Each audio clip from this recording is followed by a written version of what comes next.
Chapter 70. Zack walked into the grand arena, casually taking in the sights around him. The massive stadium had been hastily constructed by the Black Rose Sect in preparation for the upcoming Inter-Sect tournament.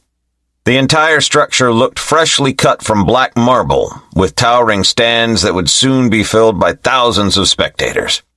It was clear that the Black Rose Sect had spared no expense when it came to hosting the tournament. Despite the early hour, the stands were already beginning to fill as disciples and spectators alike fought for the best views of the tournament stage below. Excited chatter hummed through the crowds as friends called out greetings and rivals traded taunts. Zack's gaze swept over the disciples gathered in the arena's center, all clustered in their sect groupings. He spotted a few familiar faces from the Black Rose Sect and walked over to join them. "Junior Brother Zack!" a cheerful voice called out.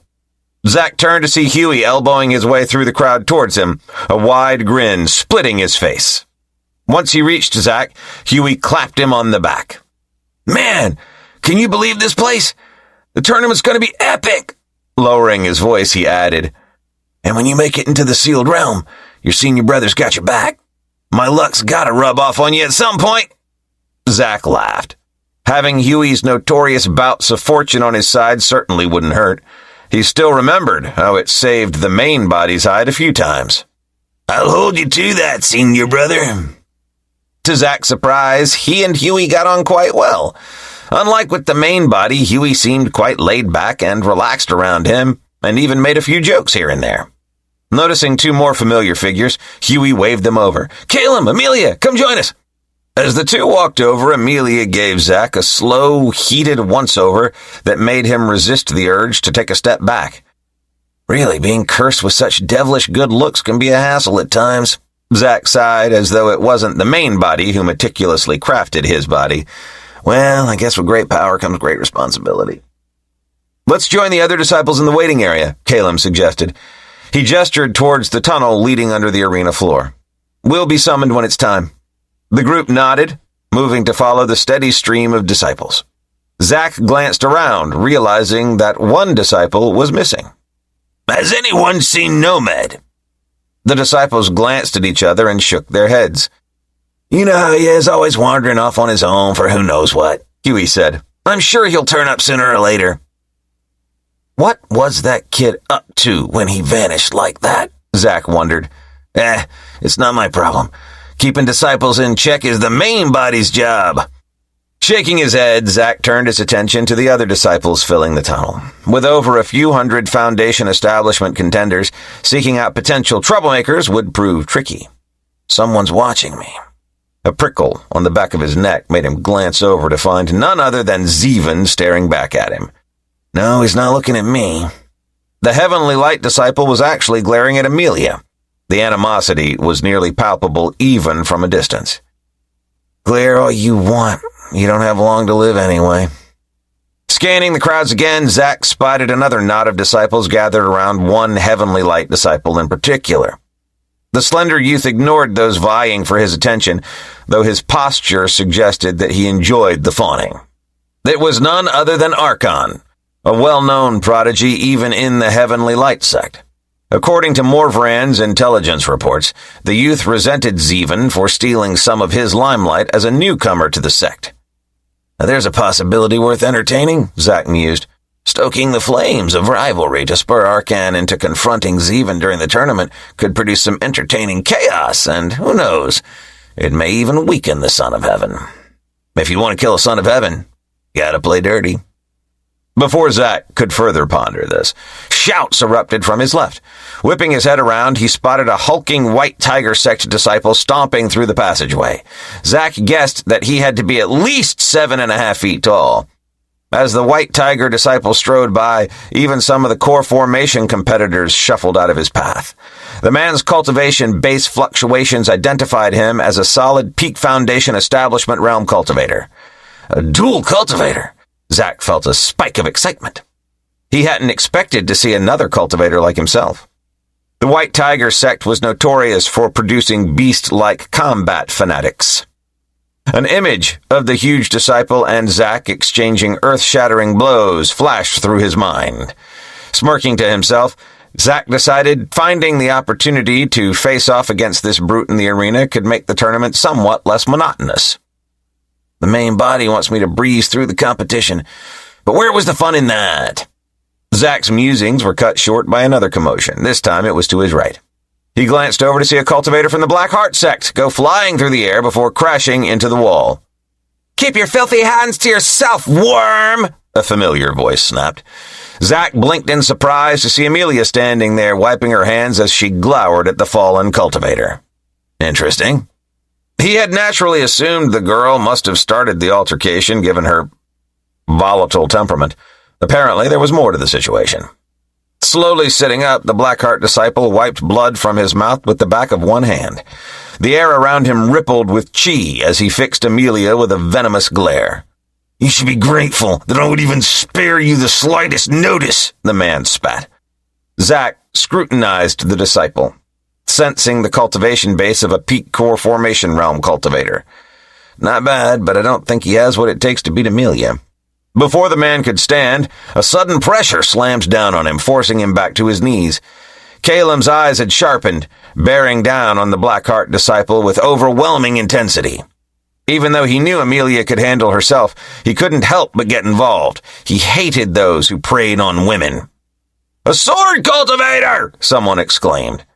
Only someone who had attained the rare sword soul realm could exert such formidable pressure without leaking the slightest bit of energy.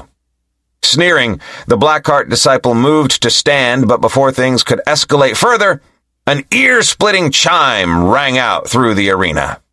"Take your places, disciples!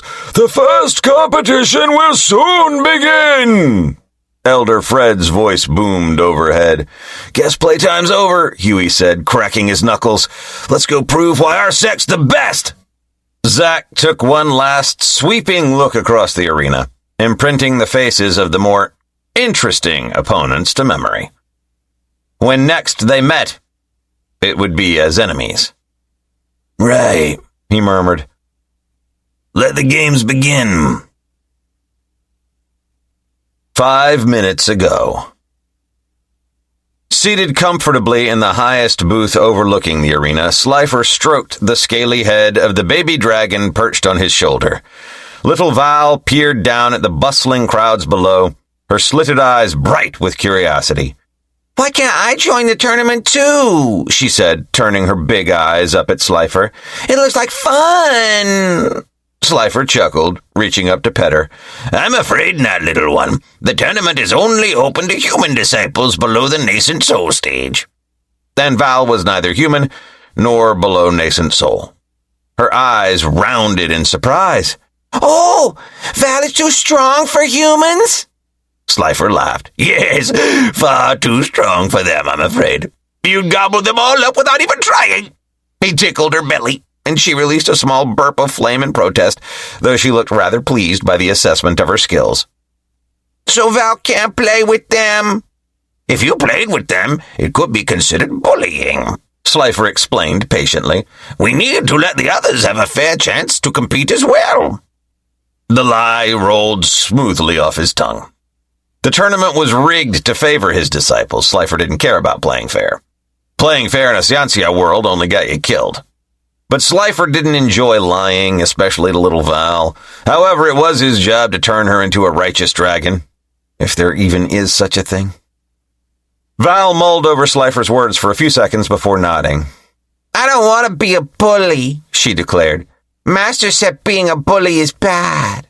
"Exactly right," Slifer praised, smiling at this small sign of moral development. He popped a cinnamon candy from his robe pocket into her mouth as a reward. It wasn't the human meat she craved, but it would do the job. For now. One by one, the ascendant cultivators from the other sects began filing into the adjoining booths reserved for them. Slifer greeted them lazily through half-lidded eyes. When the last booth remained empty, Astrid broke the silence.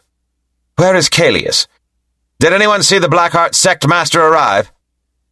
The other ascendants shook their heads. None of them had seen the Blackheart sect master since yesterday. "Funny you should mention that," Slifer remarked lightly as he reached into his spatial ring. He brought out an item, a gold key etched with black runes. One of my patrols found this dropped near our sect's southern border. Zophia's eyes narrowed. Why do you have Kallius's key fragment? What have you done with him? Now hold on, Leontius interjected gently. Let's not jump to conclusions. I'm certain there's a reasonable explanation. Was there any other sign of Kallius? Astrid butted in. Slifer shook his head, keeping his expression neutral. My men scoured the region thoroughly but found no traces. As you know, when an ascendant truly does not wish to be found... He trailed off with a shrug. The implication was clear. If Kallius had gone into hiding, no one short of an immortal realm expert would be capable of locating him against his will.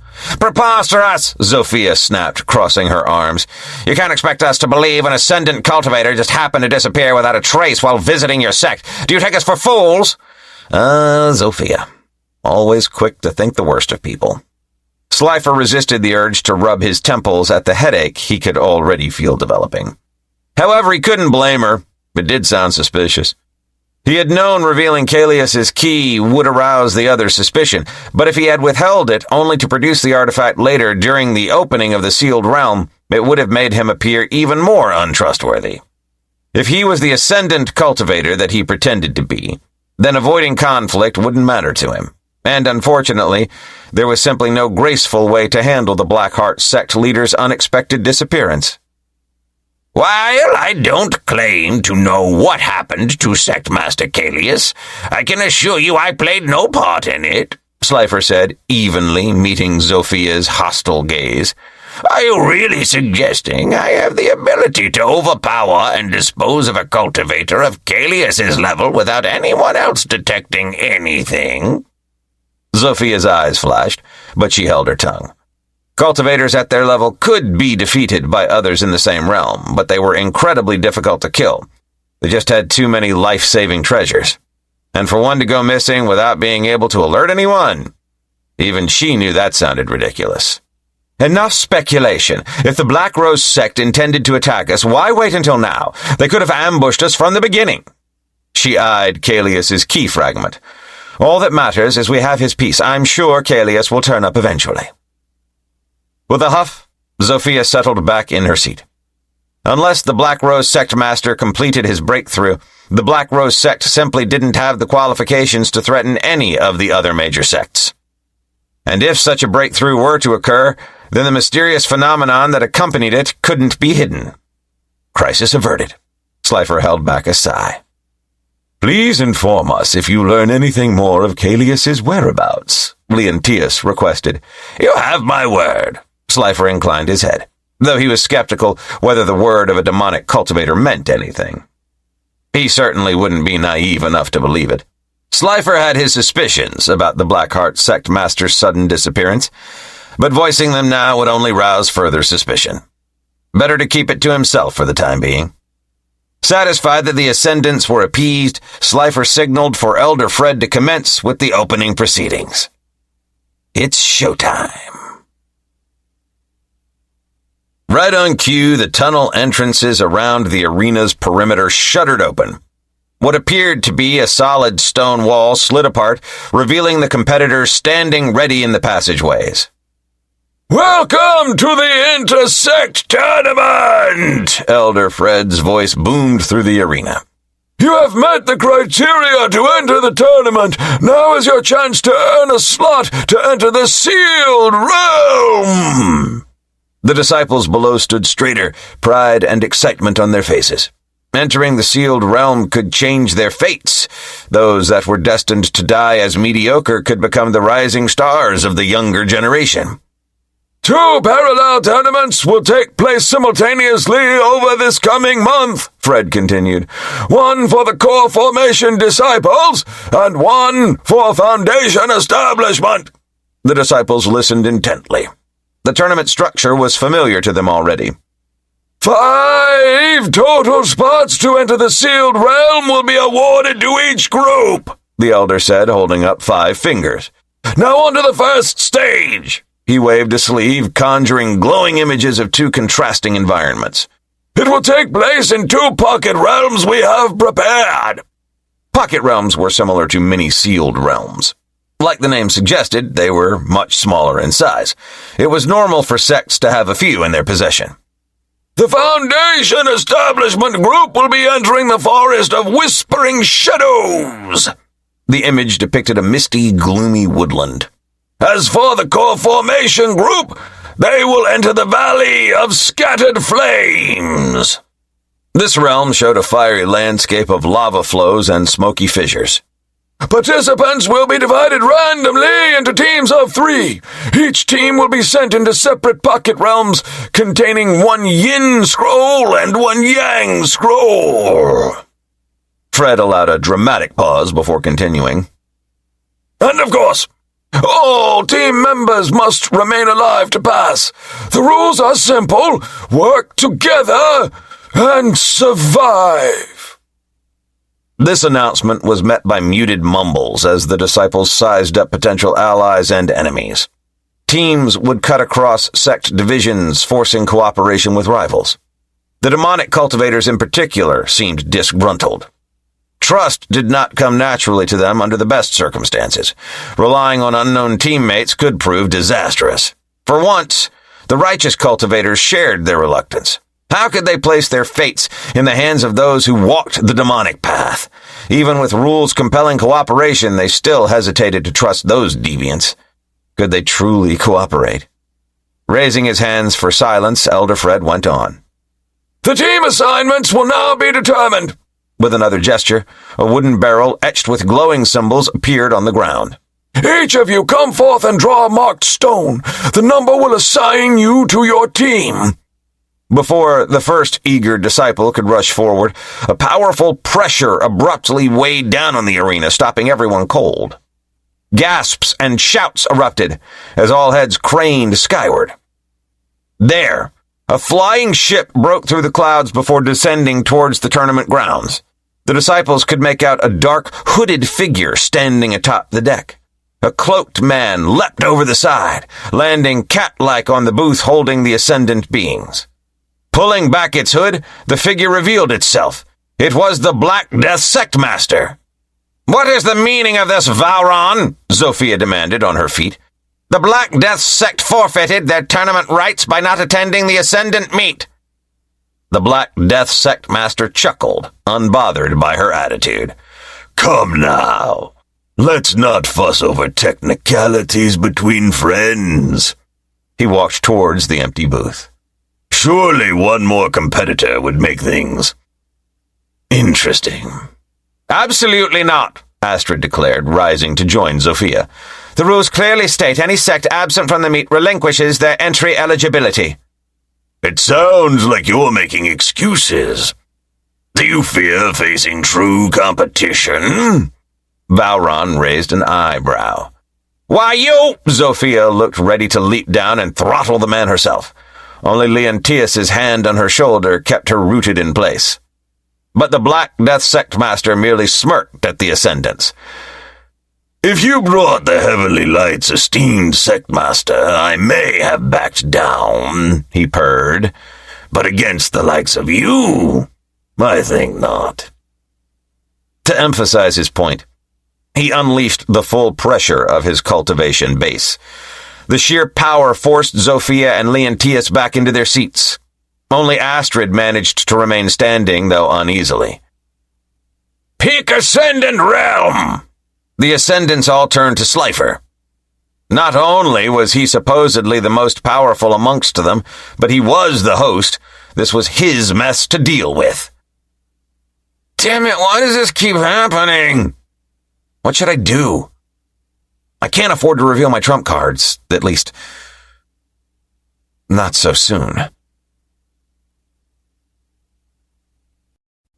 Chapter 71. Insight. Name Valron. Realm Half-Step Immortal Realm. Known techniques NA, known affiliations NA, disposition NA, comprehension 5, luck 5, talent 6, will 5. So, the man already has a foot in the immortal realm. It seems this tournament just became a little less boring. Slifer held back a frown. He wasn't happy. Boring was good. Boring was safe.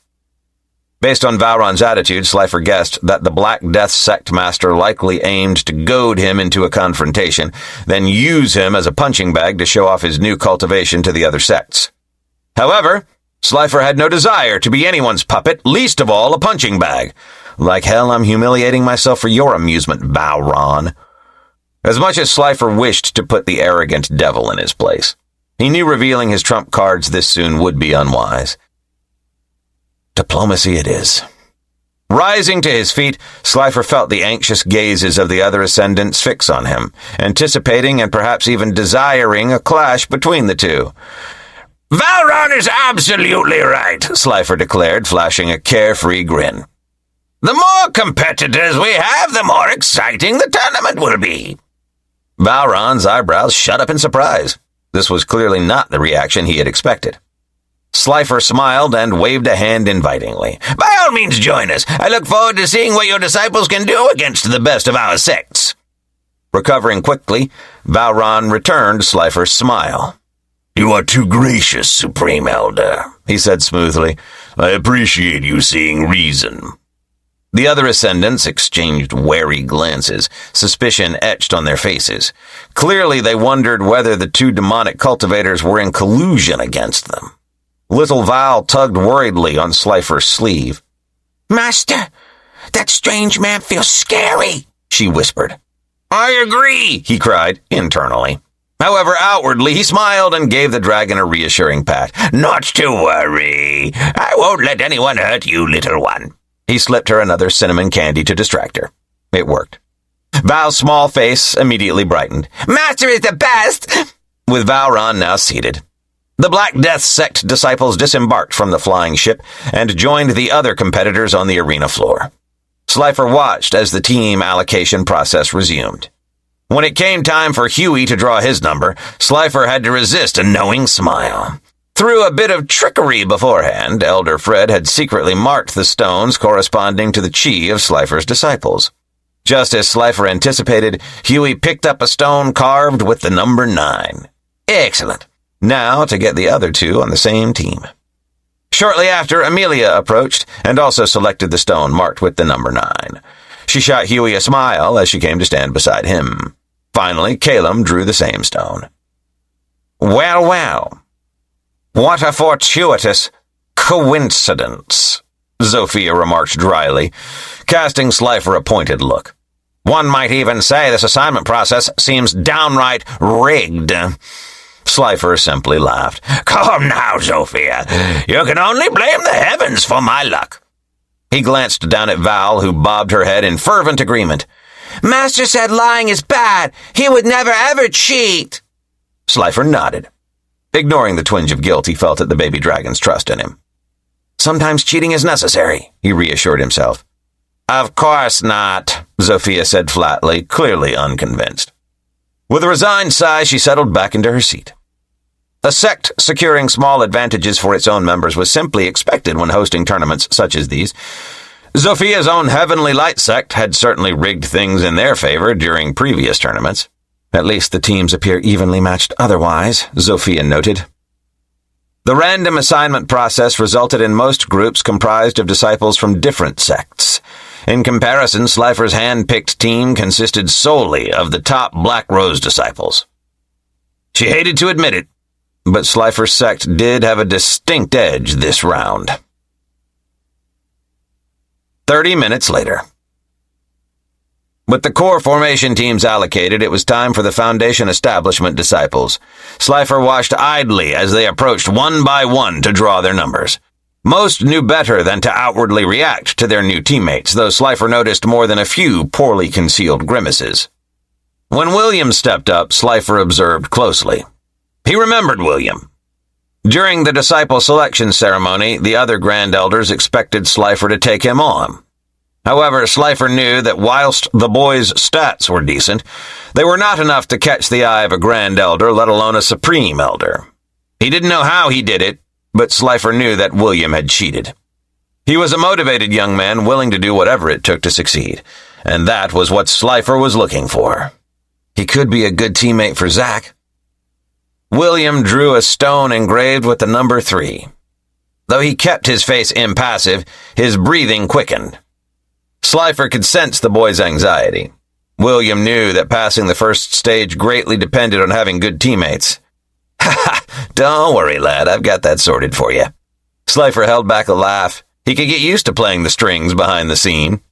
A few more disciples were given their numbers before Nomad, who had arrived just before Elder Fred's announcement, stepped forth. Slifer wasn't surprised when Nomad also selected the stone marked 3, Zack, Nomad, and William. Together they should be one of the stronger groups in the Foundation establishment realm. William's eyes narrowed slightly. He did not like or trust Nomad. Though he would never admit it aloud, he felt inferior to the talented village boy who had risen so quickly through the sect. However, remembering his family's fate depended on him entering the sealed realm, William swallowed his pride. Nomad's skills could help him pass this stage. "I guess I could partner up with a village boy," William thought, giving Nomad a slight nod as the other disciple joined him. After several more team allocations, it was finally Zack's turn. Zack sauntered up to the stone barrel, fully expecting the number 3 to be etched into the one that called to him. The main body already rigged this entire process in his favor. After all, this would be child's play. He plunged his hand inside, grabbing onto the fragment that he felt calling to him. Without even glancing at it, he turned to head towards William and Nomad's side, but halfway there he froze, smile disappearing as he read the number on the fragment. 5. 5? How was that possible? Did the main body somehow make a mistake? Zack snuck a look at Slifer, who, with his wrinkly face, couldn't look any more disinterested. But Zack could tell by the slight twitch on his forehead that the main body was just as stunned as him. The main body didn't know, which means sabotage. Someone or something interfered. Has my identity been exposed? But why target something so trivial as team assignments? It doesn't make sense. Unless... A chill ran down Zack's spine. Could this be the work of heaven's will itself, striking back against the main body? A pointed cough from Elder Fred jolted Zack from his spiraling speculation. "If you're quite done gawking, boy, move along now. Others are still waiting for their turn." Right. Sorry. Zack shook himself out of his stupor and headed over to join the other disciple who drew stone number 5. As he took his place, Zack looked at his new teammate, a pale, silent girl from the Black Death Sect. She spared him a single impassive glance before turning away. Zack resisted the urge to scowl. Well, isn't this just fantastic? Nothing says fun times ahead like getting partnered with the living embodiment of a K-drama gothic vampire. Hopefully, the third member would be more talkative. As much as Zack enjoyed listening to his own voice, talking to himself grew tedious and would probably draw unwanted attention that he did not need. After several more students, a tall, wiry Black Death disciple shuffled over to them. Sharp cheekbones, sunken eyes, sallow complexion.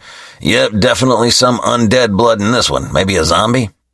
Plastering on a friendly grin, Zack stuck out his hand. "Name's Zack. Let's all get along now."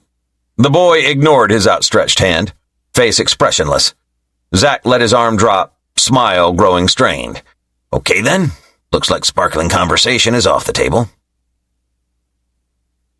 Noticing the unexpected grouping, Valron called over to Slifer. "It seems our disciples will be teammates. How fortunate." Slifer forced a smile. "Yes, my disciple is lucky to have yours." Inwardly, he thought the opposite. He did not trust these Black Death disciples one bit. Valron shook his head. "Come now, let us not pretend luck had anything to do with this." His knowing look made Slifer's eyes narrow. The Black Death sect only arrived as the intersect tournament was beginning. They didn't have time to interfere with the stone markings. Unless there's a traitor. It wasn't unusual for spies to be hidden within the ranks of sects. Only a foolish sect master would refrain from sending spies to other sects. What troubled Slifer was that the traitor was targeting Zack, or maybe him? The Blackheart sect master's disappearance. The traitor targeting me. Slifer's eyes flashed. Ever since he had entered this world, it was one problem after another. He wasn't surprised that the tournament was no longer a simple tournament. Something was going on, and he needed to find out what. Morvran, I need you and Kaelin to... With all the teams decided, Elder Fred raised his hands. The first stage will now begin! He lifted 2 cubes in his palms, one fiery red, one emerald green. With a flick of his wrists, he sent them flying towards the disciples below. The red cube landed amongst the core formation competitors, while the green one reached the Foundation establishment group. Take hold of the cube with your team to activate the teleportation portal, Elder Fred explained. Do not let go until you have crossed over, or you may become separated. Cries of shock and excitement rang out as the disciples hurried to follow his instructions. Huey, Amelia, and Calum grabbed hands around their cube. I've got a bad feeling about this, Huey muttered. Going through weird portals never ends well for me. Oh, stop whining. Amelia snatched his hand along with Calum's. Before Huey could protest further, she channeled her chi into the cube. Hey, wait a sec! Huey's panicked voice echoed back right before a fiery portal enveloped the trio. Zack watched as the Foundation establishment teams disappeared into green portals. Elder Fred's words rang in his head. If he didn't keep a hold of his teammates, he would be separated. The criteria to pass the first stage stipulated that all team members must be alive, but it never mentioned anything about being crippled. He shared the main body's suspicion.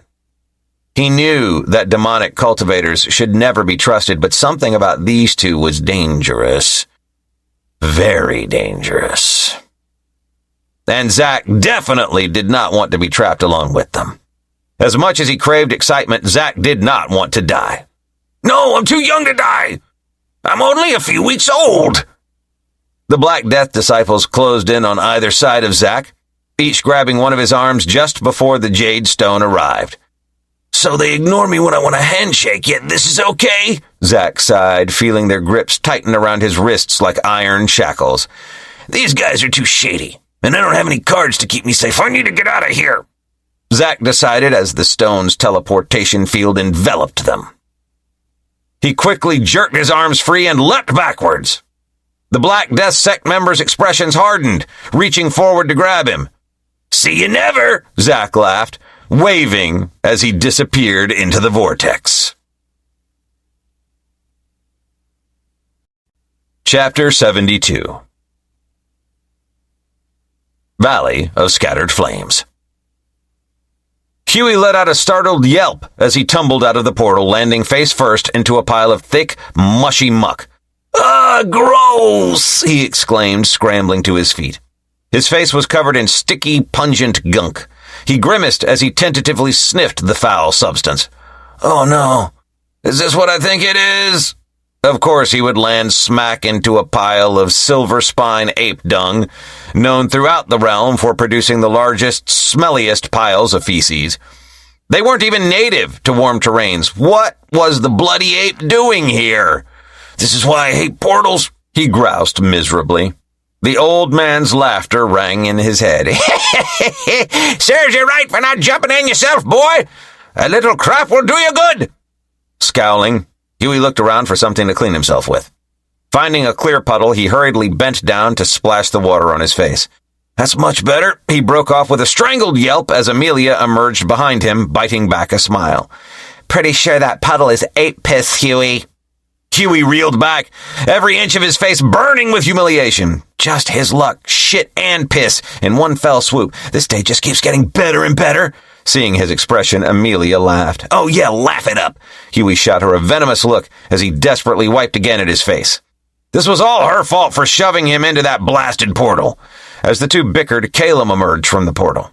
His gaze swept over the fiery landscape, rivers of lava, plumes of toxic gas, jagged cliffs, taking in the valley of scattered flames. It was a harsh, unforgiving environment. Calum closed his eyes, extending his spiritual sense out in all directions. As a sword cultivator, he had honed his spiritual perception to extend exceptionally far. Amelia watched Calum closely, arms crossed. Any other teams close enough for me to play with? She asked. Though her tone was nonchalant, her eyes glinted with that familiar sadistic gleam. After a long moment, Calum opened his eyes and shook his head. No one else seems to be nearby, he reported. Given the vast size of the pocket realm, he hadn't really expected to detect anyone right away. We appear to be alone for the time being. Amelia sighed. That's a shame. I was hoping to get my hands on some arrogant righteous disciples. Cracking her knuckles, she added, I would have enjoyed teaching them some manners. Having finally cleaned himself off using a non-urine puddle, Huey walked over to them. All right, we made it here in one piece. What's the plan? Calum paused, considering their options. Master had informed them that the scrolls they needed were protected from traditional spiritual sense somehow. However, he did give them a map that marked the location of several scrolls. Normally, Calum frowned on cheating. As a sword cultivator that now followed the righteous path, he valued honor and fairness. Master said we must do whatever it takes to succeed, he reminded himself, for the greater good. Pulling out the map, Calum pointed to a spot circled in red ink. A scroll is hidden somewhere near here. It's close by, so we'll start our search there. He traced a finger along the route. Stay within signaling range in case of trouble, he advised. There could be dangerous beasts about. Or worse, humans. Huey nodded seriously. After his face-first introduction to the local wildlife, he was taking no chances. Calum stored the map back inside his storage ring. Let's begin. And remember, do not take any unnecessary risks. The three disciples split up, moving deeper into the scorched valley. Huey picked his way carefully over the rugged terrain, not daring to fly. Calum had warned him that it would only expose him to any beasts hidden on land. The earth rumbled beneath his feet, and he eyed the bubbling lava pits warily. One misstep would cook him quicker than a chicken drumstick at a barbecue. The thought made his stomach grumble. When was the last time he'd eaten? Scared, boy? Li Fangao sneered in his mind. And to think you joined a demonic sect! Huey scowled. Just because he didn't want to plunge to a fiery death didn't mean he was afraid. He was just being careful. Caution was perfectly rational. If you say so, Li Fangao said, clearly unconvinced. Just focus on finding that scroll. Huey nodded, extending his spiritual sense, looking for signs of the hidden scroll. His search proved fruitless. Master was right, he sighed. The scroll had a concealment inscription which prevented detection through spiritual sense. I guess I'll have to locate it the old-fashioned way. A hiss was his only warning before a snake lashed out from the shadows. Huey yelped, narrowly evading the surprise attack. The serpent's fangs grazed his sleeve as he leapt aside. A tiny, brightly colored snake lay coiled a few feet away, flicking its tongue. Huey snorted. This little thing was 6 inches at best? How cute. I'm a little big for you, fella, don't you think? He laughed as he raised his foot. He prepared to stomp the late core formation stage reptile to death, but the little thing was a slimy one, easily dodging his attacks. The two got into a stalemate where neither was able to touch the other. Noticing the acidic venom spat by the snake, Li Fangao facepalmed. The boy was confident. Too confident. He clearly needed more humility beaten into him. But the old man stayed silent. Better to let the boy learn from experience. Nice try, little guy, Huey laughed as he slipped past another venomous strike. Now Suddenly, the ground beneath Huey's feet trembled and began caving in. Whoa! He quickly leapt onto his flying sword, staring around in bewilderment as a sinkhole began to form. What was going on here? The snake's venom targeted the ground, you fool! Li Fangao snapped. So, I can fly just fine. Ah! Huey's retort ended in a strangled yelp as an ear-piercing shriek rang out. He jerked his head up just as a dark shape plummeted from the smoky sky towards him. Talons slashing, the hawk-like beast barely missed disemboweling him as he desperately rolled his sword aside. Okay, flying, very bad idea. Huey clutched at the long gash torn in his shoulder. Where the hell did that come from? Li Fangao sighed loudly. Oh, do I need to explain everything, boy? Use that lump on your shoulders called a brain. Yes, please explain, Huey said sheepishly. He knew he could be dense sometimes. I'd appreciate it, Master Li. The greater immortal pinched the bridge of his nose before responding. Clearly, that pathetic snake has been hiding from that hawk-like creature. Li Fengao lectured. "It lured you into the air to make you bait it out." Huey's eyes widened in understanding as he glanced around for the now vanished serpent. "Oh. So it made me a distraction to escape, clever girl." "No, it didn't escape, it's hiding. It wants you to deal with the bird." "Sneaky little bastard," Huey grumbled. "Oh well, I'll leave feathers up there to Calum. Fighting airborne sucks." Huey shot a quick pulse of chi into the sky to summon his senior brother. Moments later, Calum burst into view, sword at the ready as he took in the situation. His gaze flicked from Huey's bleeding shoulder to the circling hawk beast and back again. "I'll handle this," Calum said calmly, deflecting an aggressive swoop from the hawk. "You focus on the scroll." As the two squared off in a blur of feathers and steel, Calum added, "This is the serpent's territory, so the invader was likely brought in here by the Sect." He swerved around the predator's claws. "Check its nest. The scroll is probably there." Brows furrowing, Huey asked, "Wait, how can you tell this is the snake's turf? Couldn't the bird be the native one?" Calum concealed his exasperation, focusing on the battle. "The acidic venom spatters on the ground are characteristic of the diamondback trickster snake. They are quite common in this realm. As for the bird, it is a heart-claw battlehawk, native to the desolate mountains, not here." The hawk screeched in fury as Calum's sword strike interrupted its attack.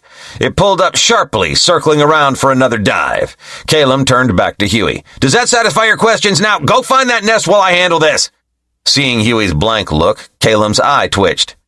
"Did you not even read the briefing scroll Master gave?" Huey chuckled awkwardly, rubbing the back of his head. "Maybe I skimmed it. But hey, that's what I've got you for, Mr. Encyclopedia." Calum sighed deeply, but Huey was already scampering off. Turning his focus back on the bird, he gripped Bloodthorn tightly. This was no ordinary hawk. It had clearly reached the half-step nascent soul realm. He would need his full concentration for this battle. Amelia was annoyed. She had specifically chosen to venture out further than their agreed area in hopes of encountering stragglers. Sadly, her search only yielded stupid beasts so far. A rumbling growl reverberated from down a rocky passage just as she had the thought. Amelia's eyes lit up. Perhaps this time it would be something interesting. She slipped silently towards the sound, pressed against the canyon wall. Peering around a boulder, she spotted the source, a hulking gonorox foraging through a pile of bones and debris. What a beauty. Standing over 6 feet at the shoulder, the giant armored boar was known for its wicked tusks and ill-tempered manner. Few would dare approach this late core formation beast for the fun of it. "Come to Mama," Amelia smiled, accepting the challenge. She enjoyed playing with beasts almost as much as cowardly disciples. With a laugh, she launched herself from cover right onto the oblivious Gonorox's back. The beast snorted in surprise, immediately bucking and thrashing to dislodge the unwelcome rider. But Amelia's legs locked tightly around its bulk as she clung on. "Let's have some fun, piggy!" she blasted, its unprotected ears with a soul attack, laughing as it squealed in pain. Whipping its huge head around, the Gonorox managed to clamp its sharp tusks onto her calf. Amelia's smile deepened at the pain. She ripped a horn from its armored skull, raising the makeshift weapon high. But rather than stabbing down, she threw the horn into the sky. The Gonorox followed the flying object with its beady gaze. As the Gonorox was distracted, Amelia unleashed her Soul Render technique. A blade of soul chi slashed the creature's legs. With a surprised squeal, the huge boar toppled over. Catching the horn, Amelia leaned on the beast's head, letting her blood fall onto its face. The Gonorox thrashed its head in frustration. "Aw, tired already," she mocked, "but I'm just getting started." Ignoring its muffled squeals, Amelia examined the ugly horn she held. Its jagged edge could do some beautiful damage on soft flesh. She traced it almost lovingly across the beast's face, leaving faint red lines in its rough hide. Maybe, if she was lucky, some disciples would come investigate the pained cries. Amelia smiled dreamily at the thought. She couldn't wait to see their faces when they stumbled into her playtime. Humming cheerfully, she carved elegant spirals into the Gonorox's tough armor. Their little game was just getting fun. Forest of Whispering Shadows. Zack tumbled out of the portal, transitioning smoothly into a roll before springing back onto his feet. Ha!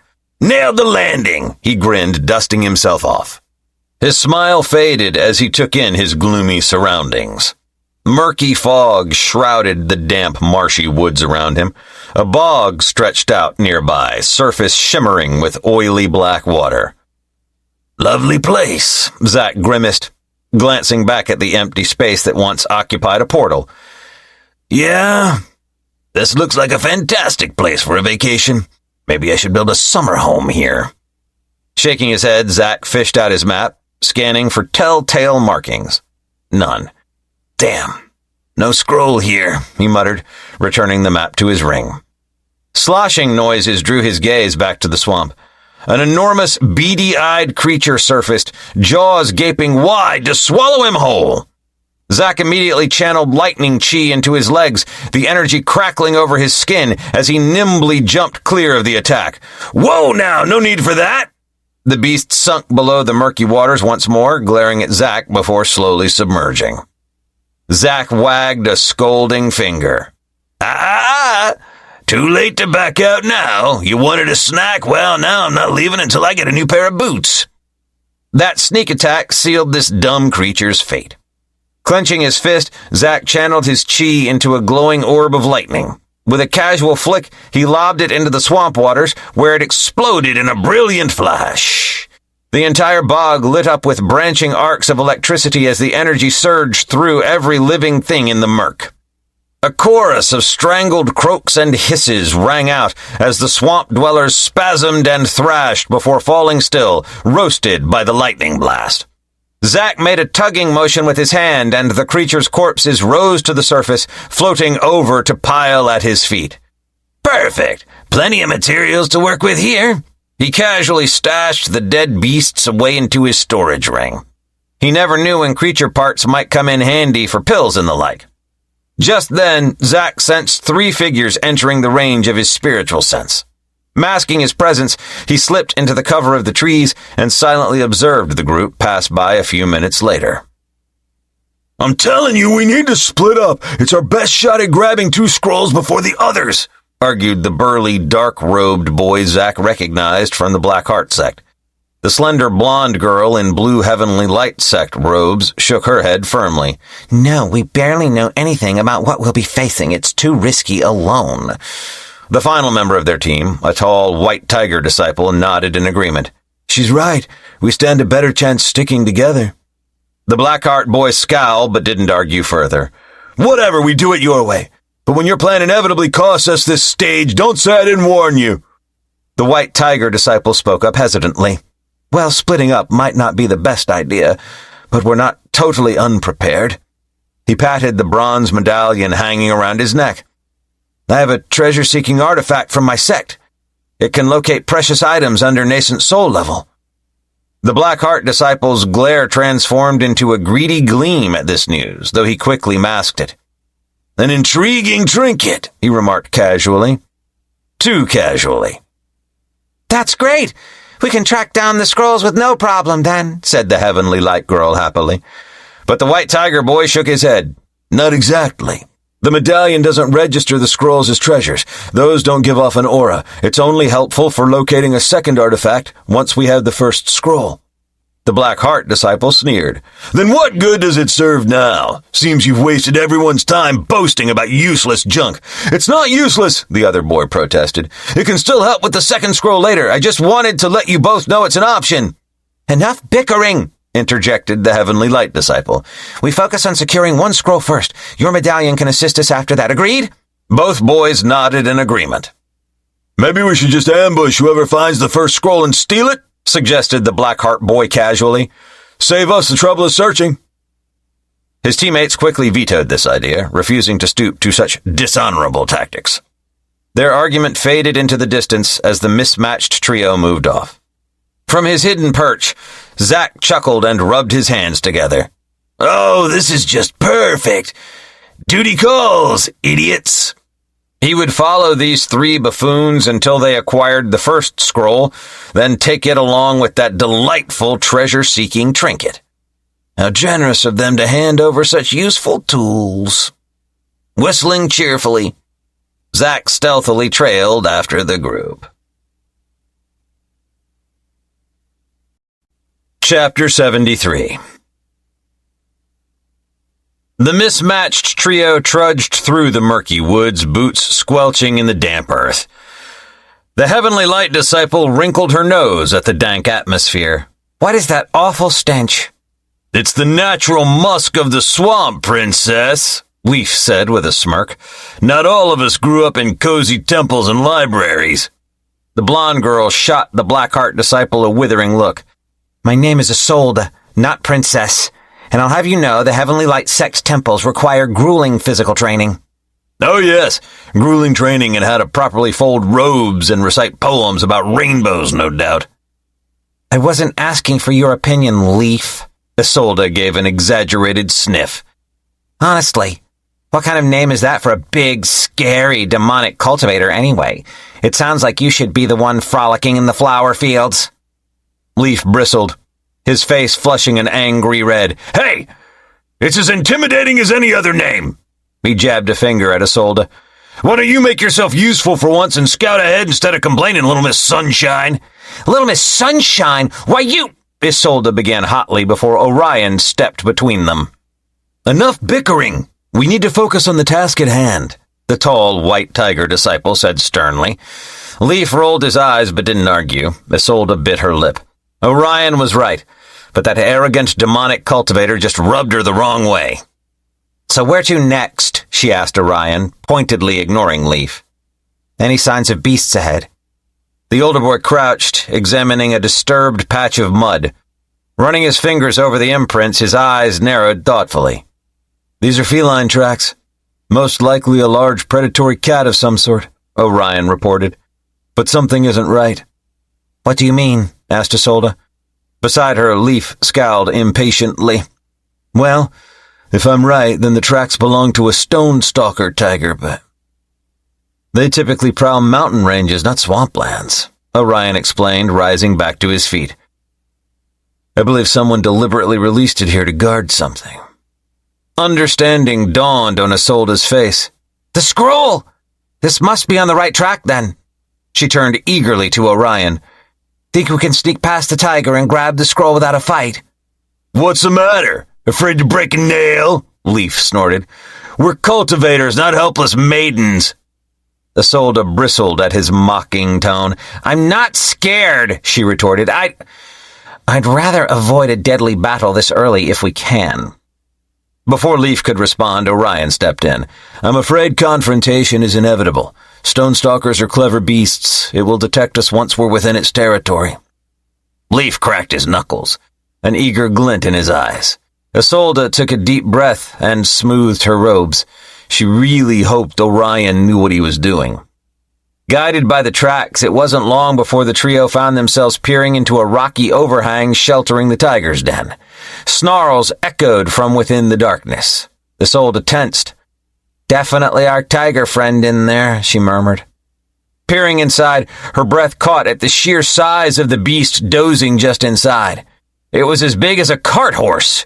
But that wasn't the worst of it. That aura. She met Orion's stare with her own wide-eyed one and mouthed, "Pseudo-core formation." Isolde trembled slightly.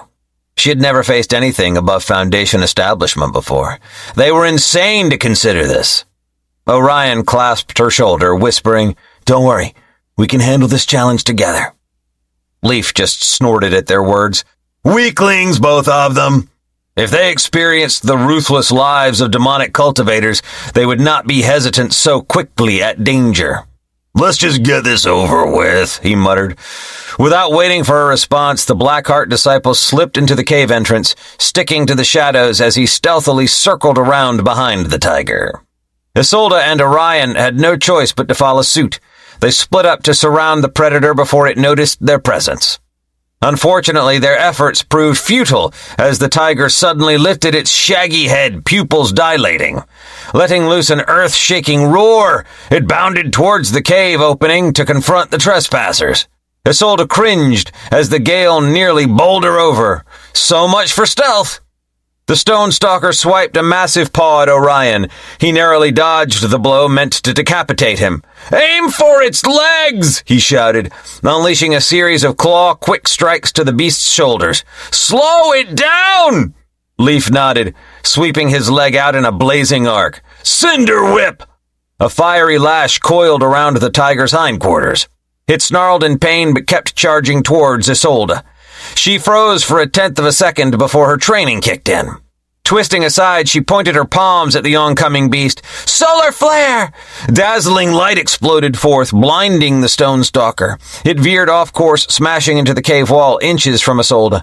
Her joy at her success quickly morphed to alarm as the tiger shook off the collision and rounded on her once more. Before she could react, a swat from its massive paw sent her flying across the cave. "Isolde!" Orion cried. His distraction cost him as the beast pivoted, clamping its jaws around his left arm. Cursing himself for lowering his guard, Orion jammed his fingers into the tiger's eye. It reared back with a pained yowl, releasing his bleeding arm. Leaf darted behind the stone stalker, hands flying in a complicated pattern. "Death by 1,000 cuts!" Razor-thin discs of chi sliced across the tiger's hindquarters. It spun, catching Leaf's shoulder with an extended claw. He rolled away, clutching the deep gash. Isolde struggled to her feet, shaking off the dizziness. Her heart leapt when she spotted a scroll tucked into a rocky crevice. That had to be it! Before she could move, the wounded tiger rounded on her once more. Thinking fast, Isolde pointed her fingers like a gun. "Solar shot!" A pulsing orb of light burst forth, catching the beast right in its snarling mouth. It reeled back, pawing at its muzzle. Seizing the opportunity, Isolde lunged for the scroll. Her fingers had just grasped it when an enormous paw slammed down on her leg. Isolde's agonized screams echoed through the cave as the bones splintered under the tiger's crushing weight. Orion and Leaf rushed to help, but the stone stalker easily swatted them aside. Pinned and helpless, Isolde feared the end had come. Then Orion stepped forward, his entire body beginning to ripple and transform. Fur sprouted across his skin as his face distended into a fierce muzzle.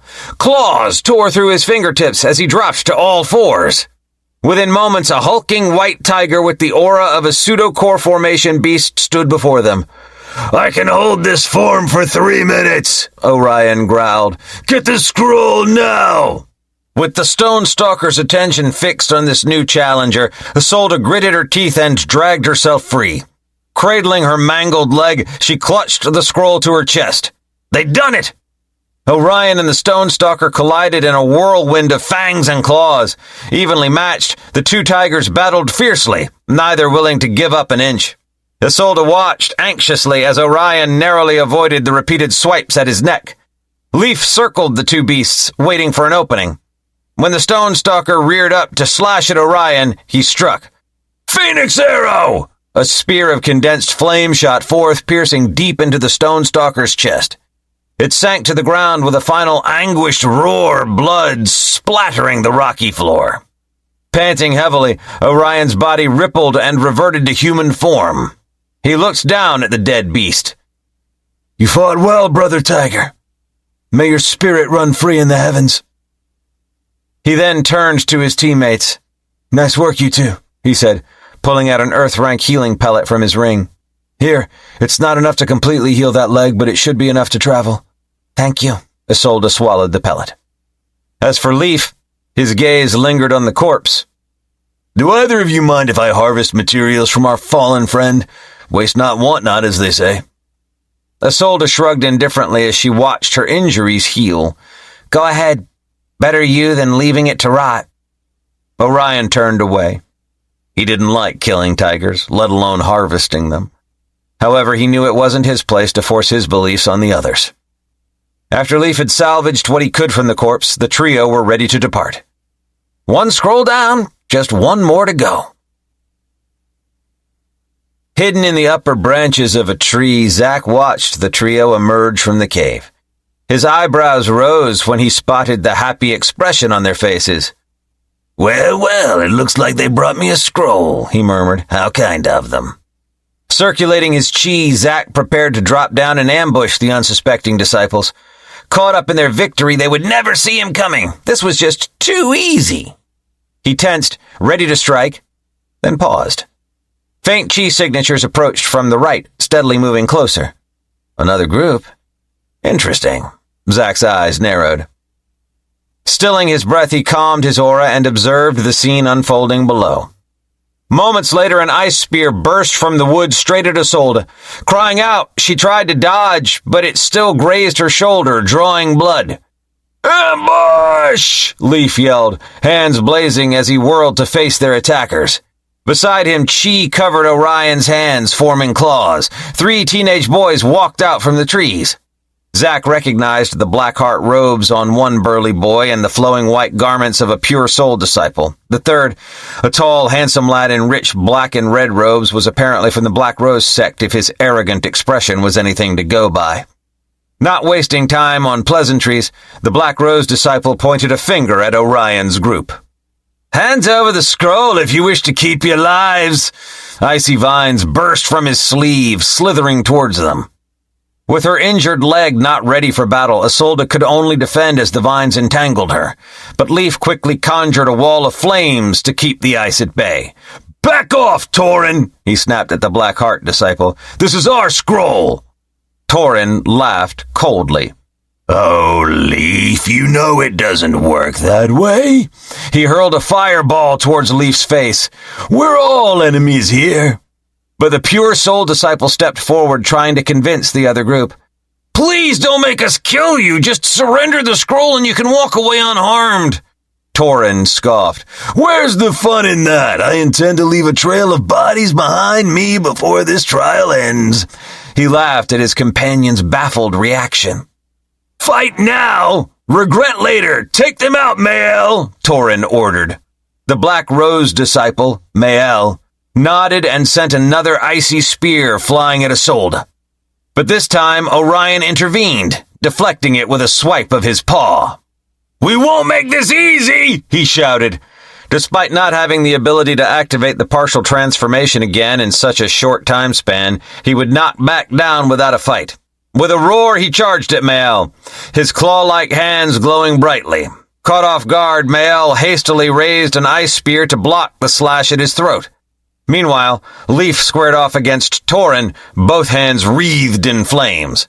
Let's see who the better pyro really is. Torin just smirked, casually blocking Leaf's fireballs with his sleeve. Still just a helpless whelp. You bring shame to the Blackheart sect. With a howl of rage, Leaf launched himself recklessly at Torin, only to be ensnared by thorny vines bursting from the dirt. I don't want to kill you, the white-robed youth said. Don't make me! He flicked his wrist and the vines tightened, making Leaf cry out in pain. Isolde hung back near the cave. She was in no shape for another fight after that tiger battle. All she could do was hope her teammates could defend her. The clash was brutally one-sided. Orion only had one good arm left, but still tried to shield Isolde. A well-placed spear thrust sent him crashing down with a hole in his thigh. Seeing an opening, the black-robed boy sent a coil of icy vines shooting towards Isolde. She screamed as they wrapped tight around her wrist. Give us the scroll, or I start removing pieces, he giggled. We can do this the fun way, or the really fun way. Sobbing, Isolde removed the scroll from her storage ring. This was all her fault! She should have listened to Leaf. The black-robed boy reached eagerly for his prize, grinning with glee. Victory was at his hand. These fools had practically gift-wrapped this scroll for him. Until a bolt of lightning sliced through the air, severing Isolde's hand at the wrist in one clean strike. Everyone froze in disbelief as her severed hand and the scroll it held were snatched out of the air by a newcomer. In the blink of an eye, the twisting bolt of lightning solidified into an unfamiliar young man. Yoink! Thanks for doing all the heavy lifting, suckers! Stashing the scroll in his ring, the boy darted over to Orion. Before anyone could react, he ripped the medallion free from Orion's prone form. "I'll take this too. Pleasure doing business with y'all." With a jaunty wave, the lightning boy took off into the woods, leaving behind a severed hand.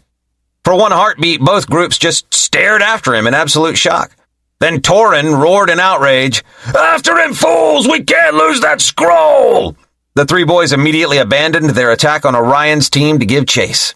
Alone now, Isolde could only pick up her severed hand and sob.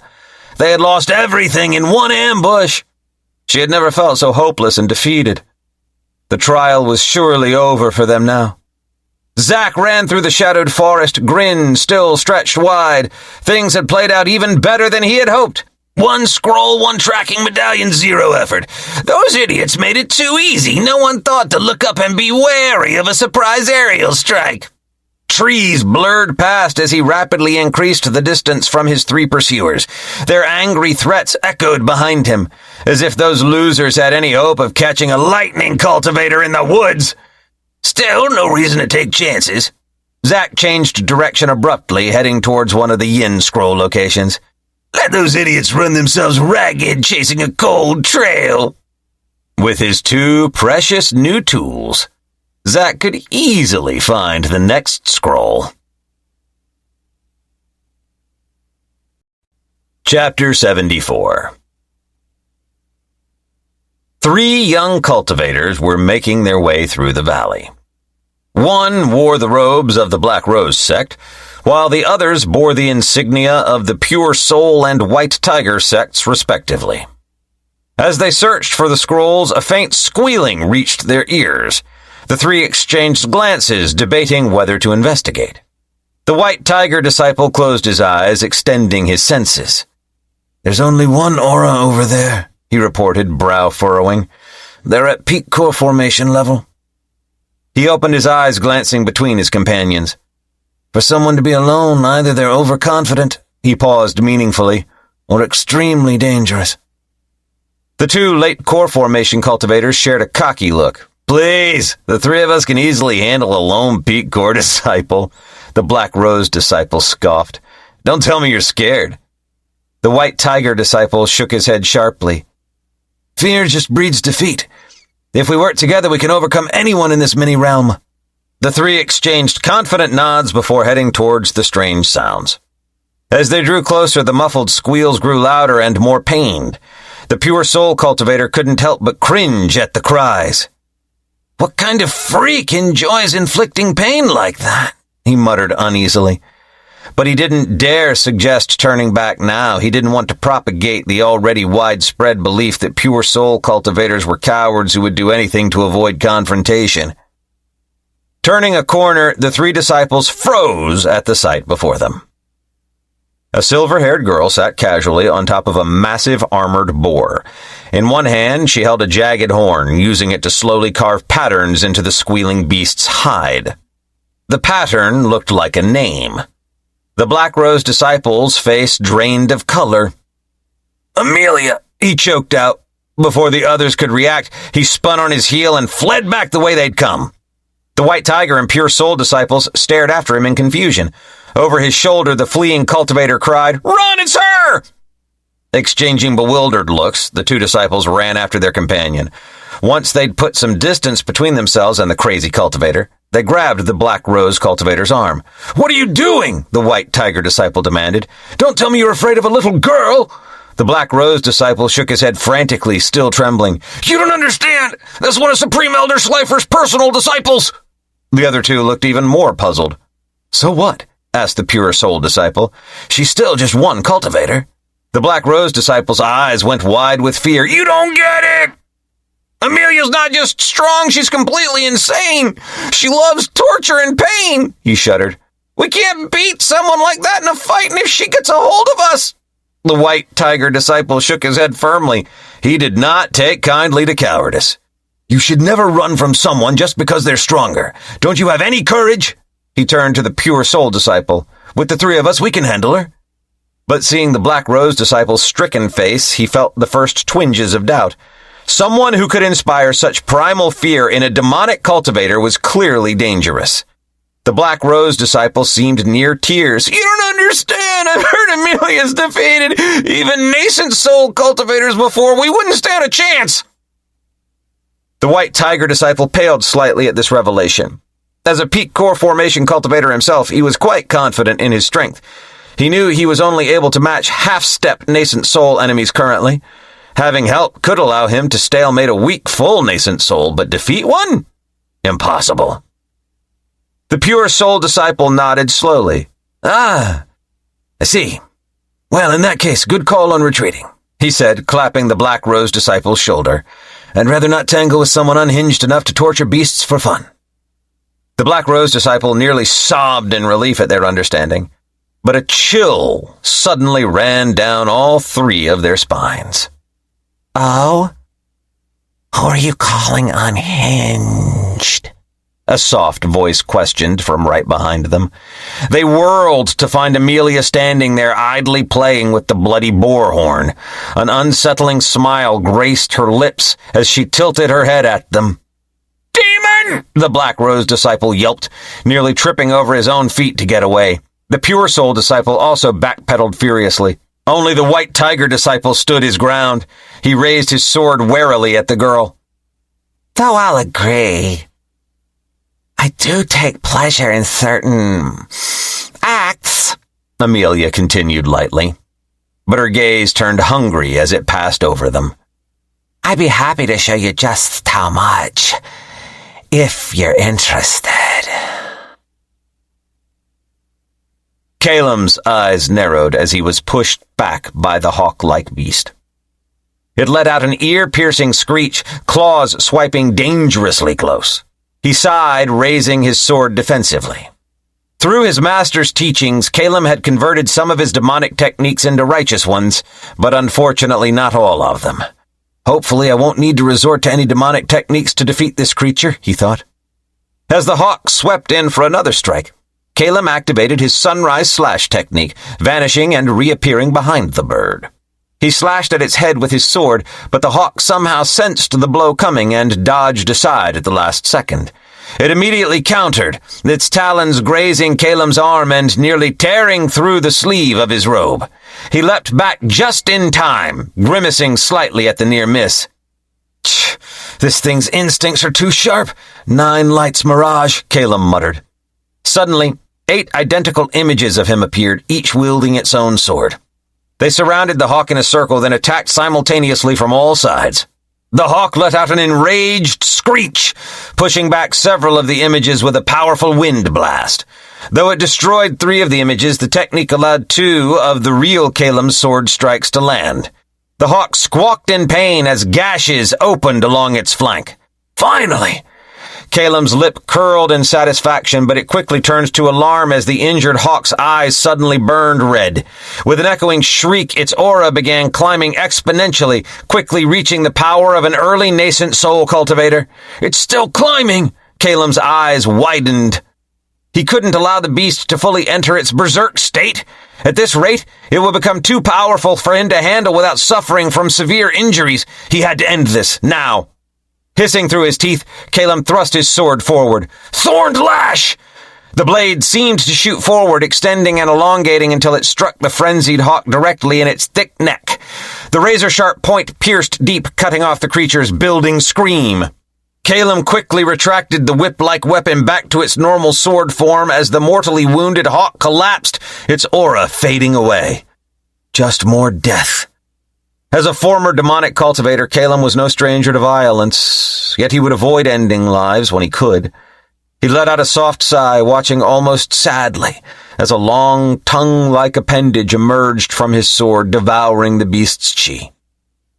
Though Kalem now followed the righteous path, Bloodthorn would always remain a demonic weapon. Swords couldn't change their nature even if their master wanted them to. He made a mental note to seek out a righteous blacksmith to see if the sword could be reforged. Or maybe Master could help. He gifted Bloodthorn to me in the first place. His master had a knack for surprising others, pulling out miracles left and right. If he could turn a mortal girl into a cultivator, then perhaps he could show a sword the righteous path. But before then, Kalem was handicapped. Fighting with a demonic sword whilst using a righteous technique didn't give him the opportunity to bring out the full extent of his battle prowess.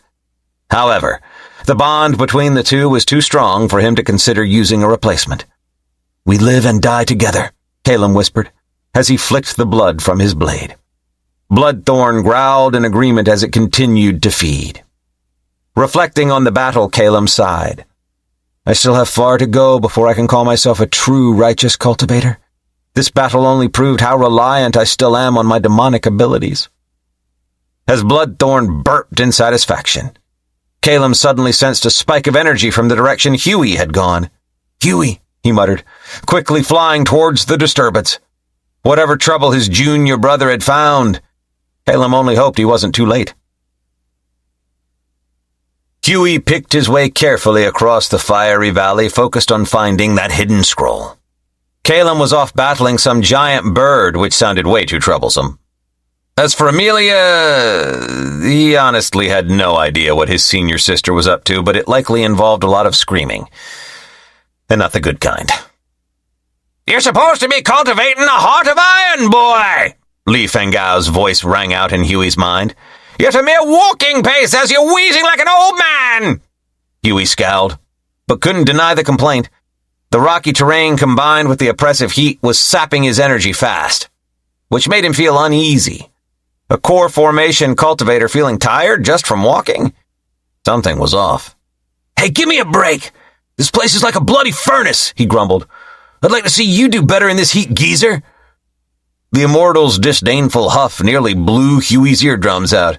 Excuse it! Focus on your mission, or I'll double your training!" Since his master had that conversation with the greater Immortal, the old man had been motivated in Huey's training. Far too motivated. What a greater Immortal considered adequate training, Huey considered torture. That threat spurred Huey to quicken his steps. The temperature seemed to climb even higher in response, and he grimaced at the sweat dripping down his back. Ugh, disgusting. At this rate, he'd pass out from heat stroke before ever finding the scroll. Just then his foot snagged on a half-buried boulder, sending him sprawling face first onto the ground. "Ow, son of a—" Huey's voice trailed off. As his gaze landed on the object his fall had inadvertently revealed, a small chest tucked into a cleft in the rocks. Heart pounding, he scrambled over and wrenched it open. There, nestled inside, was a scroll sealed with crimson wax. The Yang Scroll! Ha, yes! Huey cheered, pumping a fist in the air. "Who's the man? I'm the man!" Li Fengao snorted. "Yes! Truly your intellect is unparalleled. Falling on your face and blind luck, a masterful strategy." "Hey, a win's a win," Huey shot back, ignoring the sarcasm. He had done it!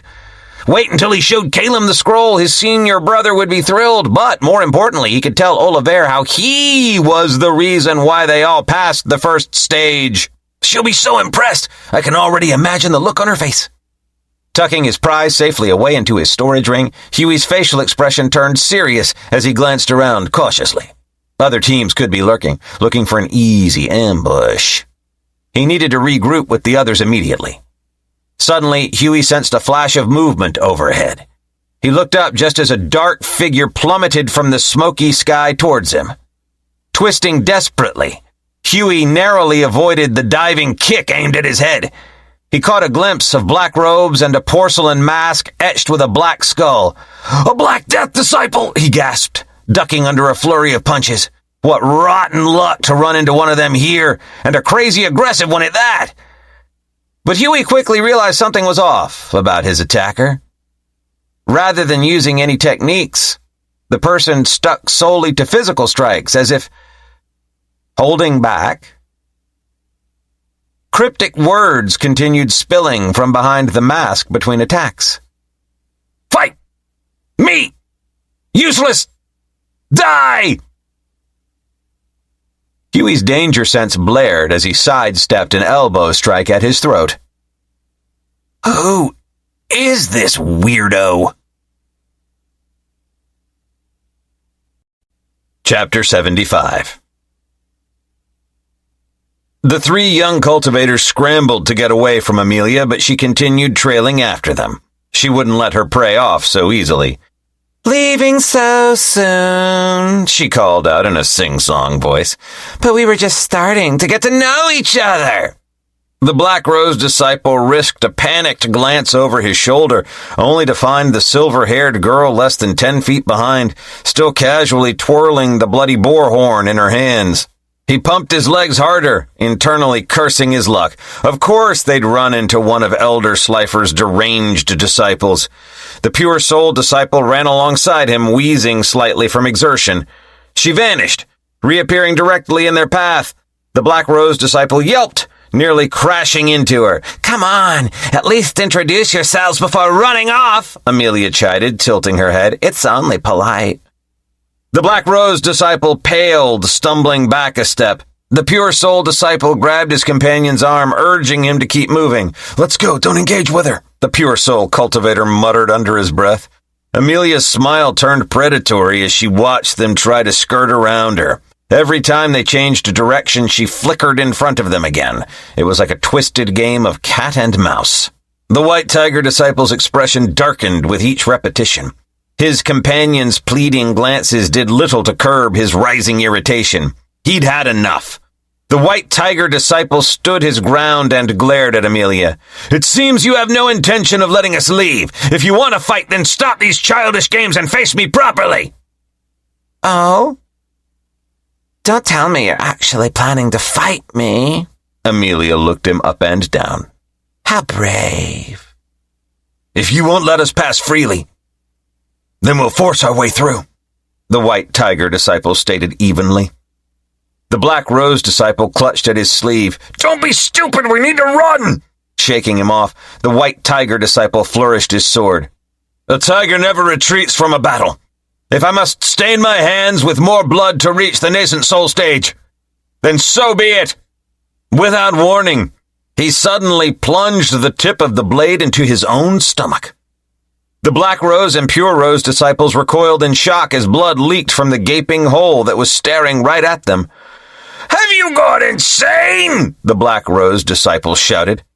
But then the hilt began melting into the White Tiger disciple's skin, merging with his flesh. Strange black and white striped markings started spreading across his body from the entry point of the sword. His muscles bulged, and a bestial aura erupted from him. It quickly climbed to the level of a nascent soul cultivator. The White Tiger disciple's handsome features grew longer and more feral as he shouted, "I am the claw that shreds the heavens!" White fur sprouted all over his body and sharp claws protruded from his fingers. With a roar that shook the entire valley, the transformation was complete. In the White Tiger disciple's place now crouched a massive white tiger, easily over 10 meters long. It fixed its predatory gaze on Amelia, baring its gigantic fangs. "Oh my! I wasn't expecting that," Amelia remarked, looking genuinely delighted. The White Tiger disciple was able to combine his sword cultivation with his transformation. It was a rare feat. This was going to be fun. "I've got some tricks of my own." She closed her eyes, and when she opened them again, only glowing blue sockets stared back at them. Her creamy skin paled to an unnatural white as dark veins ran across her face. When she grinned this time, it was with a mouth full of jagged teeth. "A demon school transformation!" The pure soul disciple recoiled with a gasp. Amelia's aura rose in waves as her cultivation base also ascended to the nascent soul stage, matching the White Tiger beast. She cackled, flexing her elongated claws.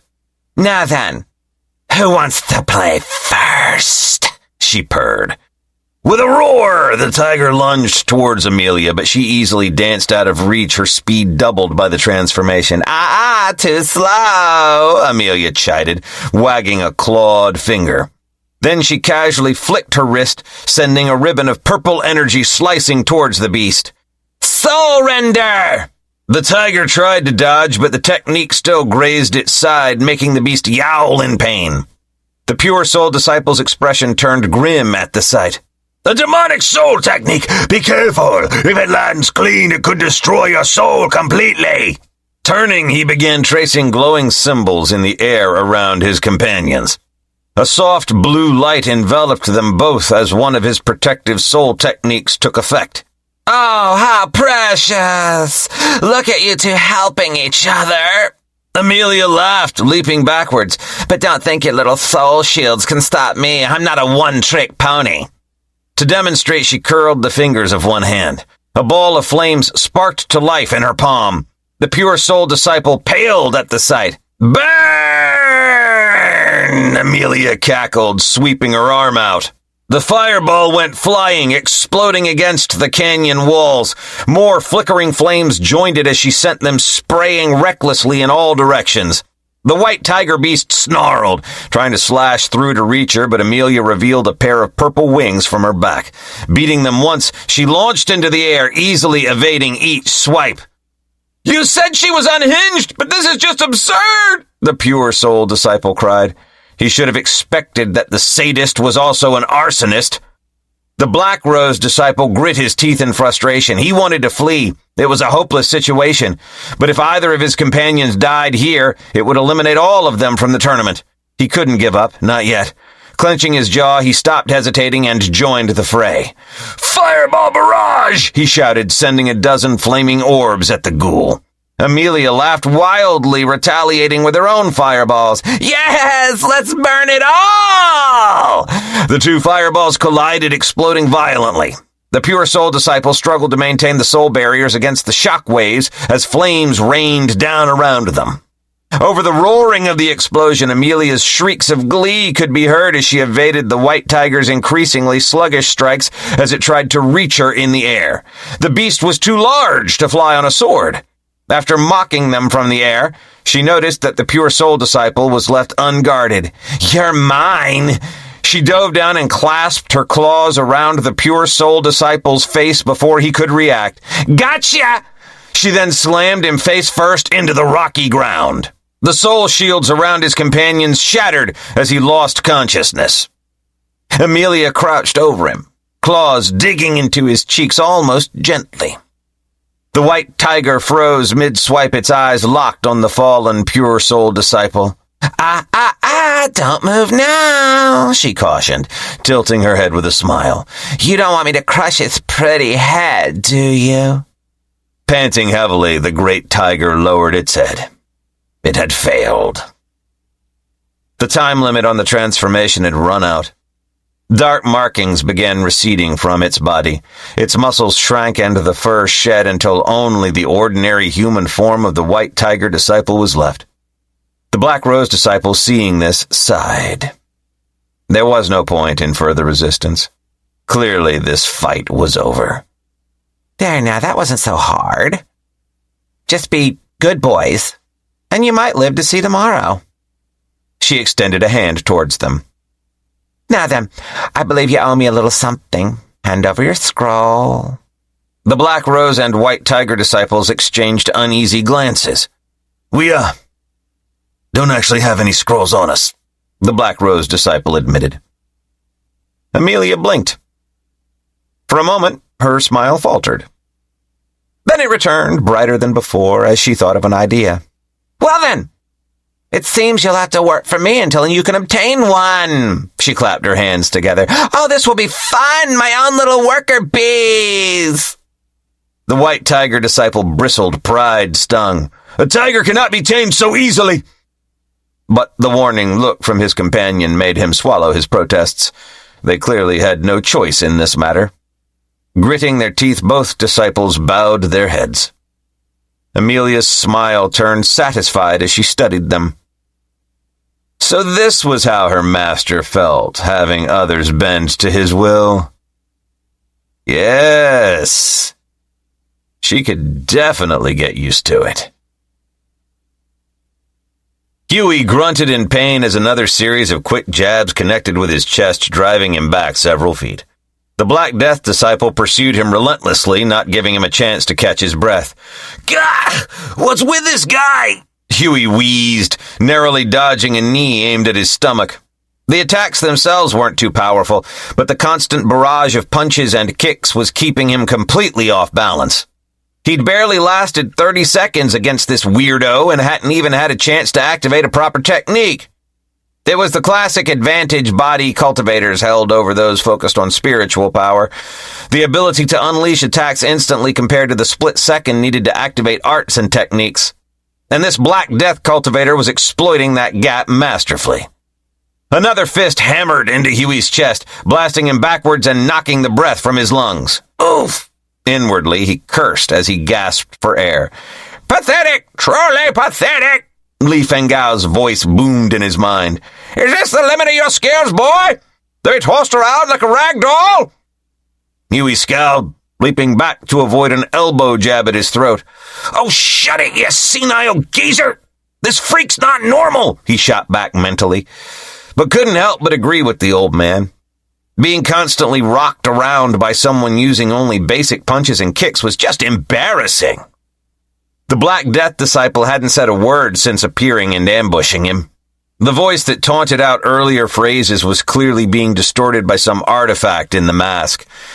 Huey just couldn't wrap his head around this guy's deal. One moment mocking him for being weak, the next holding back on actually hurting him or using any techniques. It made no sense. Excuses as always, Li Fengao harumphed. A true warrior would have defeated the stick figure in the first exchange. Huey ignored the old man. He didn't have time to deal with him. But thinking about it, the immortal did have a point. This Black Death cultivator didn't seem to be emitting the sort of overpowering physical aura one would expect from someone who had only trained their body. So what's going on here? Huey's eyes narrowed as he continued evading the barrage of strikes. There was definitely something off about this guy, and he was going to find out what it was. To do that, he needed to fight back, but the Black Death cultivator refused to back off even an inch or give him any room to activate a technique. Well, if that is how the creep wants to play it. When the next punch came rocketing towards his face, rather than dodging, Huey stepped forward to meet it head on. The devastating impact exploded against his face, fracturing his cheekbone and launching him like a rag doll through the air. Finally! He ignored the white-hot pain and wetness of blood, focusing on activating his go-to technique. Blood Forge Ascension! The malignant red chi of the demonic art swirled around Huey's body as he flew through the air. His muscles bulged and the injuries knitted back together. He landed with a heavy thud, the impact causing spider webbing like cracks on the rocks beneath him. Huey's eyes flashed a demonic red as his hulking figure emitted the aura of an early nascent soul cultivator. Let's fight for real now! For the first time, the Black Death cultivator seemed startled. A demon's art! But Huey didn't give the disciple the chance to react. He instantly appeared before the disciple with a roar, delivering a punch directly into his midsection. The disciple doubled over with a grunt as the force of the blow lifted him off his feet and tossed him into the air. But he managed to flip and land in a crouch, one hand braced on the ground. Not bad, the figure admitted, straightening slowly. He seemed unaffected by the attack that would have pulverized a normal peak core cultivator. Huey's eyes narrowed. Just what was going on here? Trading more blows, it quickly became apparent Huey's enhanced state gave him a sizable advantage in strength and speed. Yet oddly, the Black Death cultivator continued to rely only on punches and kicks to fight back. Can't maintain this for long. It was getting harder for Huey to stay in control as the demonic technique stoked his bloodlust. Sensing this, Li Fengao's voice echoed in Huey's mind. Control yourself, boy! Don't lose your soul to mindless violence! At the reminder, Huey grit his teeth, reining in the dark impulses trying to cloud his mind. Olivier's smiling face flashed in his mind's eye. For her, he would get through this. Across from him, the Black Death disciple seemed to have come to some sort of decision. I can't waste any more time. I need to end this now, the Black Death cultivator whispered. Blood-red chi flared around him. The porcelain mask cracked and fell away, revealing red skin and bulging black veins beneath. That aura, that chi, this guy is a real demon. Huey's eyes widened. Demonic cultivators had red chi that contained hints of black and other colors. Only a true demon had pure red chi. Huey tensed as the Black Death cultivator's demonic eyes glared at him from a face that could give babies nightmares for life. No wonder the creep was hiding his techniques. Huey realized his opponent must have been trying to conceal the fact that he wasn't human. "You will die here today, abomination," the demon growled. Crouching low, it suddenly launched itself at Huey in a blur of claws and fangs. Grunting in surprise at the sudden boost in power and being called an abomination, Huey raised his arms barely in time to block the strikes. He skidded back from the force of the blows. This is bad! The demon is easily at the mid-nascent soul stage now. Huey could already feel his defense weakening. "Fool, use your transformations before he rips you apart!" Li Fengao snapped urgently. Li Fengao didn't understand the boy at all. Why beg him to teach techniques if he wasn't going to even use them? The boy does have a knack for transformation techniques. Maybe he could turn this around. Cursing under his breath, Huey quickly activated the first transformation. Fur erupted all over his body as he shifted into a black wolf easily the size of a small house. Before the demon could react, the ginormous wolf's powerful jaws closed around its torso. Howling in rage, the demon smashed into the ground hard enough to form a crater. But despite the heavy blow, it didn't seem majorly injured. Huey realized his mistake too late as he was blasted away by a shockwave of force from the demon. Right, this thing was finally using its own techniques. Huey really was outclassed here. The gigantic wolf crashed into a boulder a few hundred meters away. As it struggled back to its feet, the form blurred and morphed into an equally massive three-eyed toad. Not waiting for the demon to attack again, Huey shot out the toad's long tongue. It wrapped around the demon's torso in an iron grip. Gotcha now, Huey thought, swinging the tongue down to smash the demon repeatedly into the ground. Ah! Huey yelped, tongue instinctively retracting. The demon lit itself on fire! Panting, Huey resumed his human form. This wasn't good at all. His transformations let him fight toe-to-toe against the demon, but none of his attacks were powerful enough to severely injure a mid-nascent soul realm demon. Boy, you need to run! Use your movement techniques to escape! Huey shook his head stubbornly. Ain't no way I'm running from this freak show! I'll fight him till my last breath if I have to! He was only putting on a show of bravery. He was, in fact, more than ready to run if he had to, but the old man didn't need to know that. A surge of pride appeared in the old man's voice, believing the brat had finally developed some courage. Spoken like a true warrior! But this is one battle you can't win! It's better to— The immortal grew quiet before continuing. Never mind, boy. Help is coming. Help? Huey blinked in confusion. But then, a minute later, he sensed it too. A wave of power approaching rapidly. Like the blade of a guillotine plummeting down. In the next instant, a figure dropped from the sky, sword raised high and wreathed in killing intent. Huey's eyes widened in recognition and relief. Senior brother, you made it! The demon froze mid-charge, its red eyes darting between the two figures before it. It was certain it could defeat the funny-looking one, but it felt a dangerous aura from the newcomer. Ha-ha! It's over for you now! Even a mid-nascent soul cultivator can't touch my senior brother! Chapter 76. Calem's eyes narrowed as he looked at the strange creature before him. It was humanoid in shape, but with blood-red skin, bulging black veins, and a monstrous, inhuman face that had two horns protruding from its skull.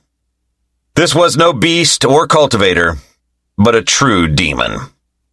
He couldn't rely on righteous techniques as he did with the hawk earlier. This creature would require his full power. Demon, Calem muttered, gripping his sword tighter. The dark aura radiating from the blade intensified as he channeled his chi into it. Crimson Vortex! Bloodthorn erupted with demonic energy, enlarging until it was easily 10 meters long. The massive sword sliced through the air, aimed to cleave the demon in two. The demon leapt backwards, avoiding the worst of the strike, but still losing an arm in the process. It let out an enraged howl, clutching the bleeding stump as it looked around for an escape route. Seeing it preparing to flee, Huey rushed forward with a fierce grin, shifting mid-leap into a wolf. He landed with a loud thud directly in the demon's escape path, cutting off any chance of retreat. They couldn't let this thing get away without figuring out why it was here and what it wanted with the Black Rose Sect. "Going somewhere," Huey growled, baring his fangs. Behind the demon, Calum strode forward, sword resting across his shoulders. His handsome features were set in a cold, calculating expression. "I wouldn't try running just yet. We have some questions, and you have answers." The demon's eyes darted between them warily before settling on Calum. "Your aura. You're close to awakening a domain," it rasped. It could feel the oppressive aura of a pseudo-domain pressing down on it, restricting its power. If it wasn't for the suppression ability of the domain, it wouldn't feel so helpless right now. It couldn't believe its eyes. A core formation cultivator at the verge of awakening a domain was almost unheard of. Perceptive. Calum let out a smile that didn't quite reach his eyes.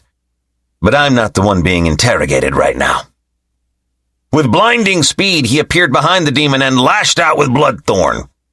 The elongated sword left a deep gash across its back. Howling, the demon stumbled forward right into the waiting jaws of the wolf. Razor-sharp teeth dug into the demon's torso as Huey violently thrashed his head, trying to rip it apart. But with a snarl, the demon enveloped itself in flames once again, forcing Huey to release it or be burned. Skidding backwards, the demon rasped out a guttural incantation in a language unfamiliar to the two humans. Dozens of fireballs materialized around it, shooting towards Calum. It needed to distract the sword cultivator if it wanted a chance to escape. Calum's blade danced as he deflected the fireballs. "Is fire all you've got?" Calum taunted. "Then you've already lost. 9 Shadows Mirage!" With a surge of chi, illusory copies of himself split from his body. In the blink of an eye, 9 identical Calums now surrounded the demon. The demon's red eyes widened in alarm. It tried to block and evade the sudden onslaught from all sides, but stood no chance against the perfectly coordinated assault. In seconds, Calum and his shadows had left countless more wounds across the demon's body. Snarling in pain and outrage, it slammed both palms down towards the ground. "Inferno Purgatory!" Roaring flames erupted in a dome around the demon, rapidly expanding outwards as they burned away Calum's mirages. When the flames died down, the panting demon was surrounded by scorched earth and molten rock. It stared at Calum in disbelief, not understanding how he had weathered its strongest attack unharmed. This youth really was no ordinary cultivator. "Thorned Lash!" Calum appeared before it in a blur of movement. Bloodthorn extended impossibly long, stabbing clear through the demon's chest and out its back in one smooth motion. Howling in agony, the demon could only claw helplessly at the air as the blade lifted it up, then ruthlessly smashed it back down again. And again. After the third heavy impact left the demon dazed and motionless, Calum retracted his blade.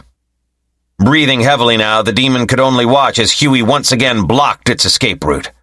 "Last chance to answer my questions. What are you doing here, demon?" Calum asked.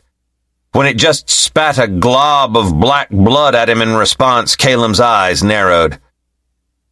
"Bloodthorn Feast." A long, bright red tongue suddenly shot from his sword, wrapping around the demon. The demon thrashed violently but couldn't break free as the tongue tightened around it. Helpless, it could only scream in agony as Bloodthorn greedily sucked away its precious demonic energy. Calum's jaw tightened, holding in the urge to scream himself. The potency of pure demonic chi was far beyond anything he had absorbed before. It took all of his willpower not to lose control. Eventually, the demon went limp, drained to the brink of death. Calum severed the connection then, swaying slightly from the strain. Bloodthorn, now sated, rumbled happily. Stepping forward, Huey clamped his jaws around the semi-conscious demon's body, holding it in place.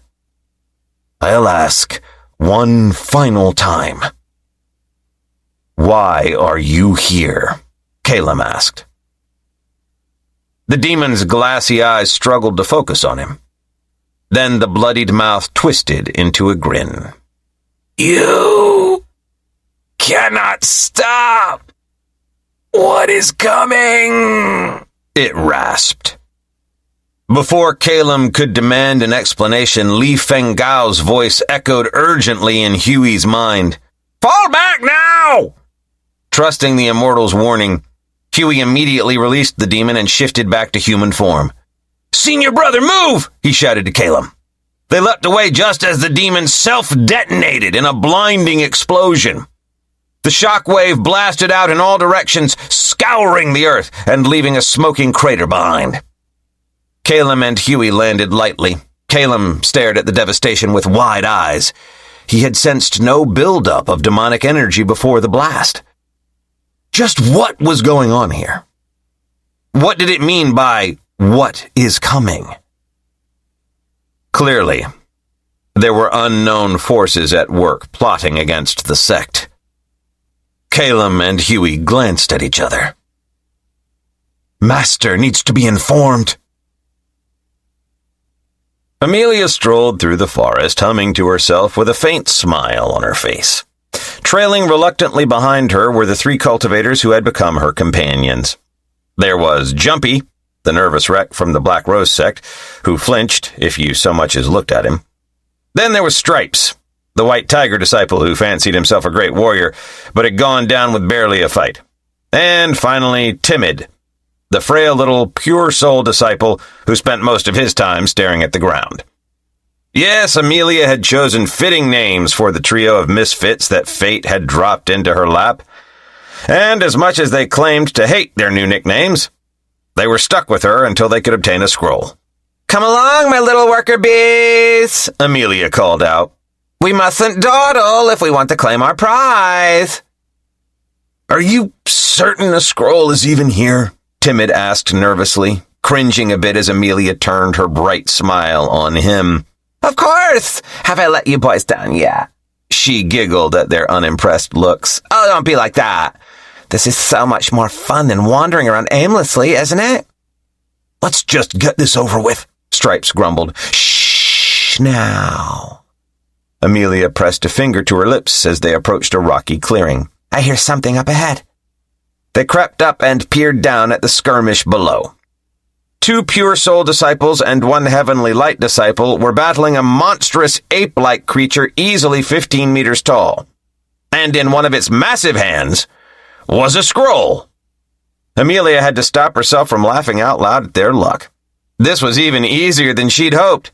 "All right, boys, time to earn your keep," she whispered. Before any of them could react, she gave Jumpy a shove, sending the Black Rose disciple tumbling down into the middle of the fight with a shriek. The other 2 disciples quickly followed, either pushed by Amelia or leaping down of their own will. Giggling, Amelia sat down on a nearby boulder to watch the show unfold. The 3 disciples were not happy at the sudden interruption and turned their attacks on the new arrivals. For a few moments, it was a complete free-for-all brawl between all 6 cultivators and the hulking beast. Jumpy got punched in the face almost immediately, but managed to stay on his feet. Face pale, he retaliated with a series of fireballs that scorched the beast's fur but barely slowed its rampage. Stripes activated some white tiger transformation technique, sprouting claws, fangs, and fur all over his body. Roaring, he launched himself at one of the other disciples, and the 2 became locked in a vicious melee. Meanwhile, Timid struggled to dodge the various techniques and bodies crashing chaotically all around him, but he managed to get close to the beast holding the scroll and landed a desperate palm strike to its leg that made it stumble. Unfortunately, the giant creature immediately backhanded poor Timid in retaliation, sending the slim cultivator flying into a tree trunk with a sickening crunch. He collapsed in a limp heap at the base of the tree, clearly out of the fight. Amelia watched all this with great amusement, casually throwing the occasional fireball or a soul blade into the fray whenever she felt like it, not caring who she hit. After a few minutes, with a blow to the head, Stripes managed to knock the Heavenly Light Disciple out. He then turned to face the beast, leaping onto its back. The ape roared as it tried to shrug him off, but Stripes sunk his canines into its neck until it finally toppled over dead, the scroll falling to the ground. Leaping down, Amelia landed in front of Jumpy and Stripes. "Thanks for the help, boys. I'll take that now," she said sweetly, picking up the scroll from the ape's corpse. Jumpy and Stripes stared at her, both looking like they wanted to attack her and take back the scroll. But ultimately they stayed back, not willing to risk it. Good choice. Amelia hummed thoughtfully, tapping one long nail against her chin. She could keep her new pets longer, force them to get her another scroll too, but no. Caleb and Huey would worry if she took too long. It was better to return now. She had what she wanted anyway. "It's been fun, boys, but I should get back to my team now. See you around." Amelia blew them a kiss. Caleb paced within the cave hideout, a deep frown on his normally calm features.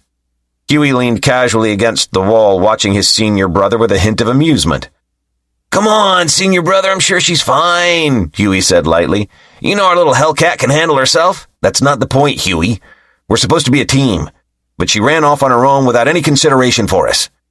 "But that's just Amelia." Caleb shook his head. "What if I hadn't gotten to you so quickly against that demon? Amelia should have been there watching your back. That's what teammates do." Huey opened his mouth, then closed it again, realizing he had no real counter-argument. Caleb was right. It had been irresponsible of Amelia to abandon them like that. Their master had thought that Huey's near-death encounter made Amelia more of a team player, but that didn't seem to be the case. At that moment, a silver-haired girl strolled into the cave. "Hello, boys. Did you miss me?" Amelia called out. Her smile faltered a bit after seeing Caleb's stony expression. "Where have you been?" "Oh, senior brother, don't be such a worry-wart. I was just having a bit of fun."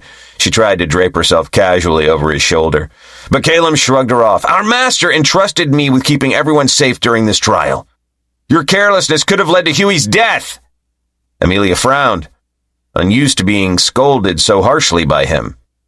She tried to think of some glib response to brush it off, but Caleb wasn't done. "We're supposed to be a team, but you abandoned us for your own amusement," he continued. "As your senior brother, I expect better from you." Amelia's mouth twisted unhappily. She clearly wanted to argue back, but could tell Caleb wouldn't bend. "You're right, of course," she admitted quietly. "I didn't think through how my actions might impact you both. It was selfish of me, and I'm sorry." Caleb's stern demeanor softened slightly, and he gave a nod. Eager to break the tension, Huey spoke up. "Check out what I nabbed us!" He held up a scroll triumphantly. Amelia's eyes lit up as she saw it was a Yang scroll. "Excellent work, Huey! Now we can find it." She broke off, smile freezing in place as she seemed to remember something. Slowly, she reached into her ring and pulled out another Yang scroll. "Ugh! I can't believe my useless servants didn't grab a yin scroll," Amelia grumbled under her breath. Huey chose not to ask for details. "Guess we'll need to trade one of these for a yin scroll," he said.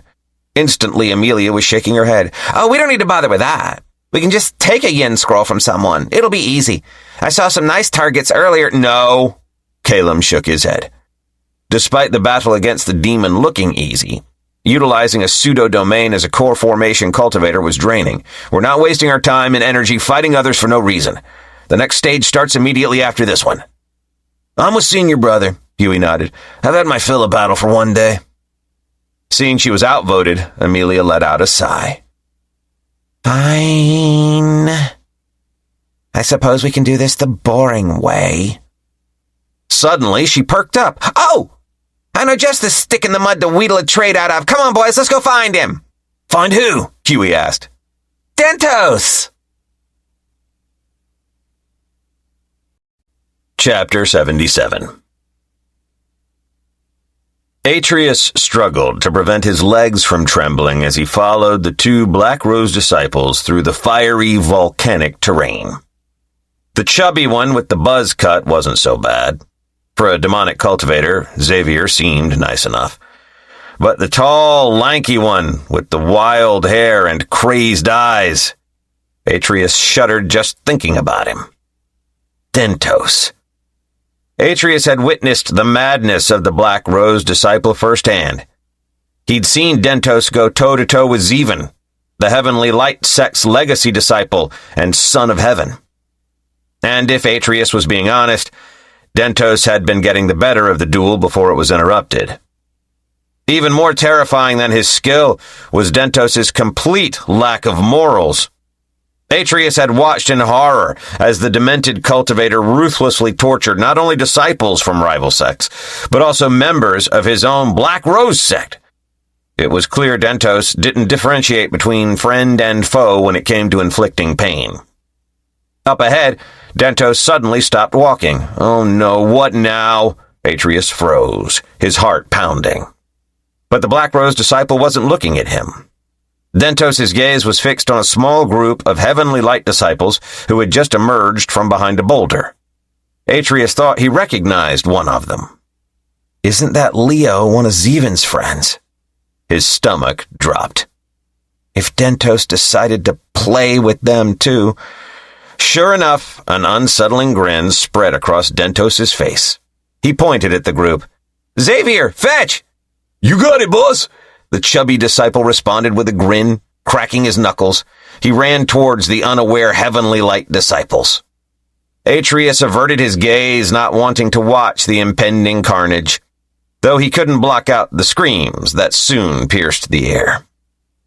After a few minutes, Xavier returned dragging two semi-conscious disciples by their collars.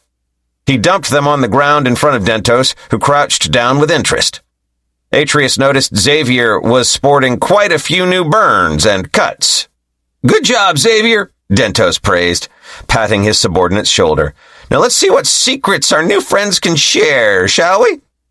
Atreus's insides twisted with anxiety and guilt as Dentos proceeded to persuade the two disciples to reveal any information they had about Zeven's current location and plans. The methods the demented cultivator used made Atreus want to vomit. He thanked the heavens that Dentos had not used such tactics on him. As soon as Atreus realized who he was dealing with, he had spilled everything he knew about Zeven without hesitation. Loyalty to the Heavenly Light Sect be damned! I want to make it through this trial alive. "Here, catch!" Atreus instinctively caught the object Dentos tossed to him. He looked down to see it was a scroll. A yin scroll. So far, thanks to Dentos's terrifying efficiency, their group had already collected 3 yang scrolls and 3 yin scrolls. Atreus didn't understand why the Black Rose disciple continued hunting for more scrolls when they only needed 1 of each to advance. Was he trying to decrease the competition that'll make it to the next stage? Atreus didn't dare ask. Dentos strolled back from where the 2 disciples lay crumpled on the ground, having gotten everything he could out of them. He jerked his head towards the north. "Let's go! Zeven was spotted heading that direction." Atreus gulped and nodded. So they were going after Zeven for payback. Fantastic. As they set off, Atreus noticed Xavier following Dentos's every command without hesitation. Right, Xavier had mentioned Dentos was ranked number 1 on something called the Karmic Ledger with the Black Rose Sect's disciplinary hall. Crazy bastard seems like a star among Black Rose enforcers. Whenever they encountered another Black Rose team with a disciplinary hall member, that person would salute Dentos and call him boss. Lost in thought, Atreus almost slammed into Xavier's wide back when Dentos came to a sudden stop. He silently cursed himself for being distracted. Dentos stood still, head cocked. Then, without warning, he activated the wings of rock on his back and shot upwards, narrowly avoiding the purple energy blade that struck the earth where he'd just stood. That was close, too close, Atreus thought as he took a step back. A girl's laughter rang out. Dentos reappeared directly in front of a silver-haired girl and bowed his head. "Senior Sister Amelia." Atreus's mouth fell open. This was the first time he'd ever witnessed Dentos bow his head to anyone. The girl, Amelia, smirked.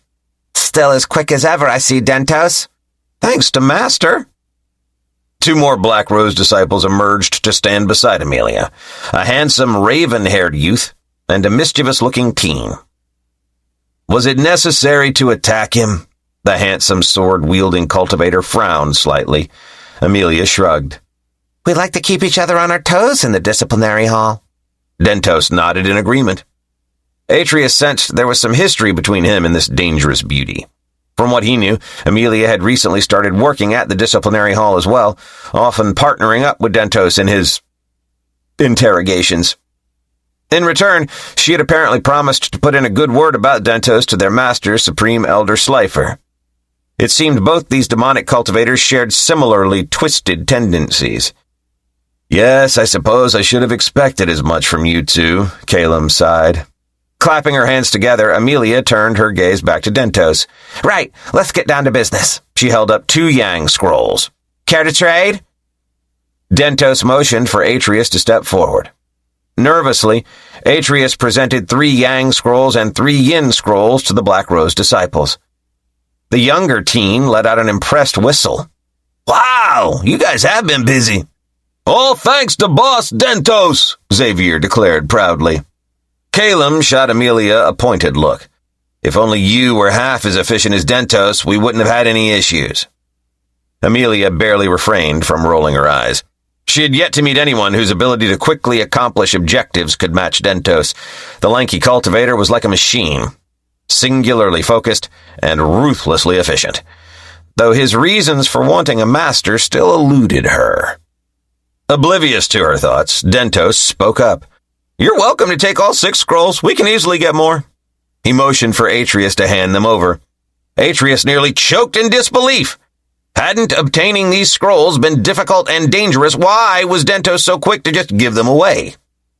But he wasn't foolish enough to question his leader's decision out loud. 1 yin scroll will be enough. Dentos nodded and passed him a scroll. The mischievous teen, Huey, Atreus had gathered, pumped a fist in the air. All right! Now we've got what we need to advance! Speaking of which, have you had any luck finding our slippery friend yet, Dentos? Amelia let out a predatory smile. Friend? Atreus frowned in confusion. Who was she talking about? I've been tracking him, but the Son of Heaven remains elusive, Dentos replied. It seems he is evading us. Amelia let out an annoyed huff. Talks a big game but runs like a coward when it comes down to it. Her lips curved into a cruel smirk. But his luck is about to run out. Atreus's blood ran cold. Son of Heaven! She had to mean Zeven. Are they going to gang up on him? Calum nodded. Let's work together to deal with this nuisance before the first stage ends. He leveled a stern look at Amelia. Remember, Master ordered us not to engage Zeven alone. We need to work together and overwhelm him immediately. No playing around this time. Amelia rolled her eyes. Yes, I know. Don't worry your pretty little head. I can behave. A chilling glint entered her eyes. That rat won't slip away so easily this time. The 2 groups nodded, turning north. Atreus could only follow, praying he survived to the end of the trial. Just what have I gotten myself caught up in? Slifer sat in the private booth, not paying much attention as the disciples from the sects competed in exhibition matches and tests of skill.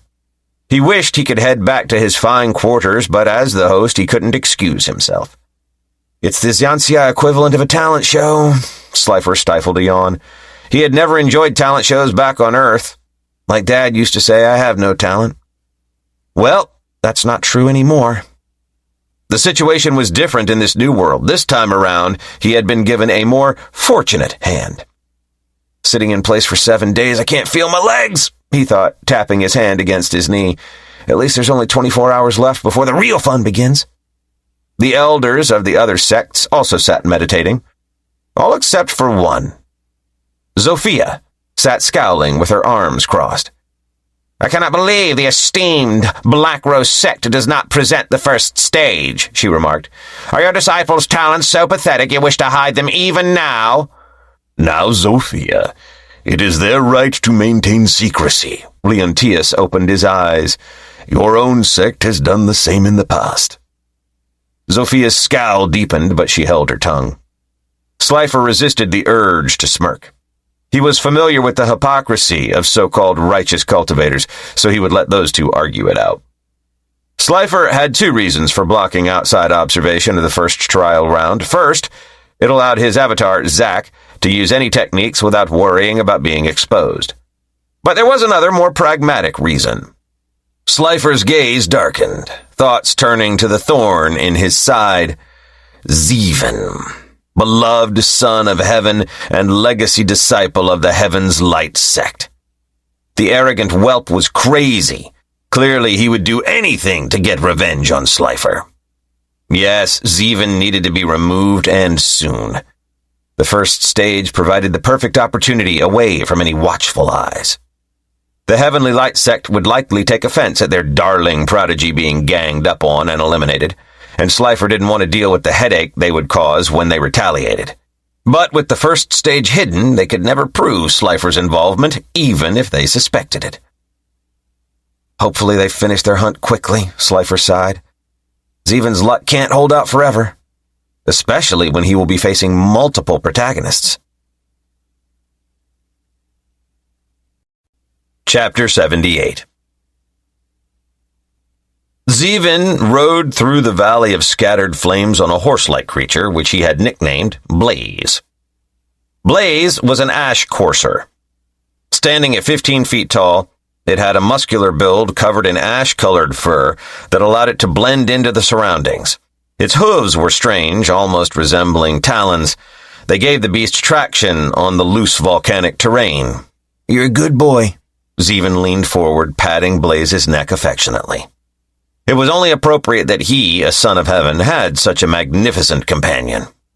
He had discovered Blaze skulking around in the 3rd day of the trial, no doubt driven down from its mountain home by the influx of disciples invading its territory. He'd always had an affinity with beasts and creatures since childhood.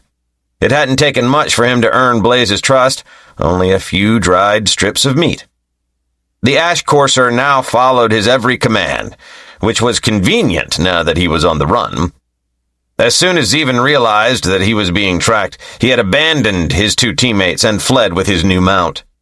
One of those teammates had been a Black Rose disciple. There was no way Zeven could trust anyone from that demonic sect, not when he intended to kill their supreme elder. Zeven brushed his fingers over the ring on his right hand. There were 2 scrolls stored inside, one yang and one yin. He didn't dare hand the scrolls to either of his useless teammates. At their pathetic cultivation levels, the scrolls would have been stolen from them in minutes. No, the scrolls were safest with him. His face darkened as unwanted thoughts of the Black Rose disciples filled his mind.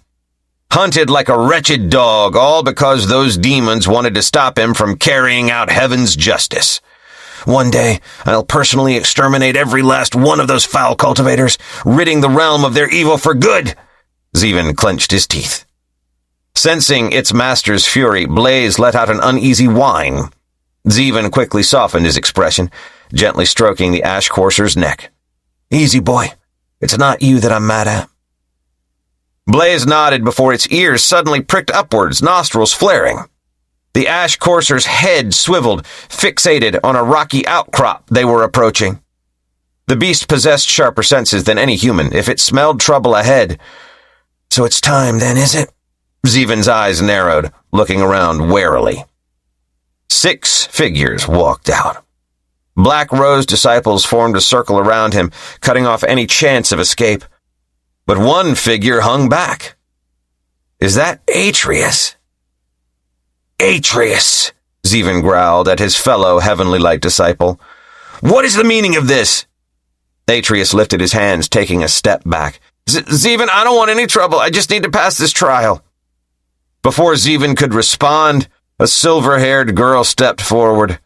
"There's nowhere left to run, little rat," she purred. Zeven regarded the beauty before him with contempt. Amelia. She was the worst of the lot. "Swarming me like a pack of rabid beasts," Zeven sneered. "Have you no shame?" In that instant, Calum struck without warning. His sword extended, ready to impale the Son of Heaven through the chest. Relying on his instincts, Zeven twisted sideways at the last second. Instead of his heart, the blade pierced through his left shoulder. Face contorting in pain, he barely swallowed back a scream. "All together now! Leave nothing to chance!" Calum shouted. Zevin paled. He was hoping to stall as he knew the first stage would be ending any movement, but the Black Rose disciples were clearly done wasting time. Grimacing, he yanked Bloodthorn free, then leaned down to stare into Blaze's eyes. "Rampage!" he commanded. As the enraged Ash Courser's cultivation rose to the half-nascent soul realm, it charged forward. Zevin leapt and rolled from its back, sprinting for cover behind a boulder while clutching his wounded shoulder. Blaze's roars and the sounds of battle erupted behind him. Zevin glanced back to see the Ash Courser engaging Xavier and Huey in battle. But Calum, Amelia, and Dentos had their sights locked on their real target, him. Cursing under his breath, Zevin continued running. No matter how arrogant he was, half a dozen peak core formation cultivators, including Slifer's direct disciples, were not enemies he could fight head-on. His figure blurred as he activated a movement technique, wind descent. Yet as he continued to flee, every time he glanced back, he saw the Black Rose psychos clinging to his trail like leeches. Zevin twisted around, throwing a wind blade back at Amelia to slow her down. She deflected it with a wave of her hand. From his other side, Calum's blade came slashing in again. Zevin darted right to avoid it, the sword slicing through the hem of his robes. Too close. Up ahead, Zevin spotted an opening between two large boulders. He immediately threw himself into the gap, hoping it would force his pursuers into a single file. Zevin kept low to the ground as he scrambled on all fours through the tight space, careful not to get wedged. Just as he pulled himself free on the other side, a giant crimson vortex filled the crevice. Zevin crouched behind one of the boulders, narrowly avoiding Calum's attack. Moments later, Dentos emerged from the gap, followed closely by Amelia. Zevin took off again. He wove between rocky outcroppings, leapt over smoldering chasms, ducked flying blades and beams of purple energy. But no matter the evasive maneuvers he used, his three pursuers matched him move for move. Up ahead, Zevin spotted a large active geyser, shooting steam high into the air. Seizing the opportunity, he sprinted straight into the scalding vapors, hoping to obscure himself from view. Seconds later, three dark silhouettes emerged from a cloud of steam. Zevin barely rolled to the side in time to avoid Amelia's soul render as it came cleaving through the vapors. "I need a new strategy, and I need it now!" "I see you, little mouse," Amelia called in a sing-song voice. Zevin immediately switched direction as her next soul blade obliterated the path ahead. But in his haste to avoid it, he skidded out into open ground. Suddenly, the air around Zevin warped and distorted.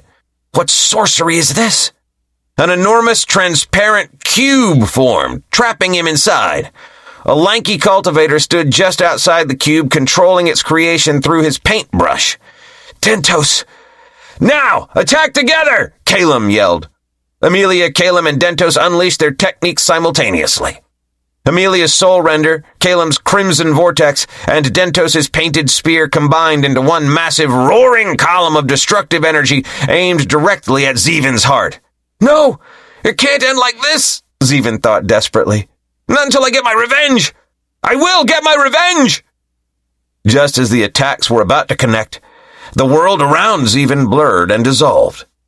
He felt a strong pulling sensation, and then everything went black. Zack was lazing high up in a tree, relaxing after having found both the yin and yang scrolls needed to pass the first stage of the exams. "Unless one of those two weirdos die," Zack muttered to himself as he juggled the scrolls. He felt quite confident that his strange teammates would survive. If they could make him feel uneasy, they could definitely handle the other Foundation establishment cultivators in the trial. If anything, Zack felt bad for anyone unlucky enough to encounter them. Though he had been worried that the Black Death disciples would hunt him down, so he had stayed on the move. He didn't know what they wanted with him, and he did not want to find out. But with only an hour left until the first trial ended, he could finally take a breather. Well, a short one anyway. Never hurts to stay vigilant. As he began to doze off, Zack's eyes suddenly shot open. A prickle of unease crept down his neck. He sat up, instantly on alert. "Now hold on just a darn minute. This is usually the point where everything goes spectacularly wrong. Just when the protagonist thinks they're safe, bam! Ambush out of nowhere." Zack wasn't about to fall for that cliché. Time to be proactive. He closed his eyes and activated a new technique the main body had learned called Mind's Eye. It was a surveillance technique that Slifer thought would come in handy for a situation like this. A barely perceptible pulse of chi radiated out from him, sweeping the forest. It traveled more than twice as far as his spiritual sense could reach. There! 200 feet to the east, partially obscured from his spiritual sense, 2 figures stealthily approaching his position. Zack's eyes snapped open, immediately focusing east. Were they his creepy teammates? It would explain how they evaded his initial spiritual probe. His question was answered a second later when 2 beams of inky black chi came hurtling directly at him. Cursing, Zack instantly manifested his lightning wings technique, launching himself into the sky right as the attack struck the tree he'd been lounging in just moments before. The tree let out an awful groan before crashing down, leaves withering and bark decaying from the residual death chi. Zack's eyes narrowed, wings beating to keep him in the air. The attacks were similar to the reversal card's life-draining properties, but instead of absorbing life essence, they corrupted with pure death chi. Below him, 2 black-robed figures emerged from the tree line. Zack frowned. Yep, definitely his shady teammates from the Death Rose Sect, though he'd nicknamed them Vampire and Zombie in his mind. Well, no time like the present for a cheerful reunion. Zack pasted a sunny grin on his face and called out, "Yo, guys! Fancy meeting you here. What took you so long?" The vampire girl frowned up at him. "Why did you run from us before?" she demanded. Zack laughed. "Oh, I just wanted a head start, no biggie." As he chatted, his eyes scanned his surroundings, looking for any escape routes. Staying too high up made him an easy target. There! 50 feet to the west lay a thick bundle of trees, and if he could just make it over that rocky overhang to the south, he'd find plenty of caves to duck into. And with caves come opportunity. Now he just needed an opportunity to escape to one of those spots without getting hit by another blast of deadly miasma. Meanwhile, Zombie spoke up. "We have some questions for you," he said slowly. "About your master, Slifer. There are inconsistencies." "Sorry to disappoint, fellas, but you're barking way up the wrong tree." Zack waved a hand. "An ascendant like him, that's crazy above your pay grade." The male disciple continued, staring at him like a creep. "We also have questions for you. You seem to have appeared from nowhere. Who exactly are you?" "Me?" Zack plastered on an oblivious look. "I'm nobody important, just some disciple. Nothing worth digging into there." The vampire girl took a step towards him, and Zack realized she was about to attack again. Crap! Time for me to scram! Zack immediately dove towards the escape route he had picked out earlier. He had no desire to actually fight these 2. He had no idea which techniques they had in their arsenal. Even if he was able to defeat them, he doubted he would come out unscathed. Unlike the main body, who had his cards to save him, I need to look out for myself. A streak of inky darkness shot through the air, narrowly missing his wing as Zack barrel-rolled out of the way. He plunged into the trees as the Black Death disciples followed in pursuit. They fired off more attacks, decay spreading wherever their chi touched. Zack just managed to dodge them, the blasts grazing past close enough to tear his robe and leave bloody furrows across his shoulder. Gritting his teeth against the pain, Zack clamped one hand over the wound. That stuff was nasty. He could feel the death energy trying to corrupt his own chi. As he sprinted through the underbrush, Zack focused on containing the spread before it could contaminate his dantian and meridians. This crap is strong! Sweat beaded his forehead from the effort. Zack knew he couldn't suppress it forever. He soon found a thick tree to lean against and catch his breath. Closing his eyes, he prepared to cycle his chi and cleansing patterns, only to suddenly freeze as a pulse of mind's eye chi returned 2 life forces rapidly closing in. "Damn! How do they keep finding me so fast?" Zack muttered. He opened his eyes to see the pair standing before him. "I tried being nice, but it seems you 2 are just ungrateful," Zack said, narrowing his eyes. His cheerful demeanor vanished. "I need to hit them hard and fast." But before Zack could act, The marking on his palm, the one he had used to touch the teleportation cube earlier, suddenly flared with light. A portal appeared out of thin air, sucking all three of them inside. "Well, crap," was all Zack had time to say, before disappearing. Chapter 79. The arena was buzzing with excitement as the spectators leaned forward in their seats, eyes glued to the empty stage below.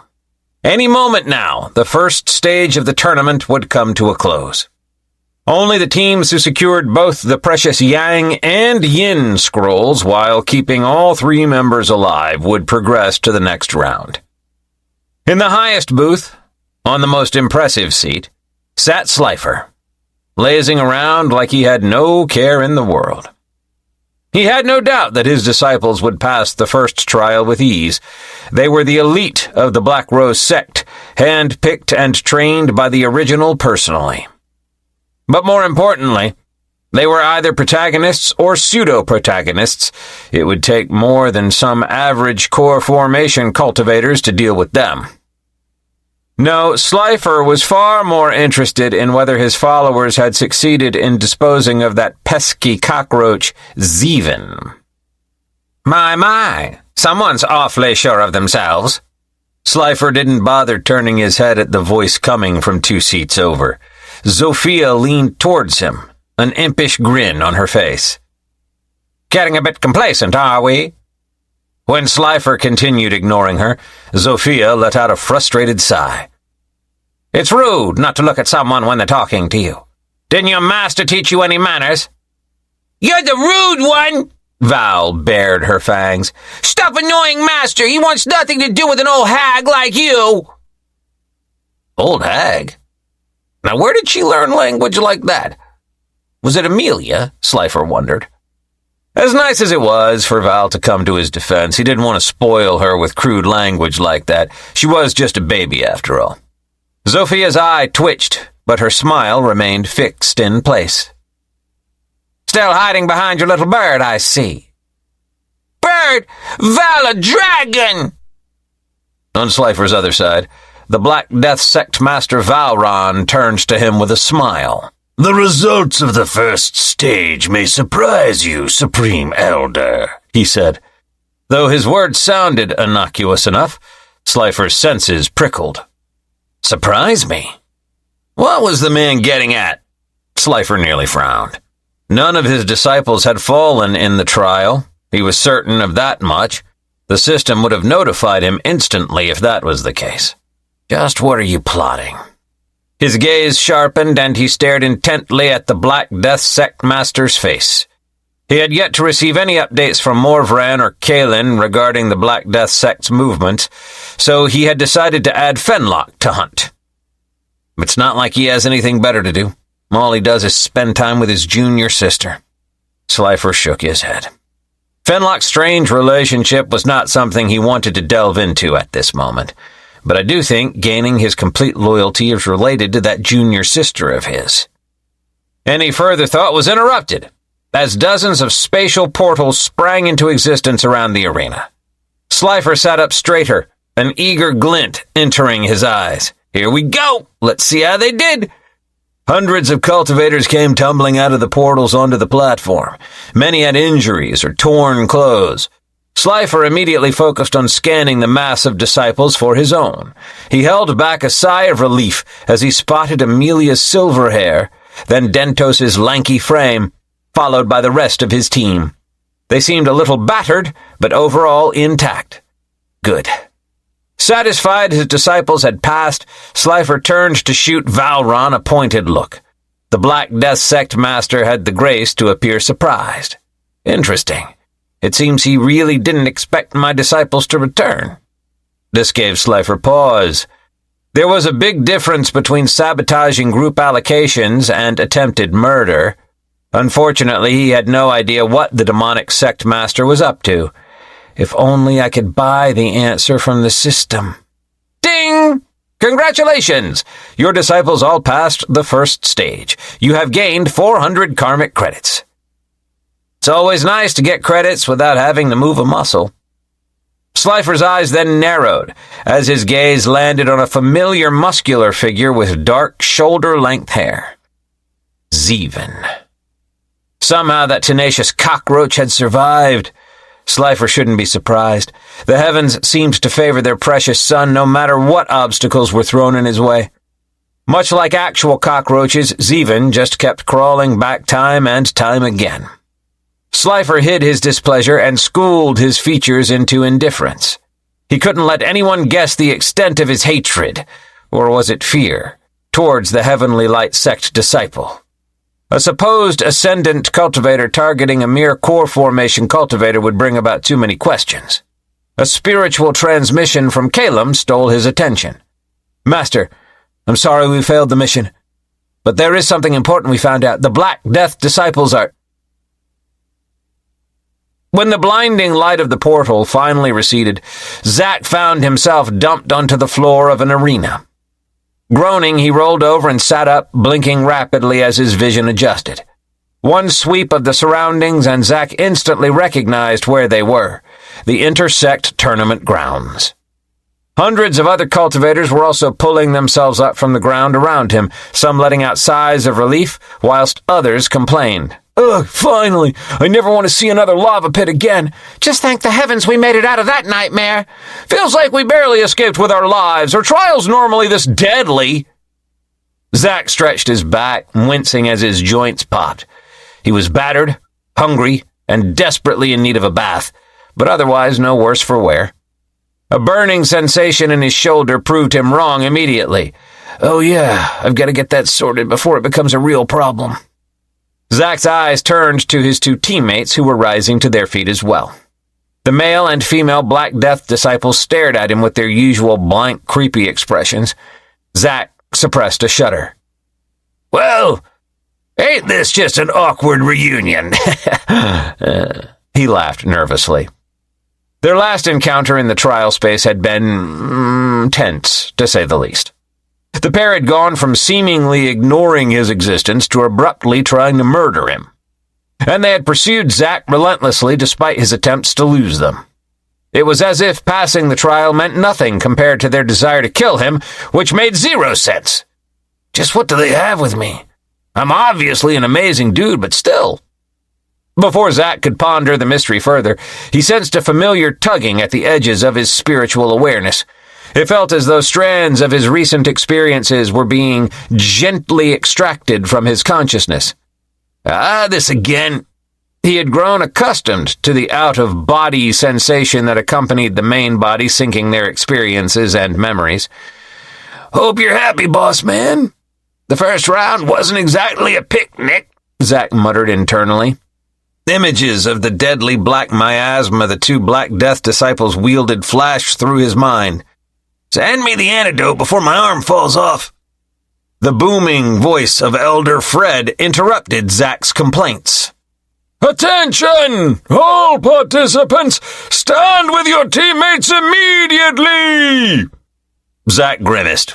Well, time to get up close and personal with his murderous buddies again. He dragged his feet over to join the Black Death cultivators, carefully positioning himself out of arm's reach. Their lifeless gazes followed his every move. Yeah, this isn't creepy at all. "Right!" Elder Fred bellowed. "The teams with both a yin and yang scroll, present them now!" Grinning, Zack took out the scrolls from his interspatial ring, holding them up proudly. He spotted Calum and Dentos doing the same, along with a few other talents like William and Nomad. Nice, the whole squad made it through. "The 10 teams that secured the scrolls from both the core formation and foundation establishment divisions shall advance." Elder Fred's tone hardened. "The rest of you, scram!" Angry mutters broke out among the eliminated disciples at the dismissal. "This isn't fair! We didn't even get to show our strength! They can't just fail us without seeing what we can do!" But under the oppressive pressure of Elder Fred's nascent soul cultivation, nobody dared protest further. Shooting dirty glances at the passing teams, the losers quickly filed out. Now then, the second trial will consist of 1 versus 1 battles, and just like before, the core formation division shall compete separately from the foundation establishment division. There will be 5 brackets of 6 competitors each, Elder Fred continued. The 6 cultivators in a bracket would battle each other in turn. A win earns you 3 points, a draw earns 1 point, and a loss earns 0 points. The cultivator in each bracket with the most points will advance and secure a slot to the sealed realm. Mumbles of annoyance spread amongst the participants. Only 5 slots out of all of us? Seriously? 1 loss and you're basically out of the running? They expect us to battle tournament style right after the first trial. Yeah, we've not had any time to rest. Enough! With a wave of his sleeve, Elder Fred silenced them as he produced a glowing orb of water. The matchups will now be decided. He caused the liquid to separate into 5 smaller orbs, each holding 6 names. With motions from his fingers, he stirred the names within each orb, randomizing the order. Watching closely, Zack noted with satisfaction when the Black Rose disciples each ended up in different brackets, just like the main body had promised. With a round-robin style tournament bracket, there's no chance of the gang accidentally knocking each other out of the competition, and with a bit of luck, we'll be able to monopolize all 5 slots to the sealed realm. Finally, Elder Fred flicked his wrist, solidifying the pools into brackets. Let's see who I'm up against first. Zack scanned the Foundation establishment list.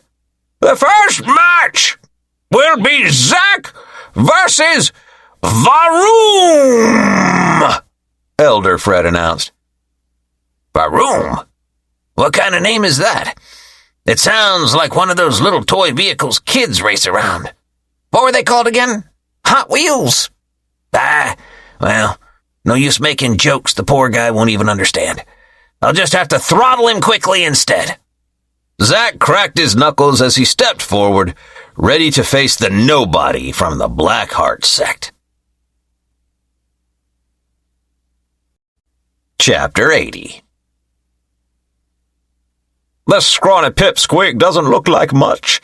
He probably hasn't even reached the middle stage of Foundation establishment, Varoom scoffed, looking down at his opponent. Boy, I won't even need any techniques to beat you. I'll just slap you to death. Give it a try, big guy, Zack responded with a smirk. Varoom grunted. This kid was clearly all talk, and that smug attitude just made Varoom want to pound his face in even more. Without warning, Varoom flickered out of view. In the blink of an eye, he appeared directly behind Zack, already swinging a massive fist towards the back of his head. But to his shock, Zack reacted instantly, whipping around and casually catching his punch with one hand. Too slow, Zack said, clicking his tongue. With his free hand, he delivered a lightning-fast jab straight towards Varoom's nose. Varoom stumbled back, blinking rapidly. How could this pipsqueak stop his full-powered punch with just one hand? Just how strong was this guy? After gathering himself, Varoom spat out, "So, you're just a freakish body cultivator, is that it?" Something like that, Zack said, rolling his injured shoulder with a slight wince. Can't play around for too long with this bum arm. Gritting his teeth, Varoom changed tactics. He slammed his foot down, sending a spike of stone shooting up beneath Zack's feet. But Zack merely raised an eyebrow at the incoming attack. With a sigh, he thrust out his palm, meeting the stone spike head-on. Thunderclap palm! A resounding shockwave boomed out, obliterating the spike into tiny pebbles. Varoom's eyes narrowed as understanding dawned on him. This was no ordinary Foundation establishment cultivator. The kid's comprehension and control over elemental forces was clearly at the level of core formation at least. Zack considered bringing out a sword and using Sunrise Slash to end the fight quickly, but no, that would definitely rouse suspicion about his true identity. For now, he'd have to rely on his own techniques. Let's wrap this up, shall we? Zack inhaled deeply before letting out a roar. Dragon roar of the thunderous sky! Visible shockwaves ripped through the air, crackling with lightning. Just before the attack could land, a bolt of pain shot through Zack's injured shoulder, disrupting his control. The thunderous roar fizzled out pathetically mid-flight. "Crap!" Zack cursed under his breath. "Pathetic!" Varoom seized the opportunity. Stomping again, he raised up earthen walls in a spherical formation around Zack, creating a stone prison. Rune inscriptions along the prison walls rapidly siphoned away Zack's chi. Looking through the prison's single-barred window, Varoom smirked. "Not so cocky now, are you? That's what you get for underestimating me!" Inside the cell, Zack grumbled in annoyance. He had let himself get too carried away showboating. Now he was stuck in this stupid rock box like a misbehaving child sent to the naughty corner. Meanwhile, in the spectator stands, Slifer watched the situation unfold with a shake of his head. Zack was acting just as rash and short-sighted as Slifer himself tended to be. But unlike Slifer, who had to restrain himself constantly for the sake of his Supreme Elder image, Zack had no such obligations. It's strange seeing myself from a different perspective. Ding! New task! For every battle your disciples win in the first round, you will gain 150 karmic credits. 150 karmic credits just to bully others? Why not? Slifer smirked. My! It seems your disciple has gotten himself into quite the predicament. Zofia laughed. Slifer waved a hand dismissively. I thought someone of your cultivation would be more perceptive. Zofia's smile froze. She opened her mouth to snap back with a retort, but then a distant rumbling suddenly drew her gaze to the sky. A massive thunderbolt tore through the clouds, descending rapidly towards the arena grounds. With a resounding crack, it struck the stone prison, blasting it to pieces in an instant. As the dust settled, Zack stood smirking amidst the rubble, wisps of electricity still dancing across his skin. A useful little trick, that one. The celestial lightning tribulation technique let him call on one lightning bolt from the heavens. He normally used it to temper his body, but it worked in situations like this. After all, lightning was the weakness of earth techniques. How? Varoom stumbled back in shock. No matter what he tried, this kid seemed to have the perfect counter. Just what would it take to defeat him? Sensing his injured shoulder continuing to worsen, Zack sighed. Sorry, big guy, but I'm gonna have to wrap this up quick before my arm falls off. In a flash, Zack appeared behind Varoom, electricity cackling from his wings. Varoom hurriedly raised a stone barrier, but Zack's thunderclap palm blasted straight through it and slammed into his chest. Varoom soared backwards through the air. The winner is Zack!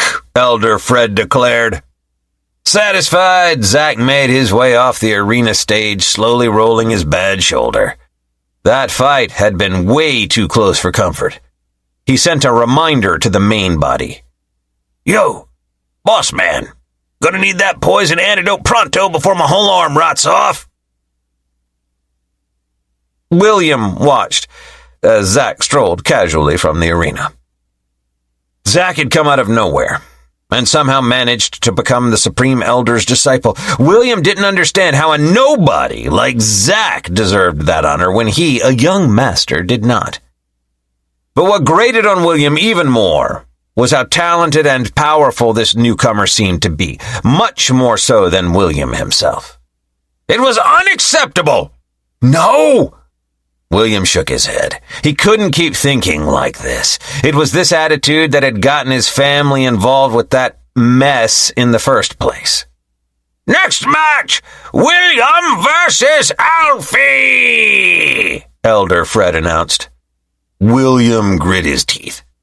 Just his luck to face a heavenly light disciple at the late Foundation establishment stage right off the bat. As an early Foundation establishment cultivator, he was definitely at a disadvantage. Walking onto the platform, William kept his nerves hidden. He would not let this opponent sense any weakness. Begin! Alfie smirked, not even bothering to take a battle stance. This should be quick. I hope you've made your peace, kid. William's face burned. He wasn't used to being talked down to like that, but he kept his anger in check. Losing his cool now would only lead to a quick defeat. If you are done talking, let's fight." "Don't say I didn't warn you," Alfie taunted. He casually summoned flames to his hands and tossed a fireball at the boy. "Here, catch!" As the fireball flew at him, William executed the gale force palm, shooting out a gust of wind from his hand. The wind collided with the fireball, causing a small explosion between them. "Not bad," Alfie remarked, clearly just toying with him. "But wind techniques won't get you far against my phoenix immolation." Alfie thrust his palms forward, unleashing a massive firebird. The phoenix screeched as it shot towards William with terrifying speed. Reacting quickly, William activated his wind step technique, using the wind to propel himself out of the phoenix's path. He appeared 20 meters to the left, barely avoiding the collision. But Alfie simply turned and sent the phoenix chasing after William once more. "You can't run forever!" William was forced to keep evading the phoenix, using all his speed and agility to avoid its swooping attacks. Alfie just stood back with an amused expression, controlling the phoenix's movements with casual flicks of his fingers. After a few minutes of this cat-and-mouse game, William was panting heavily. Alfie seized the chance to attack again. "Try my phoenix talons!" he cried, morphing the firebird into 2 gigantic claws of flame. The talons shot forward to grab a hold of William. Reacting on instinct, William sent a spiraling wind blade towards the left claw, disrupting its form and causing it to dissipate. But the right talon remained intact, slamming into William's side. "Arg!" William cried out as the intense heat seared his robe and flesh. Dropping to one knee, he quickly patted out the flames before they could spread. Gritting his teeth against the pain, he stood back up to face Alfie once more. By now, Alfie looked slightly annoyed that the match was still continuing. "Just give up! You'll never win with that pathetic cultivation of yours!" William frowned, mind racing for a solution. Alfie was clearly the superior cultivator in terms of pure power. William's only advantage lay in the natural counter that wind held against fire. If he could just exploit that somehow. When Alfie sent another fireball whizzing towards him, a plan formed in William's mind. He deflected the first fireball with a wind palm, then watched closely as Alfie followed up with a second, larger fireball. Just before impact, William executed his wind accelerator technique. This greatly enhanced the speed and power of the oncoming fireball, sending it crashing straight into its unsuspecting caster.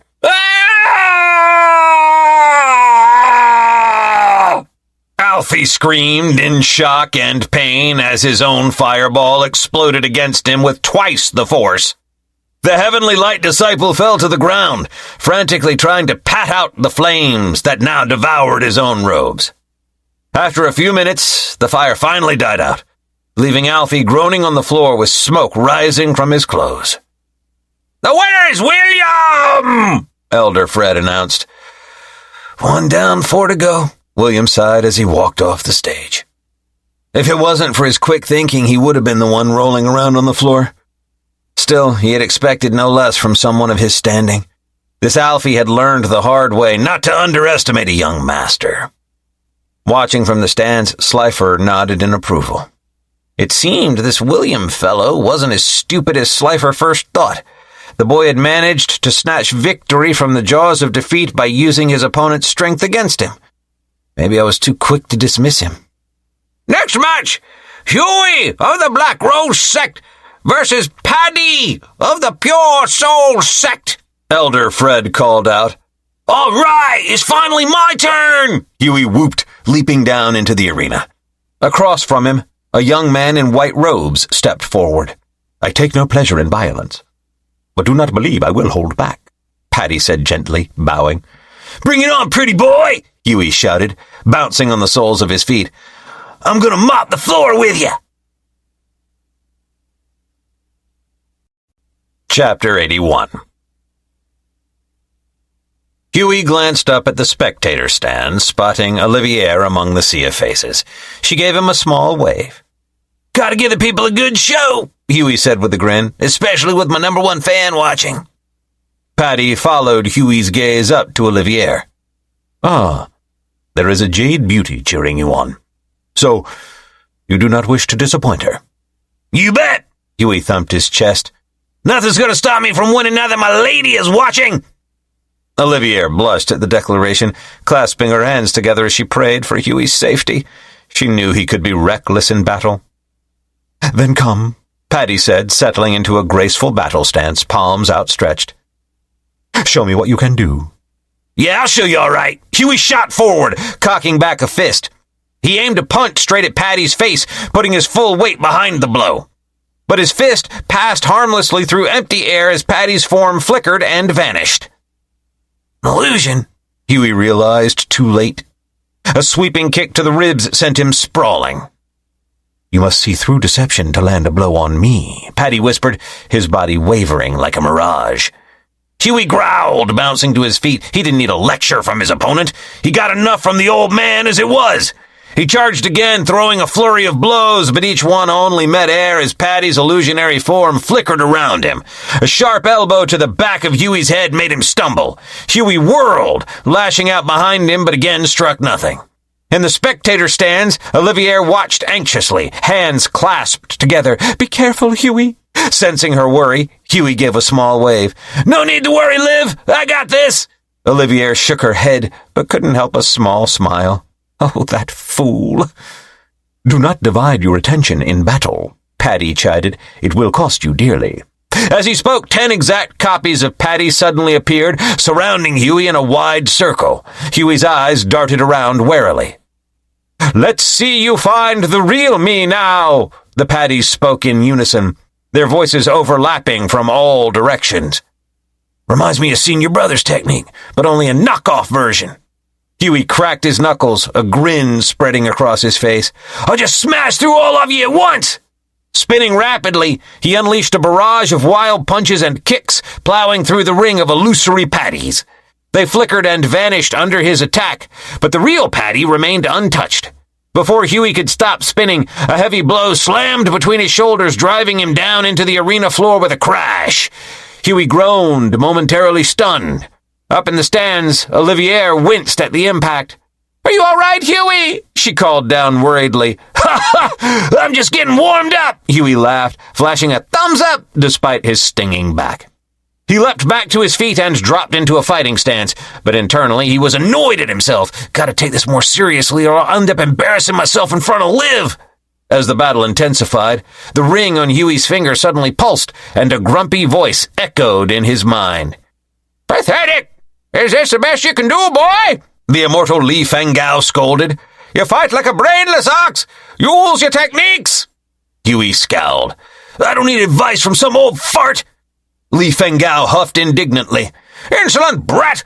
I was slaughtering enemies while you were still in diapers! You must exploit your opponent's weakness! Their only weakness is their ugly mug! Huey shot back, launching himself at the nearest Paddy. He grappled with the illusion briefly before it dissolved into smoke. Li Fengao sighed.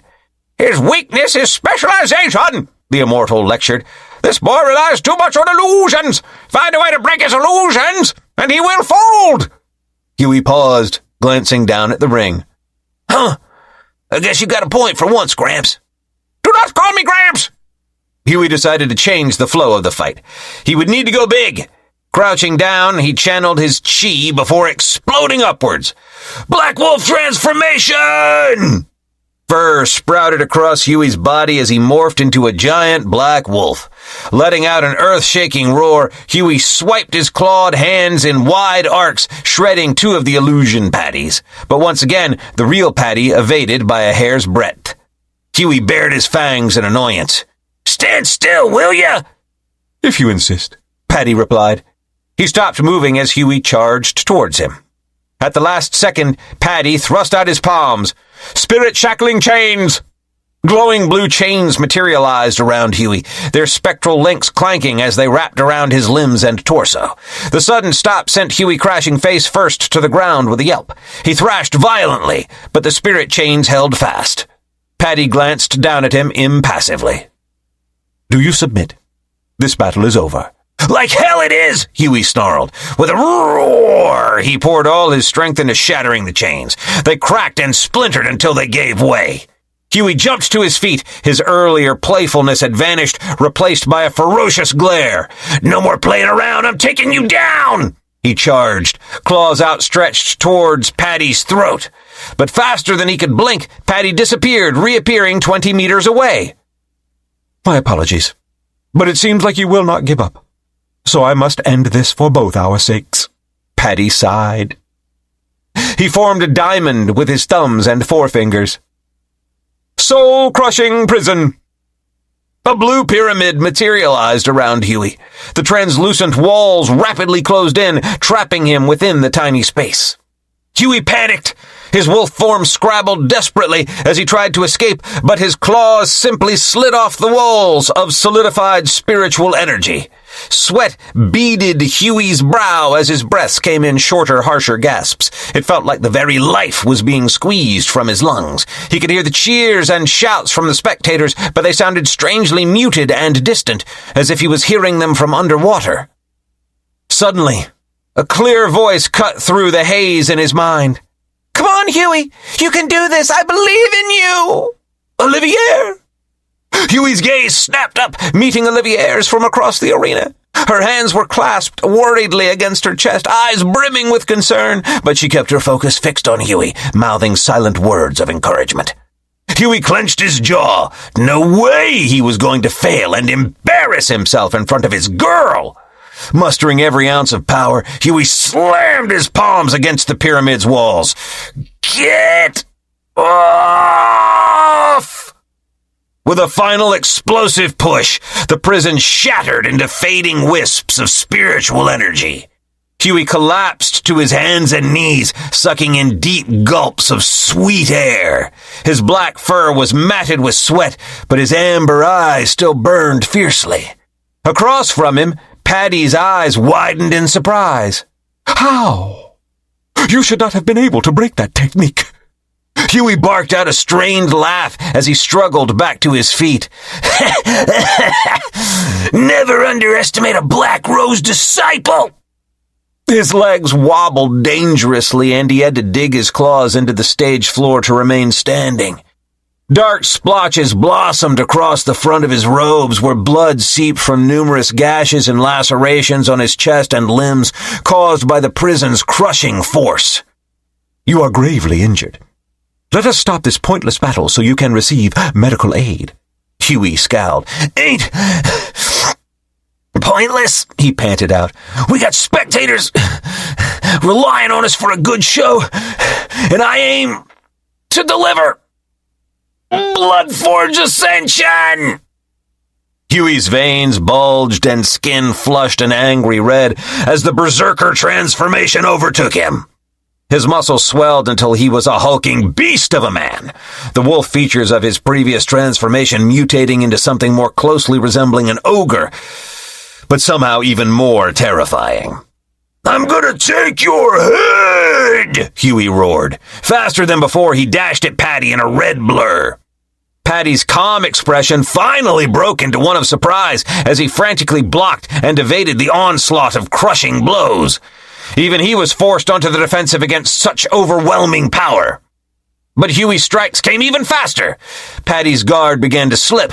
A particularly devastating punch broke through and caught him full in the stomach. Go! Paddy cried out, slamming backwards into the arena barrier so hard it cracked. He slid to the ground, clutching his midsection in agony. Huey paused, chest heaving as he regained control over his bloodlust. He really hoped he hadn't overdone it and seriously injured the guy. Slowly, painfully, Paddy climbed back to his feet. Swaying slightly, he gave Huey a weary smile. It seems I underestimated you, he panted. As Paddy prepared himself to continue, Huey suddenly had an idea. Check out my next trick, he announced.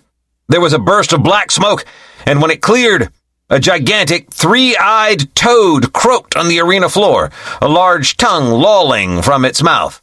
Pretty cool, huh?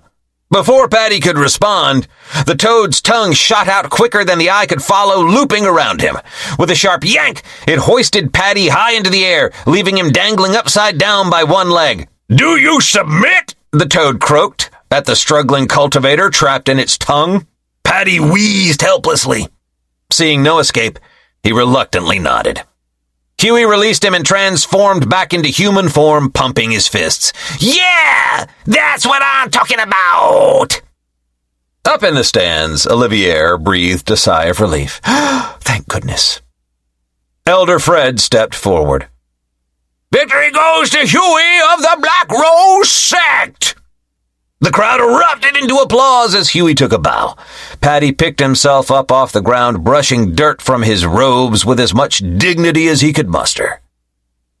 You beat me fairly, Paddy conceded, offering Huey a bow. Well played, friend. Huey slapped him on the back with a grin.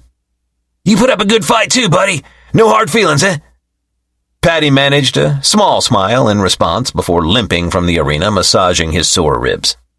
Huey waved cheekily until his opponent was out of sight. As Huey walked back to the waiting area, Li Fengao spoke up once more. What kind of harebrained fighting was that?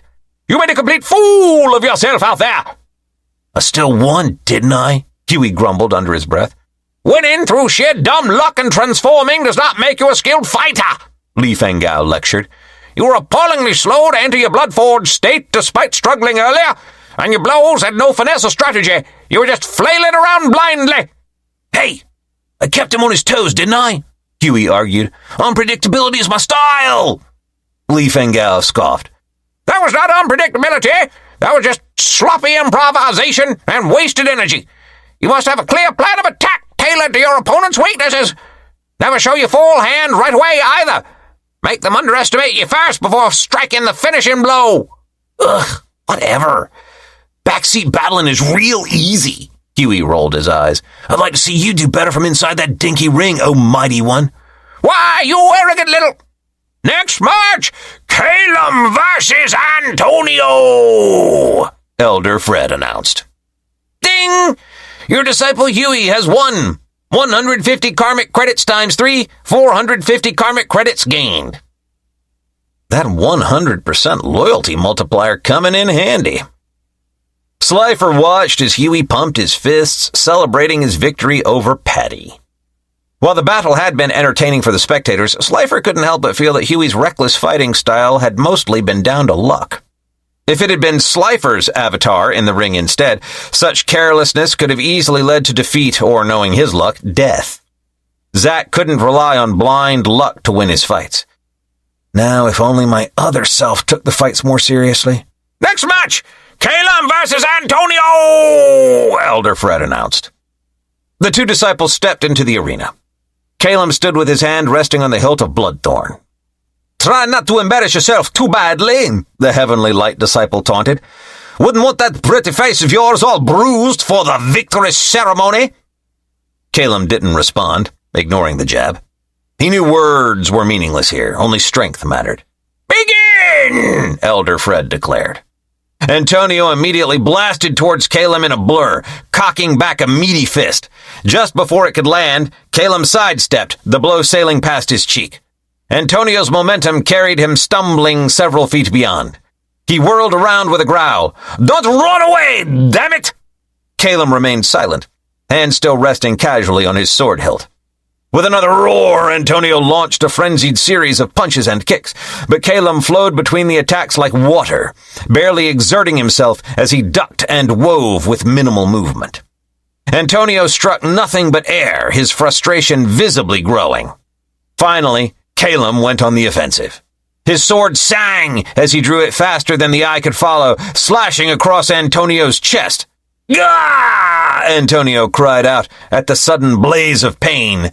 He leapt backwards, clutching the deep gash now marring his chest. You bastard! He spat. I'll kill you! Face twisted in rage. He lifted one hand towards Calum, palm outstretched. Yellow chi coalesced rapidly before him. Vajra fist! A massive projection of a golden fist rocketed towards Calum, but Calum didn't flinch. With a single upwards sweep of his sword, the fist split cleanly in half, dissipating harmlessly. Antonio gaped at the casual display of strength. He desperately channeled more chi, materializing 4 huge fists that hovered around him defensively. Try getting through this, he challenged. Calum's features remained impassive.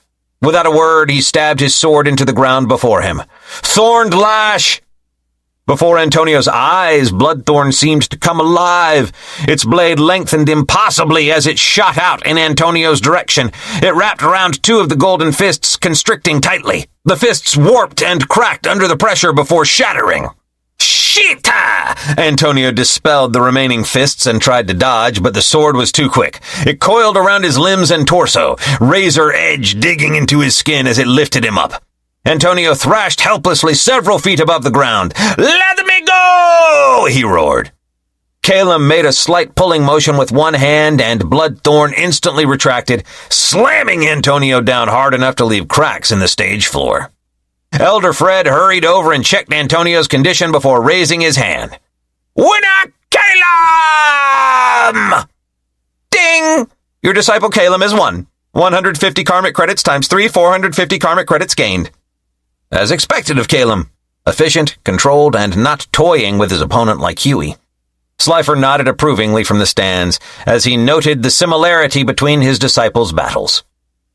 I just hope Huey realizes that Calum was teaching him a lesson there. Next match, Olive versus Cooey! While half listening to the other matches, Slifer opened up the system shop. He needed an antidote for Zack's injured shoulder. That Black Death Cultivator's corrosive death technique was still causing issues for Zack. Slifer had initially wanted Zack to deal with it himself, but his avatar had made it clear that he was making no progress. The attacks of the Black Death Disciple were not simple. What do we have here? The first antidote that popped up was called Rejuvenating Phoenix Balm, a medicinal paste that could cleanse all wounds and regenerate destroyed meridians. Useful, but Zack's meridians are fine. Slifer swiped to the next option as he purposely ignored the 10,000 karmic credit price tag.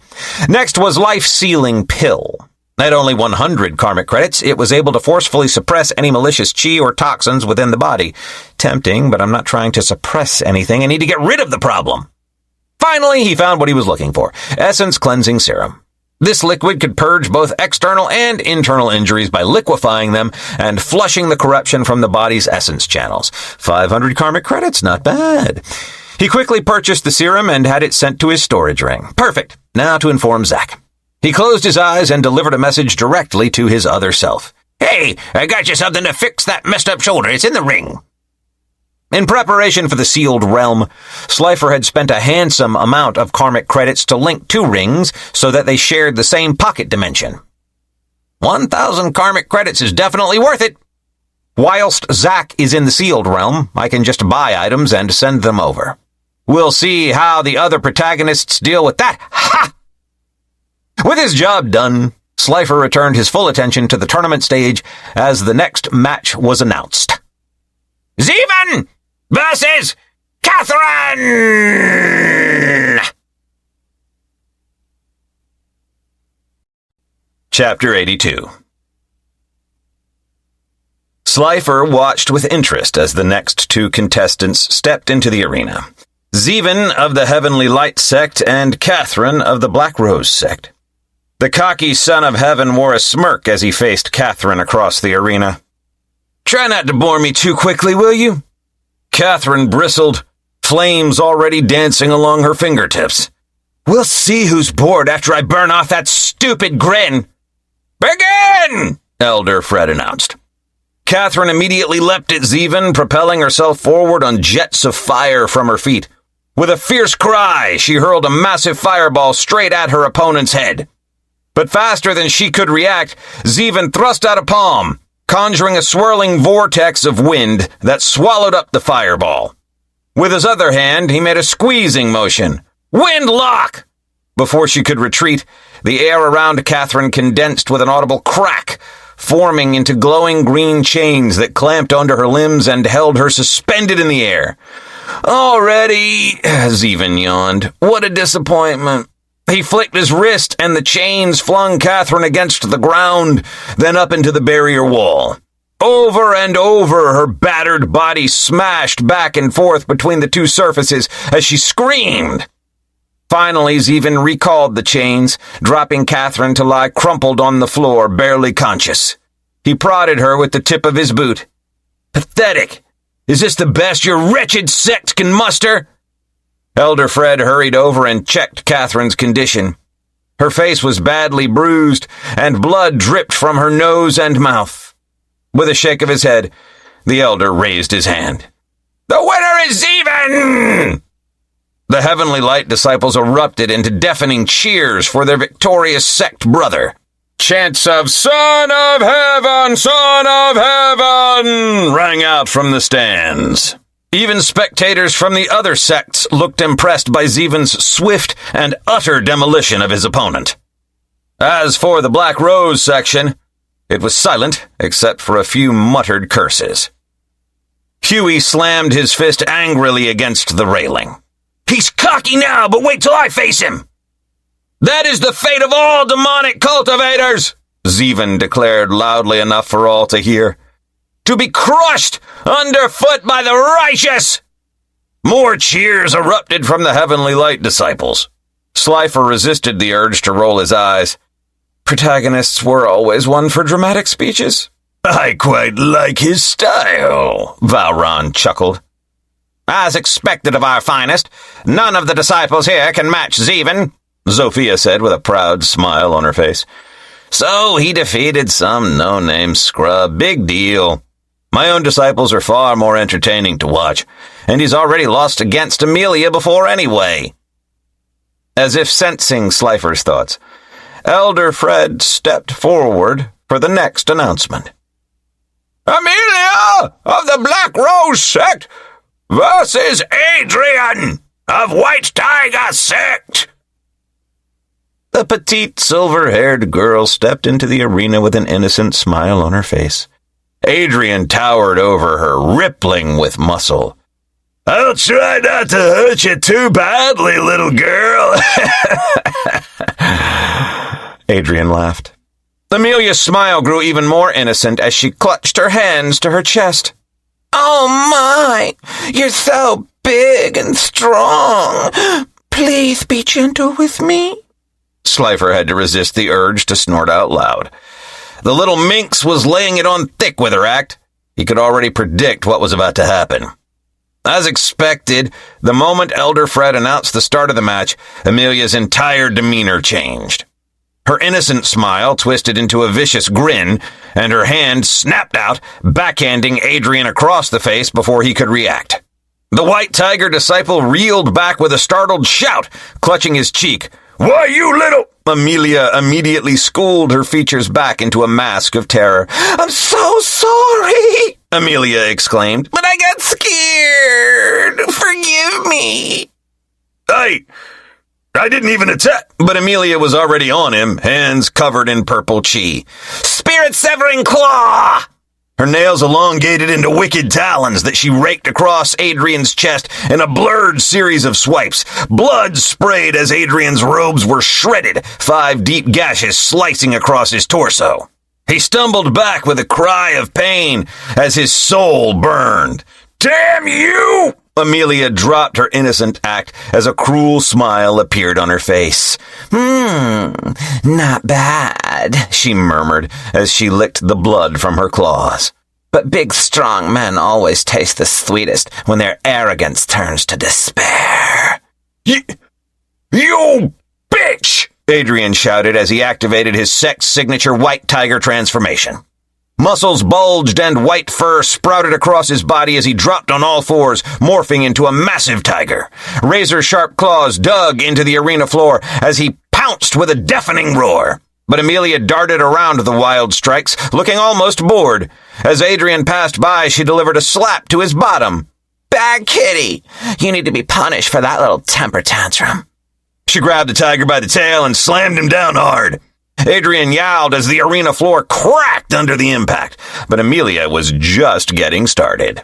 Still holding him by the tail, she swung the helpless Adrian around like he weighed nothing, building momentum before releasing him. He sailed through the air, crashing headfirst through the arena barrier. Watching Amelia's antics, Slifer sighed internally. She's never going to learn respect or mercy at this rate. It will take someone finally giving her a taste of her own medicine before she changes. And even that might not be enough. Astrid, seeing one of her sect members being tortured like this, frowned. This level of humiliation is unnecessary. She has already clearly won. There's no need to drag it out. Oh, I don't know. I'm quite enjoying the show, Valron laughed. Adrian had finally reverted back to human form and was now being spun overhead by his ankles before being pile-drived back down. While technically allowed, this does seem rather excessive. Leontius winced. What else can be expected from demonic scum? They have no honor, Zofia sneered down her nose. Slifer frowned. He may not approve of Amelia's methods either, but he wouldn't stand for outsiders criticizing his disciples. That was his job. Amelia is still young, he said. She has much to learn in controlling her enthusiasm during battle. That's probably the understatement of the century.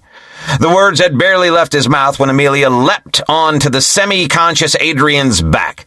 "Giddy up, horsey!" she cackled, slapping his sides as she pretended to ride him around the arena like a bucking bronco. I give up. Slifer pinched the bridge of his nose. She's hopeless.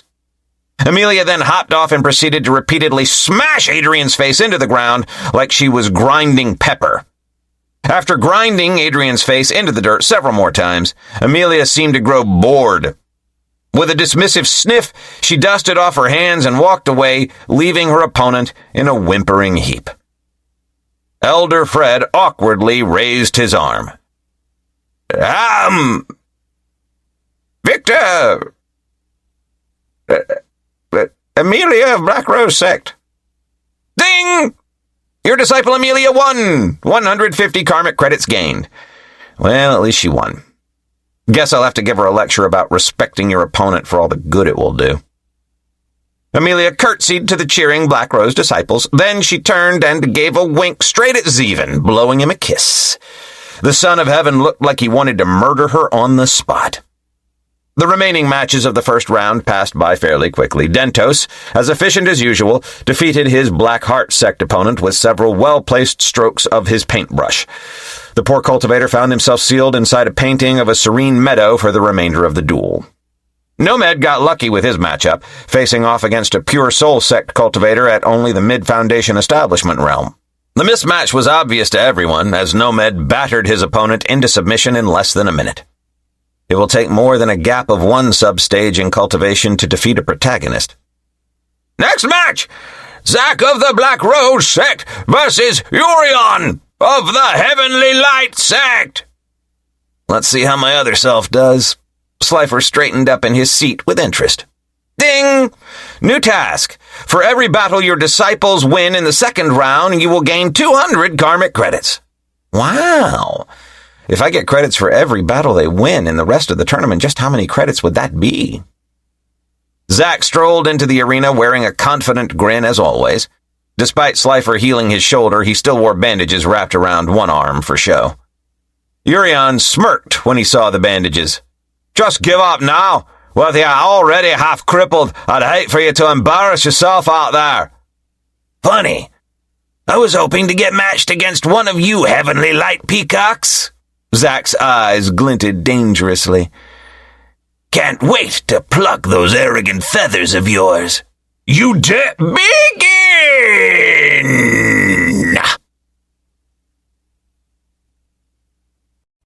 Chapter 83. Zack and Urion circled each other slowly. Zack continued pretending that his shoulder was still injured by favoring his unbandaged side. I'll show you! With a roar, Urion charged forward, surrounded by halos of light. Just before reaching Zack, he thrust out both palms. Heavenly radiance burst! Rays of golden light erupted towards Zack, but Zack was ready as he jumped into the sky. Dragon wings!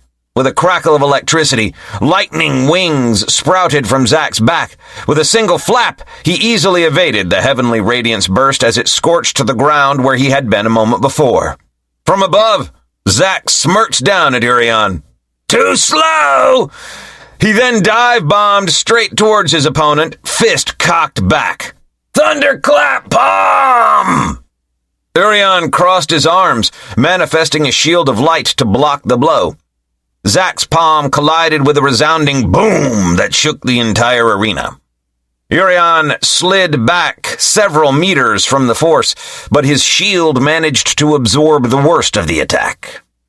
Up in the stands, Slifer shook his head as he watched the battle play out. It was obvious to him that his avatar was merely toying with the Heavenly Light Disciple. After all, what could someone at the Peak Foundation establishment realm truly do against the full power of his avatar? The difference between their battle prowess was like an adult wrestling with a child. No matter how crafty the child was, victory would require a miracle, or utter carelessness on the adult's part. In other words, Zack could end this battle any time he wished. The only question was how long he wanted to draw things out for the spectators' entertainment. Judging by the theatrical performance so far, Slifer guessed his avatar planned to milk this for all it was worth. Let him have his fun. Down below, Zack landed back on his feet. "Not bad," he said to Urian. "Now it's my turn." Once more, he took to the air on wings of lightning, zigzagging randomly around Urian. Confused, the Heavenly Light Disciple tried to track Zack's erratic movements, but it was hopeless. Zack suddenly dove, appearing right in Urian's face. "Boo! Gah!" Urian shouted in surprise, stumbling backwards. Zack laughed and resumed zigzagging overhead. "What's wrong? Eyes too slow to keep up?" Urian growled in frustration. Losing a battle was understandable, but it was humiliating being toyed with like this. "Try my heavenly gaze, then!" Closing his eyes, Urian channeled his chi. When his eyes opened, they glowed with an azure light. Everything seemed to slow down as his vision locked onto Zack's lightning-fast form, allowing him to perfectly track the movements. "Whoa! Cool just before Zack could finish, Urian thrust out a palm. "Heavenly snare!" A glowing lattice of light manifested in midair right in Zack's flight path. Too fast to change direction, Zack smashed right into it. The snare instantly coiled around him, completely immobilizing his limbs no matter how much he struggled. Urian smirked, closing his fist. The snare contracted, crushing Zack in its grip. "How's that?" Urian leered up at his captive. "Still having fun?" Zack groaned dramatically. "Oh no! I can't get out in my shoulder. It hurts." He made a show of clutching his bandaged arm. For a moment, a flicker of hope appeared in Urian's eyes. Was it actually over? But in the spectator stands, none of the elders seemed particularly concerned by the sight of Zack trapped. If anything, most looked mildly amused. "Supreme Elder, your disciple has some skill," Leontius remarked. "His mastery over lightning at such a young age is really quite impressive." "This Zack, he seems interesting," Valron murmured. The only one not looking impressed was Zofia. "Do not be taken in so easily," she warned. "He may have some meager talent for his age, but in the end, no demonic cultivator can match the Heavenly Light Sect." Slifer bristled at that, but held his tongue. He didn't let it stop him from feeling smug under the praise. Even though it was aimed at his avatar rather than himself, he still enjoyed the attention. Down in the arena, Zack's eyes narrowed. Playtime was over. With a pulse of lightning, the heavenly snare imprisoning him shattered into sparks. Urian stared, dumbfounded. But how? Before he could react, Zack shot forward and landed a solid kick to Urian's chest, knocking him flat on his back. "You peacocks are all flash and no substance," Zack said, standing over him. "Time to pluck those feathers for real." Urian shakily rose to his feet. He took a few steps back from Zack, no longer so bold. "Don't get cocky!" he shouted, though it sounded like he was trying to convince himself. "I'll show you the ultimate power of our heavenly light techniques!" Taking a deep breath, Urian adopted a wide stance. He brought his palms together in front of him as brilliant halos of light sprang up around his body.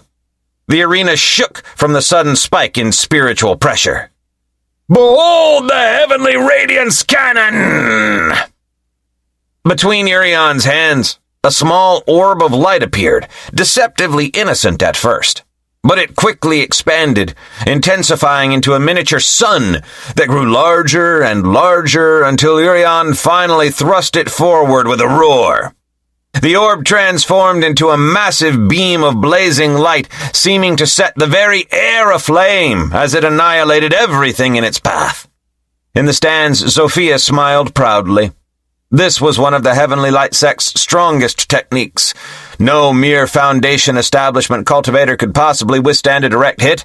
This match was over. But Zack did not look worried. As the Heavenly Radiance cannon bore down on him, his posture shifted. His injured arm dropped back to his side. With his functional hand, he calmly unsheathed his sword. Stellar Nova Strike! Zack's sword blurred as he executed a blinding series of slashes. Each cut left behind a trail of light that hung in the air. Within seconds, Zack was enclosed inside a dome of condensed starfire. At the same time, the Heavenly Radiance cannon struck, but the Stellar Nova barrier easily swallowed up the attack, diffusing it harmlessly. How? That's impossible! Urian gaped as he fell to his knees. His strongest technique had been completely overpowered. At this point, he knew he had no chance of victory. Up in the stands, Sophia's smile had slipped into a look of astonishment. She too was having difficulty comprehending what she had just witnessed. Zack blew out a breath, scattering lingering motes of starlight as he shook his head. Not gonna lie, I thought you put up more of a fight. But if that's really all you've got... In an instant, he flickered out of sight, reappearing directly behind the stunned Urian, sword lightly resting across the Heavenly Light Disciple's neck. Then this match is over. I submit! Urian choked out. Zack released him and spun his sword around before sheathing it. He patted Urian on the shoulder. You've got decent skills. Work on that temper, though, and don't underestimate your opponent next time. With that, he strolled away, leaving behind a dumbfounded Urian.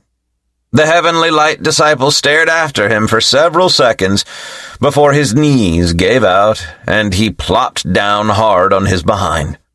Just how? That lightning, the spatial teleportation, the sword and light techniques. He wielded them all perfectly. Urian shook his head in disbelief. He couldn't understand how someone at the same realm had outclassed him. Stumbling to his feet, he quickly retreated from the arena without another glance back. There were murmurs and whispers from the Heavenly Light section. Zeven, in particular, looked outraged. How could he use light techniques? He spat. Knowing just how hard it was to gain access to the light element, it was one of the reasons he himself joined the sect. He must have stolen our sect's secrets somehow! But Sophia shook her head as her voice carried down to him. No! His skills did not come from our sect. I'm not sure where he learned these techniques, but they do not originate with us. Inwardly, she was more troubled than she let on. Even though the light techniques demonstrated were only at the Foundation establishment level, she could see their potential. They were at least mid-Earth rank techniques. Now how did a demonic sect acquire such high-level light techniques? Up in the participant waiting area, Calum shot to his feet, staring down at the arena with shock written across his normally stoic features. Sunrise slash... Zack's at the sword chi realm at the very least. And that other sword technique? He really is Master's protege. Ahem! Elder Fred cleared his throat, drawing everyone's attention. Victory goes to Zack of the Black Rose Sect. Cheers erupted from the Black Rose section as Zack lapped up the attention. He spotted Amelia blowing kisses at him from the waiting area and responded with a roguish wink. As he made his way off the arena stage, Slifer leaned back. His avatar's performance had certainly made an impression on the other elders. While part of him enjoyed the prestige, he also hoped no one looked too deeply into things. He trusted Zack not to break character unless absolutely necessary. Still, the more eyes on them, the greater the risk someone might uncover their secret. Even though I don't trust the system, it is good at what it does. And if that old man Li Fengao hasn't noticed, then... I have nothing to worry about here. For now, Slifer decided to just enjoy his Sect's momentum. One victory at a time. After all, this was only the second round of a 5-round tournament. Ding! Your avatar Zack won. 200 karmic credits gained. Let the games continue. Chapter 84. Slifer watched with amusement as the Heavenly Light disciples scheduled to face Zeven walked onto the arena stage, took one look at the Son of Heaven, and promptly turned right back around to exit on the other side. "I forfeit this match!" the disciple called out, not even sparing a glance backwards. Slifer chuckled under his breath. Clearly that disciple knew Zeven by reputation and decided the only wise choice was to avoid fighting the monster entirely. Not a bad strategy when the difference in power was so vast. Better to lose a match than end up crippled or dead. Elder Fred raised an eyebrow, but made the announcement. My forfeit! Victory goes to Zeven of the Heavenly Light Sect! The Heavenly Light section erupted into loud cheers and chants of "Son of Heaven! Son of Heaven!" Slifer thought it was rather silly to celebrate what was essentially a non-battle, but he supposed that was the privilege of being the protagonist. Even your opponent surrendering without a fight was seen as an achievement. As for the Son of Heaven himself, he looked mildly annoyed at being denied his fun, but he didn't argue. No doubt he had been expecting his opponent to tremble in fear. His ego would recover soon enough. Next match! Calum of Black Rose versus Paulus of Pure Soul Sect, called out Elder Fred. Both disciples entered the arena and faced each other. Calum wore his usual impassive expression, while the Pure Soul disciple Paulus gave a friendly smile. "Good luck to you," Paulus said politely with a slight bow. "May this be a good match." Calum simply nodded in return. He had no interest in exchanging pleasantries. His focus was only on the fight ahead. But instead of assuming a fighting stance, Paulus turned and bowed towards the Pure Soul section. "My apologies, but I too must forfeit this match." Murmurs of surprise rippled through the crowd. Slifer frowned. Another walkover victory, how strange. But glancing over at Leontius, the supreme elder of Pure Soul Sect, didn't look angry or upset. If anything, the old man seemed vaguely approving of his disciple's choice. So it was a deliberate strategy on their part. Slifer realized that by forfeiting the second round matches, the Pure Soul disciples preserved their strength for the later battles when the stakes were higher. Not a bad plan. Calum wins by forfeit, Fred announced, slightly exasperated. He was no doubt hoping to officiate some actual fighting. Slifer had to admit 2 consecutive concessions did make for somewhat dull viewing. Oh well. He was certain things would get more exciting soon. After all, they were still only in the second round. No doubt the other elders shared his thoughts based on the politely hidden looks of boredom on their faces. Even the audience seemed to be growing restless. Time to deliver something a bit more thrilling.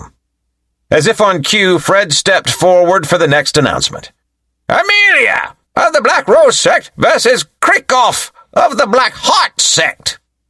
Now this should be interesting, Slifer thought, as both disciples leapt into the arena. Usually Amelia liked to toy with weaker opponents, but he sensed something different about her demeanor this time. There was no playful smirk on her face as she stared down the Blackheart disciple. If anything, her pretty features were set in an uncharacteristic scowl. Krikoff, on the other hand, looked thrilled at this matchup. He leered across the arena at Amelia, his eyes roaming hungrily over her petite form. "Well, hello there, beautiful. Fancy seeing you again," he called out loudly. "This time, I hope you'll be more receptive." Slifer's eyes narrowed. He knew exactly why Amelia looked ready to murder the fool. In their last encounter, the lecher had tried to grope her, and she'd responded by blasting him through a wall. That perv was lucky not to have lost that hand. Apparently, the creep had yet to learn his lesson. But it seemed he would receive a refresher course today. Slifer almost felt pity for what was about to happen to the arrogant idiot. Almost. Amelia's scowl deepened at the taunt. With a flick of her wrist, a black dagger appeared in her hand. Slowly, she dragged her tongue along the flat of the blade while maintaining eye contact with Krikoff. "Let's see you touch anyone with those filthy hands after today," she spat. Krikoff simply laughed, making a show of looking her up and down again. Oh, feisty. Don't worry. I like it rough. You'll be screaming my name before long. With that, he cracked his knuckles, his peak core formation power rolling off him in waves. But Amelia did not so much as blink. "Begin!" Fred shouted before quickly retreating from the stage. He did not want to be caught between those two right now. Krikoff wasted no time as vines burst out of his sleeves, aiming to restrain her. But Amelia was ready. With a swipe of her dagger, she severed the vines before they could touch her. In the same motion, she slipped right through Krikoff's fingers like smoke, appearing behind him within the blink of an eye. The Blackheart disciple spun with a snarl. More vines erupted from his body, lashing towards Amelia in thorny tendrils. She flipped backwards out of reach, but the vines pursued her, reluctant to let her go. Realizing he couldn't restrain her fast enough this way, Krikoff changed tactics. With a roar, massive vines burst out of the ground beneath Amelia's feet. But she had already read the intent, pushing off the instant before they erupted. She landed lightly on top of one of the swaying vines. Before Krikoff could react, she dashed down the length of it, her smaller frame letting her twist out of the way as thorns snapped at her. Within a second, she had reached the end and pushed off, throwing herself straight at Krikoff. Soul render! At this distance, Krikoff had no chance to evade the blow. He was barely able to cross his arms to block the attack, but even then he slid back from the force, face scrunching in pain. The purple chi blade had shredded right through his robes, directly attacking his soul. Damn it! He clutched his chest and tried to scramble away, but Amelia pressed on. Forced completely on the defensive, Krikoff's arrogance rapidly unraveled. Just defending against Amelia's attacks took all his focus. Even using his vines only delayed the inevitable by seconds. By the end of it, Krikoff was panting heavily. Whilst his soul felt like it was on fire, Amelia had yet to suffer so much as a scratch. His cocky attitude had evaporated completely, replaced by pain and rage and fear. Slamming his palms down, he sent a pulse of chi into the ground. Entangling undergrowth! Thick vines exploded outwards, warping into spiked whips that filled the entire arena with a writhing mass of greenery. Amelia leapt over one vine, severed another, then flipped to the side to avoid a third. But the density of attacks was rapidly increasing.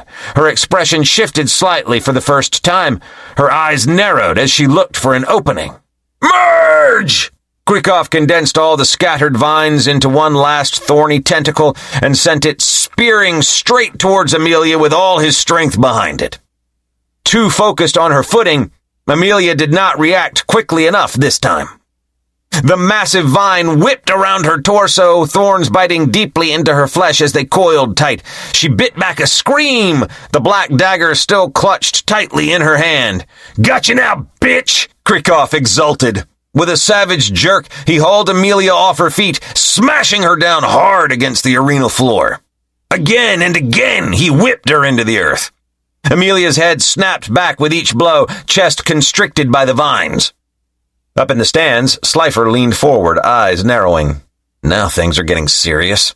In the arena, Amelia regained enough sense to start hacking at the vine crushing her, but the thorns dug in deeper in response. She bit back a hiss of pain. She could feel her strength rapidly draining. Krikoff grinned maliciously, savoring this moment. What's wrong? Thought you were going to chop off my hands, he taunted between slams. I think it's your arms that will be separating from your worthless body. With a final heave, he brought Amelia down on her head with a stomach-turning crack. Her struggles weakened, and the dagger fell from her hand. Gloating at his seeming victory, Krikov began slowly reeling Amelia's semi-conscious form towards him like a fish on a line. Maybe I won't kill you just yet, though. He licked his lips. First, I think I'll take my time paying you back for humiliating me before I finish crushing the life out of you. Oh, I'm really going to enjoy this. He reached for her as soon as she was close enough, hands twisting towards her chest. Don't touch me! In that instant, Amelia's head jerked up, eyes flashing purple. An inhuman snarl tore from her throat. Before Krikov could react, her fingers locked around his wrist like a steel trap. With a sickening crack, she crushed the bones in her grip. Krikov's shriek of pain turned into a gurgle as her free hand whipped forward, shoving down his throat and ripping out his tongue in a spray of blood. Not even waiting for him to fall, Amelia grasped the vine still entangling her and channeled her chi. The vine blackened and dissolved into ash under her corrosive touch. With a thud, she landed on her feet. When she looked up, her beautiful features had morphed into something inhuman, skin growing paler, dark veins appearing across her face, eyes hollowing into glowing blue sockets, and a pair of smoky wings unfurling from her back. She had activated her ghoul transformation. Krikov tried to crawl away, clutching the bloody hole that had been his mouth. But Amelia descended on him in the blink of an eye, no longer playing around. She grabbed his right wrist, placing her foot on his forearm. Krikov's eyes pleaded for mercy, but only agonized gurgles escaped as Amelia twisted his hand off, spraying more blood. She tossed the hand aside and moved to the other arm, repeating the process. All the while, her face remained emotionless. Armless and unable to scream, Krikov writhed on the ground in sheer mindless agony. Amelia watched his pathetic struggles for a few moments before taking a step towards him. "I'm sorry, Master, but he needs to die." Purple chi flickered around her fingers as she leaned down, pressing them lightly against Krikov's forehead. Soul collapse. The Blackheart disciple's back arched in a silent scream as he gasped his last breaths, eyes rolling back before his body went limp. Amelia straightened slowly, flicking the blood from her hands. The light gradually returned to her eyes as her wings receded, and her face reverted to its normal, delicate appearance. "Pathetic filth," she muttered, before making her way off the stage. A hush had fallen over the entire arena. Many spectators looked on with horror, while others seemed quietly satisfied that arrogance had received its just rewards. From the participant viewing area, Huey winced and gave a low whistle. "Remind me not to get on her bad side." Next to him, Calum simply nodded without taking his eyes off his junior sister. Amelia was usually without mercy once someone crossed her, but for once, Calum could understand. If she hadn't dealt with the pervert, Calum knew that he would. He had to. No one touched his family. Zeven, on the other hand, was staring at Amelia with pure disgust. "This is what demonic scum do!" he spat. "Torture, cripple, and kill! I just don't understand how no one else sees it!" Up on the stand, Slifer kept his face impassive, but internally he was wincing. This was exactly the kind of unrestrained brutality he had hoped to curb in Amelia. Killing the fool was one thing, but she had clearly taken things too far out of a desire to inflict pain and humiliation. Still, the imbecile brought it upon himself. Slifer decided to give her a pass just this once. Luckily, the Blackheart Sect Master has gone missing. If he was present, then maybe I would have had to step in to protect her. But then again, with demonic cultivators, you never know. Hell, it wouldn't surprise me if he told her she went too easy on the perv and then gave her a live castration demonstration. Ding! Due to your disciple Amelia's actions, you have gained 1 karmic credit. Ding!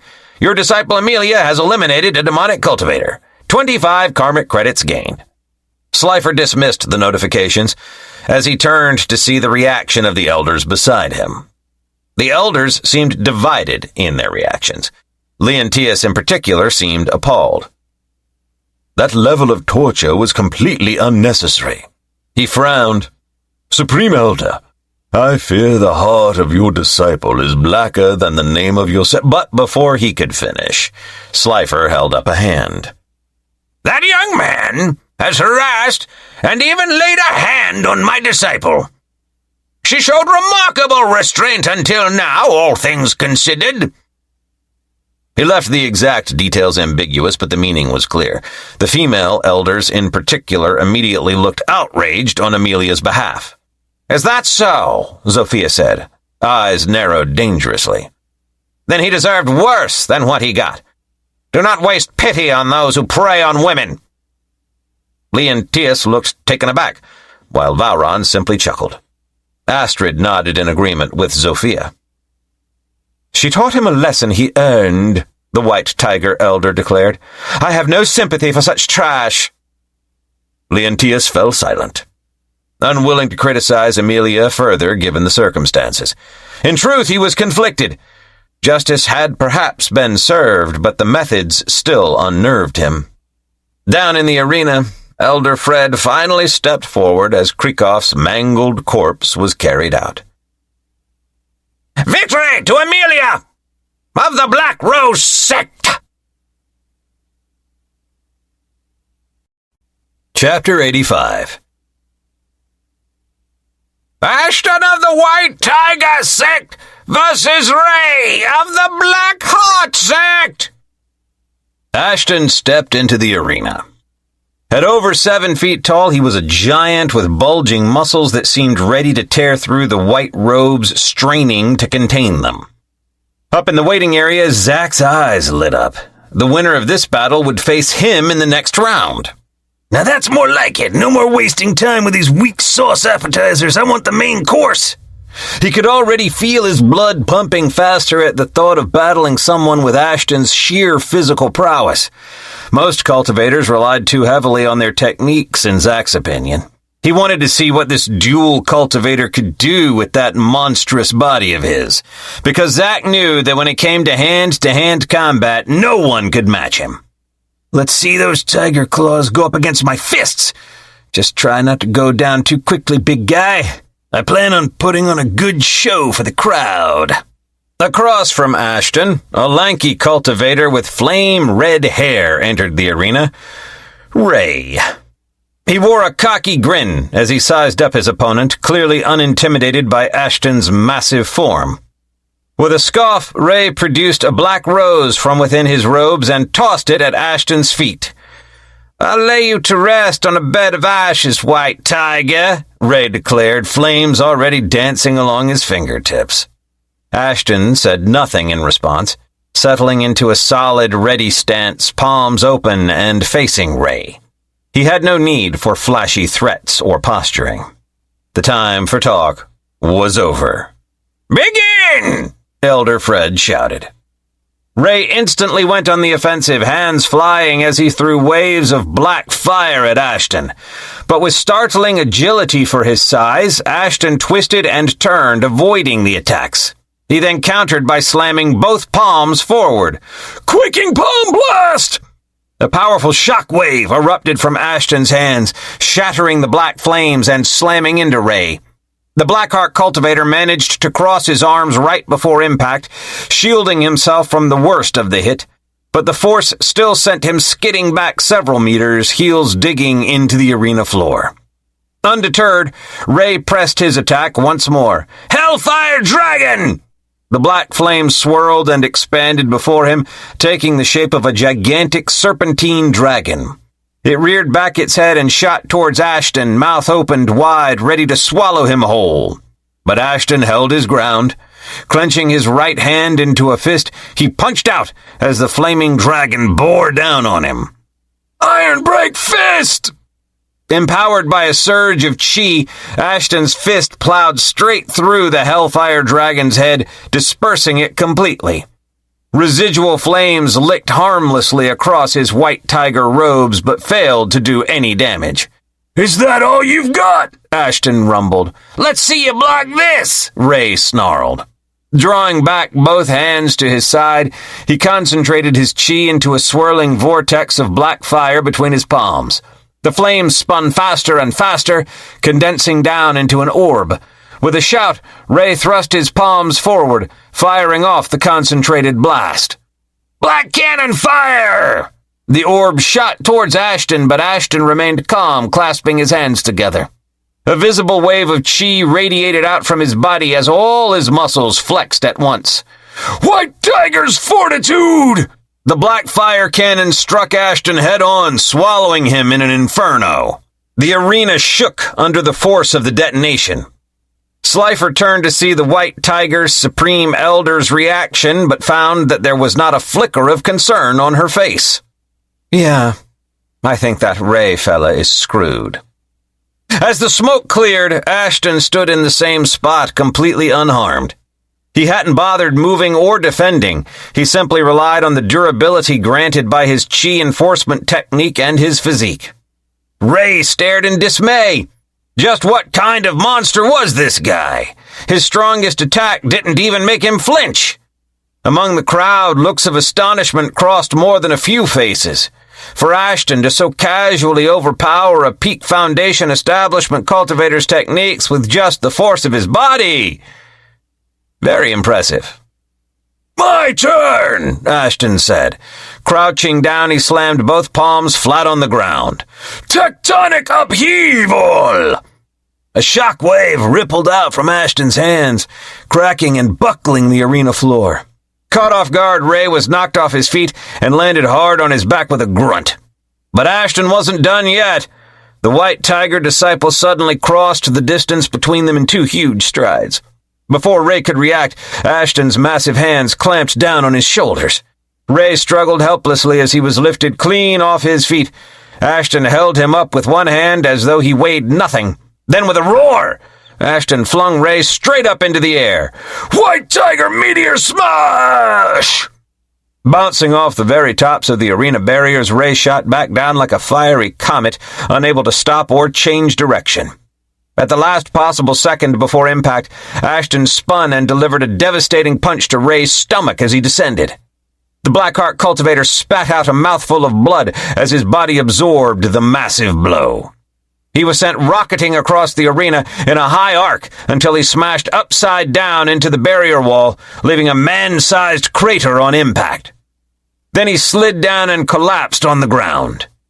Elder Fred hurried over to examine Ray. After confirming he was still alive, albeit likely nursing several crushed organs, the Elder raised his hand. "Victory goes to Ashton of the White Tiger Sect!" A deafening cheer rose up from the White Tiger section. Even disciples from the other sects looked impressed by the total domination displayed. A team of pure soul sect healers gently carried the whimpering Ray out on a stretcher. Ashton clasped his hands together and bowed deeply to his opponent.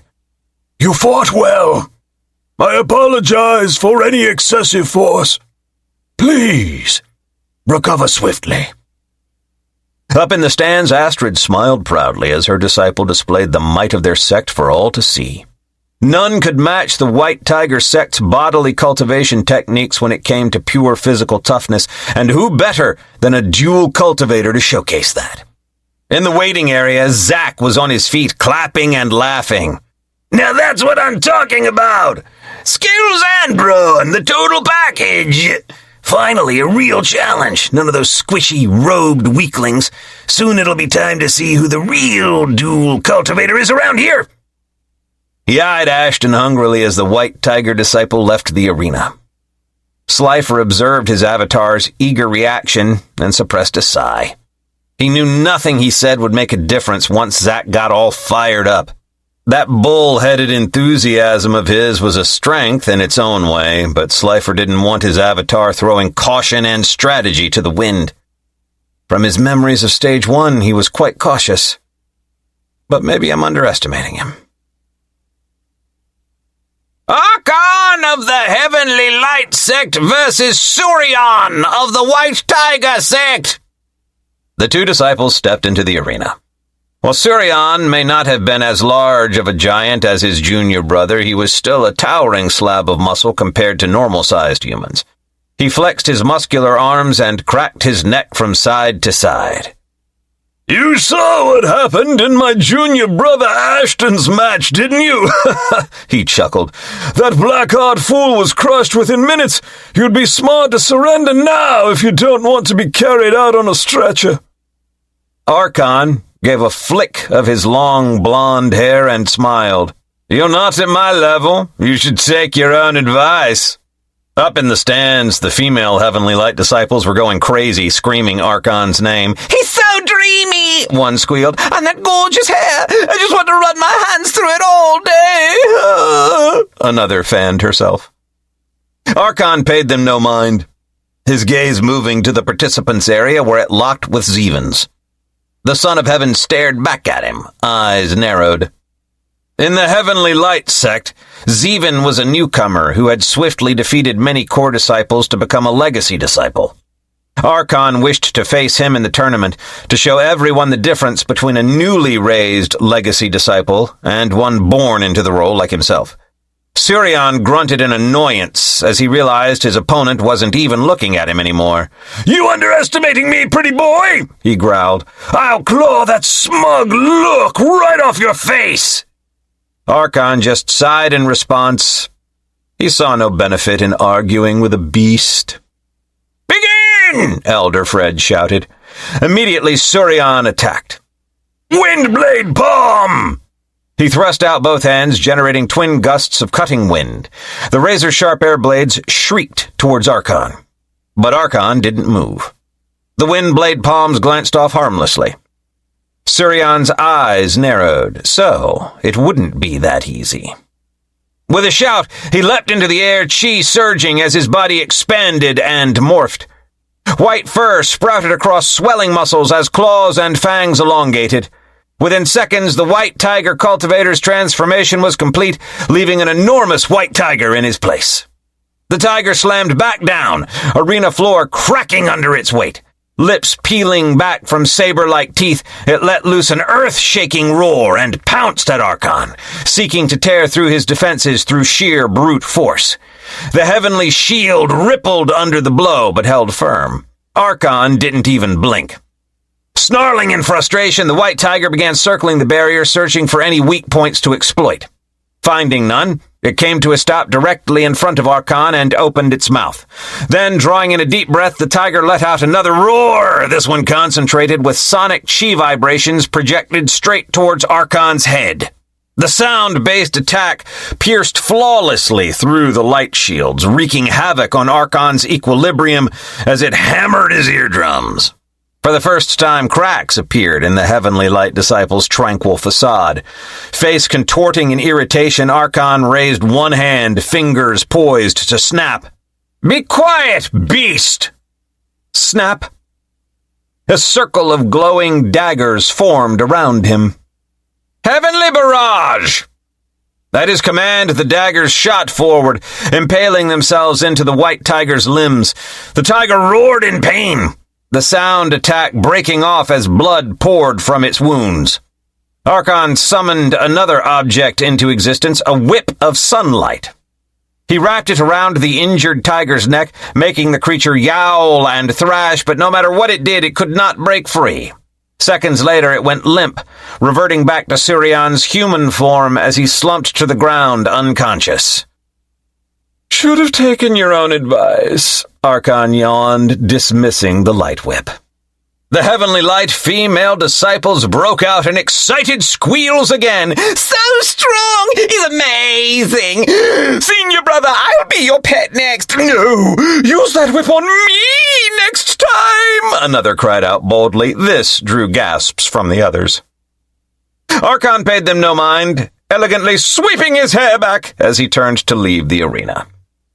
But not before his eyes passed briefly over Zeven once more. The message was clear. Your time will come. "A flawless display of power, as expected of a Heavenly Light disciple," Zofia praised from the spectator stands once Archon had left. "Perhaps only Zeven could hope to match him in this tournament." Beside her, Valron made a thoughtful noise. The boy shows promise, I grant you that. As usual, the heavenly light disciples cannot be underestimated. Leontius nodded. In contrast, Astrid sat stiffly, lips pressed thin. After Ashton's dominating performance earlier, she had been riding high. But now, after her own sect member had been toyed with and defeated without Archon even needing to move, her pride had taken a hit. However, she swallowed down her bitterness and held her tongue. Getting emotional would not change matters. As for Slifer, he kept his face impassive. But internally he was contemplating. Soon his avatar would face off against both Archon and Zeven inside the sealed realm, and he knows just how to make those arrogant peacocks turn on each other. He suppressed a sly smile. Next match! Erroneous of the Black Death Sect versus Powell of the Pure Soul Sect. Elder Fred announced the last match of the second round. Slifer sat up straighter, watching with interest as a pale, red-eyed youth stepped into the arena. According to Erroneous's status window, he was also a hidden demon like the one who attacked Huey. Let's see what tricks this demon has up its sleeves. Chapter 86. Powell was a thin, gentle-looking man. He gave a small bow as he entered the arena. Let us have a fair and honorable match. Ironeous said nothing in response, staring back impassively. Like most of the Black Death disciples in the tournament so far, he seemed a man of few words. Begin! Elder Fred shouted. Immediately, Erroneous exploded into motion. With startling speed, he closed the distance to Powell in 2 quick steps and launched a blistering combo of palm strikes and kicks. Powell's eyes widened in surprise at the ferocity of the opening assault. He quickly raised his arms to defend, but Erroneous's attacks came from tricky angles that made them difficult to anticipate and block. A palm strike to the shoulder sent Powell stumbling back. A sweeping kick took his legs out from under him. A follow-up knee to his stomach knocked the wind from his lungs. Powell wheezed and clutched his midsection, but he had no time to recover before Erroneous pressed in again, raining down punches and elbows. Up in the stands, Leontius stroked his beard as he watched the battle. Most impressive. Supreme Elder Valron, it seems your Black Death disciples have quite a high level of skill in martial arts. There has recently been an increased emphasis on martial arts training in our sect, Valron smiled. I felt it was an area we needed to improve upon. An unusual decision, Zofia muttered, frowning. Martial arts have limited usefulness for spiritual cultivators. Our true strength lies in spiritual techniques. No number of kicks and punches will overcome that gap in power. Sometimes going back to basics provides unexpected benefits, Valron replied vaguely. Slifer nearly laughed out loud. Focusing on martial arts training, my arse. He's just making sure his demon disciples keep their chi suppressed. Can't have them losing control and revealing their true natures after all. Down in the arena, Powell finally managed to disengage and put some distance between himself and Erroneous. Placing his palms together, he began chanting under his breath. A soft glow emanated from his hands. Soul snare! A pair of glowing purple bands shot out towards Erroneous, but the Black Death disciple twisted his body to narrowly avoid one band while slapping aside the other. Soul shockwave! Ripples of violet energy pulsed from Powell's palms, distorting the air as they sped towards Erroneous. The vibrations slammed into the Black Death disciple's body, causing him to stumble briefly. But after a second, Erroneous shook off the disorienting effects of the spiritual attack. His red eyes narrowed, and he resumed his advance. Impossible? Powell stared, dumbstruck. A brutal sidekick crashed into Powell's torso, cracking ribs and sending the pure soul disciple flying backwards. Up in the stands, Slifer shook his head as he observed the one-sided thrashing taking place below. As a soul cultivator, Powell was at an inherent disadvantage in this matchup. Demons possessed greater soul strength compared to humans at the same cultivation level. Powell's soul techniques were simply not potent enough to threaten a demon like Erroneous. This battle's outcome had been decided the moment the two stepped into the arena. Down below, Erroneous moved in a blur of motion, raining down an endless barrage of punches and elbow strikes on the overwhelmed Powell. The force of the impacts could be felt even in the spectator stands. Within seconds, Powell had been battered into a daze, barely able to stand. With Powell totally exhausted, Erroneous delivered the finishing blow, a devastating palm strike that exploded against Powell's chest. A visible shock wave rippled out from the point of impact. Powell let out a choked gasp as he doubled over and crumpled to the ground. Elder Fred flew over to check on him. Powell was still breathing, but blood leaked from his nose and mouth. The Elder waved his hand. Victory to Erroneous of the Black Death Sect! A pity for young Powell. He fought bravely, but was simply outmatched. Leontius sighed. I'd like to see how Erroneous would fare against one of my disciples who use martial arts to enhance their spiritual techniques, Astrid remarked. As would I, said Zofia, a small frown on her face. Relying solely on physical techniques seems limiting. Bowron simply smiled and said nothing more. The less attention drawn to his disciples, the better. The second round is now complete. We will begin the third round in 15 minutes. Disciples, take this time to rest and prepare yourselves, Elder Fred announced. There was a general murmur through the crowd as spectators and participants took the opportunity to stand, stretch, and gossip about the battle scene so far. Slifer inclined his head to the other elders. If you'll excuse me, I should check on my disciples' conditions before the next round. He made his way down to the Black Rose waiting area. Though he maintained an air of calm authority on the outside, his mind was racing. The tournament so far had gone smoothly, with his disciples scoring victory after victory as expected. Yet Slifer could not shake the feeling that something was off. There was an undercurrent of tension in the air that left him uneasy. He didn't know whether it was due to the presence of so many powerful sects gathered in one place, or the fact that his own imposter status left him constantly paranoid of being uncovered. I feel like something big will go down once the tournament ends. That Valron fella. He doesn't seem too concerned about the results of the matches. Is he going to make a move when the sealed realm opens? Slifer wasn't sure, but either way, he still had a few insurances he could rely on to deal with Valron, even if the Black Death Supreme Elder was a half-step immortal. Upon entering the Black Rose waiting area, Slifer was not surprised to find Zack practically bouncing on the balls of his feet as he grinned at Calum. Did you see that, senior brother?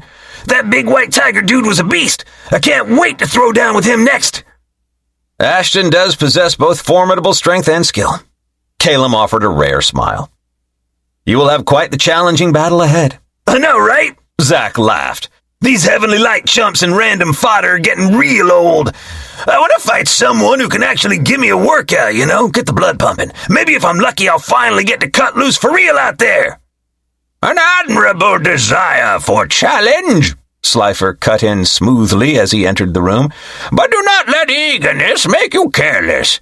Facing a powerful opponent requires an even sharper mind, not just greater strength. Zack spun around, immediately standing straighter. Master, I just meant I'm tired of holding back so much. Testing myself against strong rivals is the only way I can improve. Slifer studied Zack for a moment, and a part of him couldn't help but envy his avatar. Unlike himself, the avatar was able to act more carefree and have a bit of fun. Remember, your safety is the priority. I would rather you forfeit than die. After all, I can always give myself the free slot for the sealed realm. This tournament is just so I can gain some battle experience. But if Zack dies so soon, then that's just an avatar card wasted, and who knows when I'll get another one. Zack looked slightly abashed. Yes, Master. I'll stay safe. Satisfied, Slifer patted him on the shoulder and then checked on the others. Amelia was practically glowing following her last victory, while Dentos looked unharmed, though mildly disappointed his opponents had not put up much of a fight. As for Huey, he seemed to be in the middle of an argument with that immortal grandpa of his. What do you mean, play it safe? Huey suddenly exclaimed to the air. We're talking about me here. Quadrupling my strength and speed is like my whole thing. He nodded along absently for a few seconds. Okay, sure. No need to get personal, just saying. I look way more badass when I'm over 8 feet tall and rippling with muscles. It really shows off these. Huey flexed an arm and kissed his bicep. Anyway, you know caution isn't my style, Gramps. I'm the punch first, ask questions while punching type. He mimed a series of jabs and uppercuts. I hear you, but... Not wanting to get involved, Slifer made his way back up to the spectator stands. The third round was just about to begin. The third round saw the remaining contestants whittled down even further in both the Foundation Establishment and Core Formation tournaments. In the Foundation Establishment tournament, William took the stage against a Black Heart Sect disciple. The battle started off fairly evenly matched, but slowly began turning against William's favor as his opponent unleashed several elemental techniques that William struggled to counter. Gritting his teeth, the young prodigy somehow endured a combination of quick thinking and raw talent, managing to reverse the tide at the last second to barely eke out a win. He left the stage looking quite battered. The difference in cultivation levels was beginning to show against the more talented Peak Foundation Establishment opponents he faced, but at least he won. Nomed's fight went much smoother. His protagonist-like strength allowed him to dominate the matches.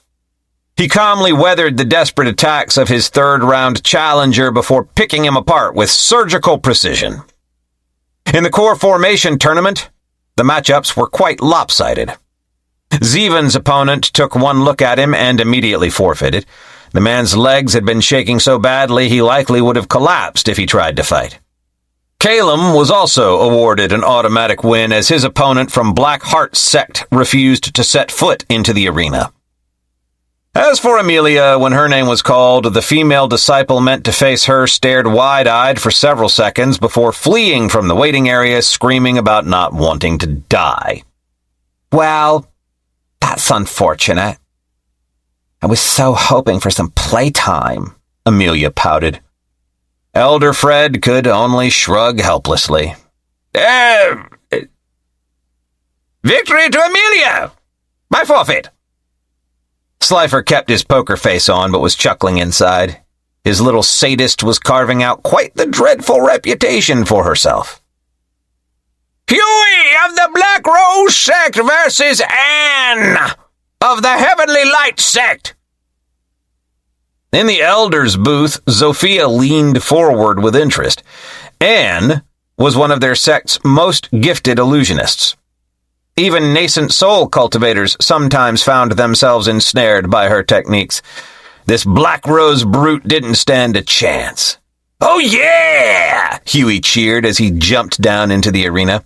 He rolled his shoulders and neck, loosening up in preparation for the fight. Across from him, his opponent Anne descended the steps gracefully. She was a cute blonde girl who looked to be around 16 or 17 years old. Please go easy on me, okay? Anne smiled, blinking her big blue eyes at Huey. Huey froze momentarily, rubbing the back of his neck. Well, I wouldn't want to hurt a little girl like you. Ow! He yelped as a phantom smack upside the head made him stumble. Right, Gramps is watching too. The old man hated when Huey went soft on female opponents just because they were cute. Huey straightened back up. What I mean is, this is a tournament. We should both do our best and have a fair match. Anne looked slightly disappointed, but she nodded. You're right, my apologies. Up in the stands, Olivier felt a small frown form on her face as she watched the blonde interact with her Huey. There was just something about Anne's body language that seemed overly friendly and familiar. And is Huey blushing slightly? Olivier's frown deepened. She didn't like how openly this heavenly light girl was flirting with her man. Begin! Chapter 87. Immediately, Anne's innocent smile shifted into a ruthless smirk. Her hands flashed in an incantation gesture. Dancing lights of deception! A dozen glowing orbs materialized around Huey, surrounding him in a circle. The orbs began to spin faster and faster, trails of light blurring together until all Huey could see was a hypnotic kaleidoscope of colors. He blinked hard, trying to shake off the disorientation, but the moment he opened his eyes, a crushing vertigo slammed into him. The world seemed to flip upside down as the ground vanished from under his feet. Huey stumbled, barely catching himself before face-planting. Ugh! Not this again! He groaned. Why did all his opponents insist on using illusions against him? Huey hated having to play mind games during a fight. All he wanted was a good old-fashioned brawl, fist against fist. Was that too much to ask? Squinting against the nausea, Huey looked around, trying to spot his opponent amidst the swirling lights. But he could barely even tell which way was up anymore. Anne's giggles echoed around him as glowing light blades materialized in the air. The blades shot towards Huey with blinding speed. He tried to dodge, but the world kept spinning crazily, throwing off his coordination. Several slashes carved across Huey's body, making him howl in pain. Blood dripped down his arms and chest. Inside the ring on his finger, Li Fangao shook his head sadly. It was a repeat of the last match. The lad was trying to brute force his way through the disorienting illusion when he needed patience and calm focus. But the stubborn oaf probably wouldn't listen even if Li tried advising him now. Perhaps he should let the boy learn his lesson the hard way this time. Huey growled, features distorting in rage. That was it! He was done playing nice. Let's see your pretty light stop me now! With a roar, he transformed into a giant three-eyed toad. His long tongue lashed out, smashing craters into the arena floor as he thrashed around, trying to hit Anne. But between the chaotic lights still spinning around him and his muddled sense of direction, he couldn't land a single strike. Watching from the spectator stands, Olivier bit her lip anxiously. That devious hussy might look sweet and innocent on the outside, but here she was, mercilessly tormenting her poor Huey. Olivier's hands clenched into white-knuckled fists. She wished she could jump down there and rip Anne's pretty little face off for hurting her man.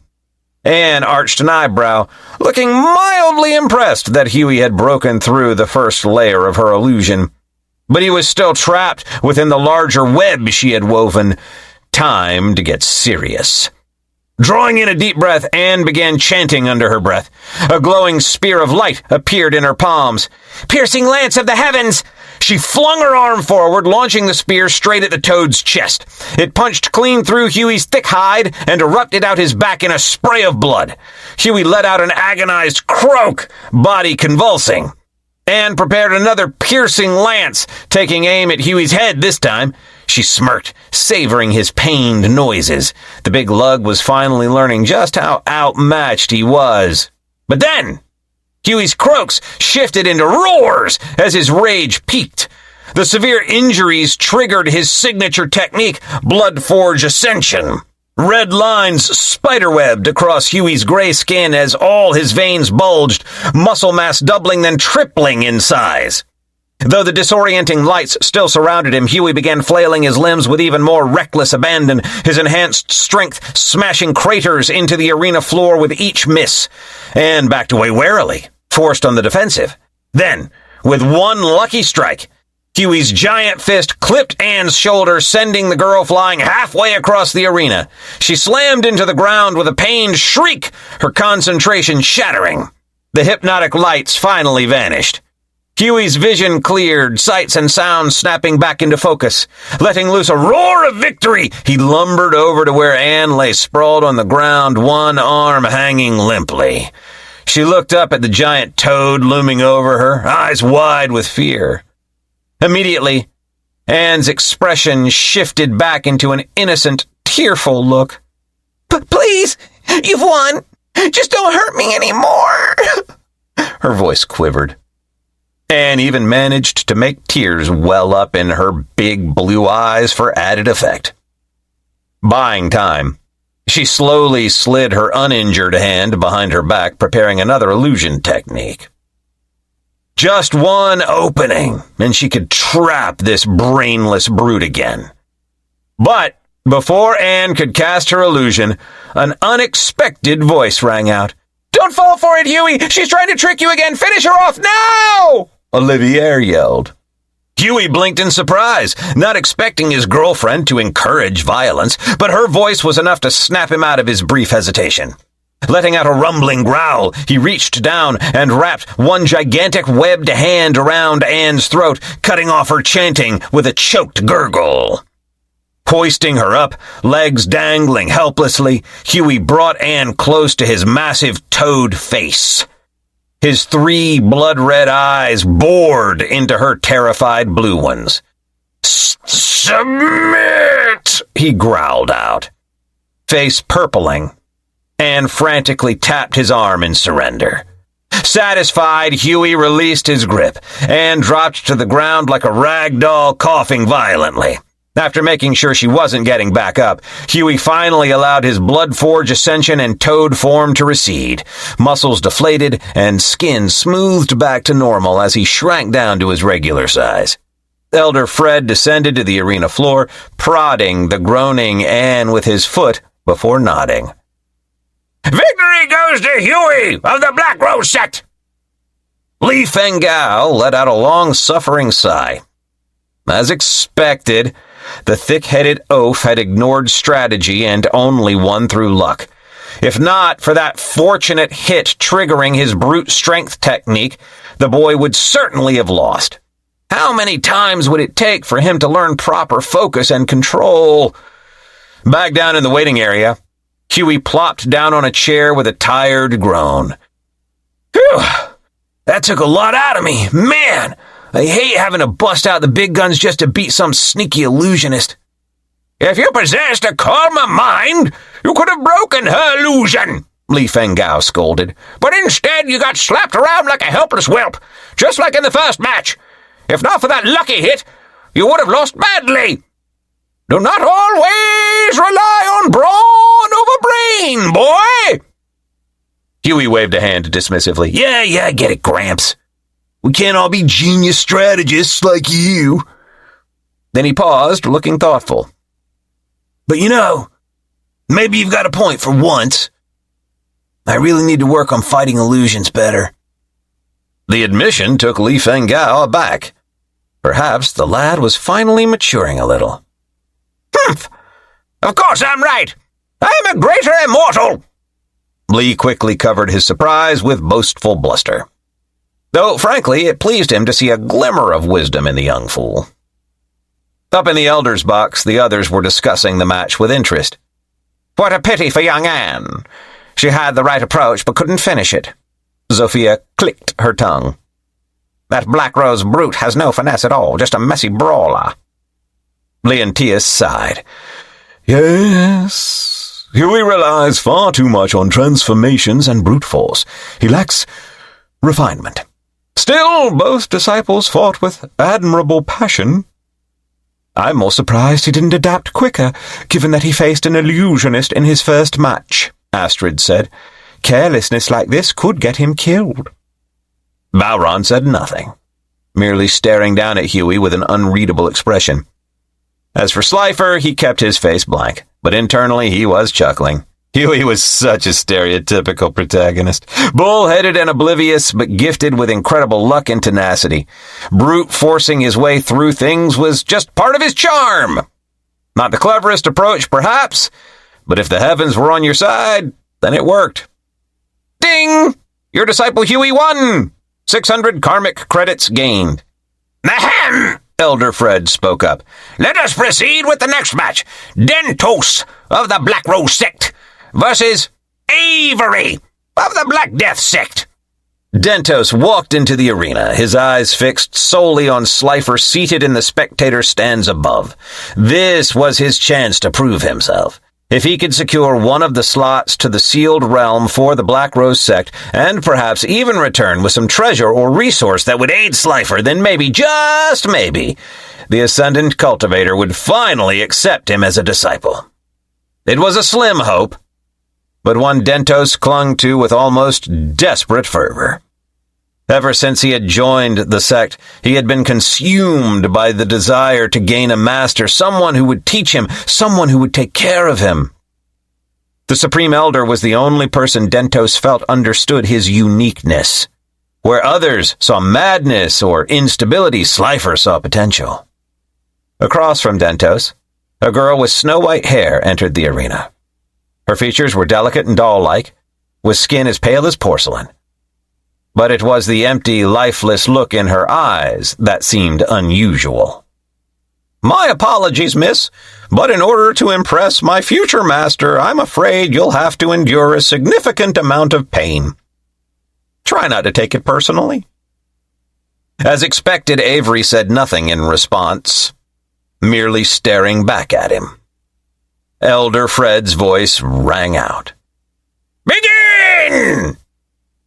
Immediately, Avery exploded into motion, rushing straight for Dentos. Her hands moved in a blur of precise strikes aimed at vital spots. It was the same brutal martial art style Dentos had witnessed from that erroneous fellow earlier. But Dentos had sparred countless times against his fellow disciples of the disciplinary hall. He easily flowed around Avery's attacks, parrying what he could not dodge before countering with a casual backhanded slap that sent the girl stumbling back. A flicker of surprise passed through Avery's empty eyes. As a demon, her physical body should have been far stronger than a human's, even whilst suppressed in a human guise. Yet this scrawny boy had so easily turned aside her assault. Undeterred, Avery dove in again, her strikes even swifter than before. But once more, Dentos spun and weaved between her blows with practiced ease. Despite his opponent being physically faster and stronger than him, to his senses, her movements seemed sluggish, almost easy to read. With another slap, he knocked Avery across the arena floor. Up in the Black Rose Sect stands, the disciplinary hall members broke out into cheers for their boss. "As expected of the boss, no one can match him in martial arts. Did you see that backhand? So classy. He's toying with that Black Death chick. This fight's already over. Boss, boss, boss," they chanted. Their leader was putting on quite a show. Over in the Elder's booth, Valron watched the battle with narrowed eyes and thinned lips. Beside him, Zofia chuckled. My. It seems your disciple is having some difficulty despite your sect's recent interest in martial arts. Valron's jaw tightened, but he gave no other visible reaction. Beside Valron, Slifer allowed himself a small smirk. "Young Dentos may be unorthodox in his ways, but he is an exceptional disciple. The boy excels in all areas." "Oh, he is one of your personal disciples, then?" Leontius asked. Slifer's smile turned awkward. Well, not exactly. The truth is, Dentos does not actually have a master." "No master?" Astrid cut in. "Why not? The child clearly possesses ample potential to be nurtured." "Yes, that is quite true," Slifer sighed. "Unfortunately, some find Dentos' unique personality and penchant for eccentric acts somewhat difficult to accept. I'm afraid not many have had the patience required to look past the external to see the talent buried within." Here he gave a helpless shrug as if to say, "What can you do?"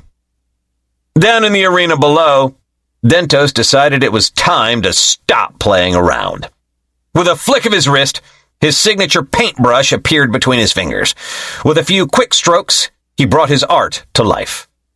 The painting peeled itself off the page and transformed into a massive spectral hand that swatted Avery aside like an insect.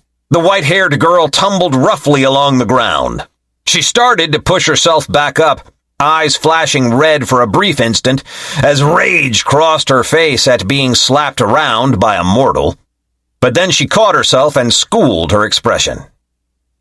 I surrender, Avery forced out, as she picked herself up off the ground one last time.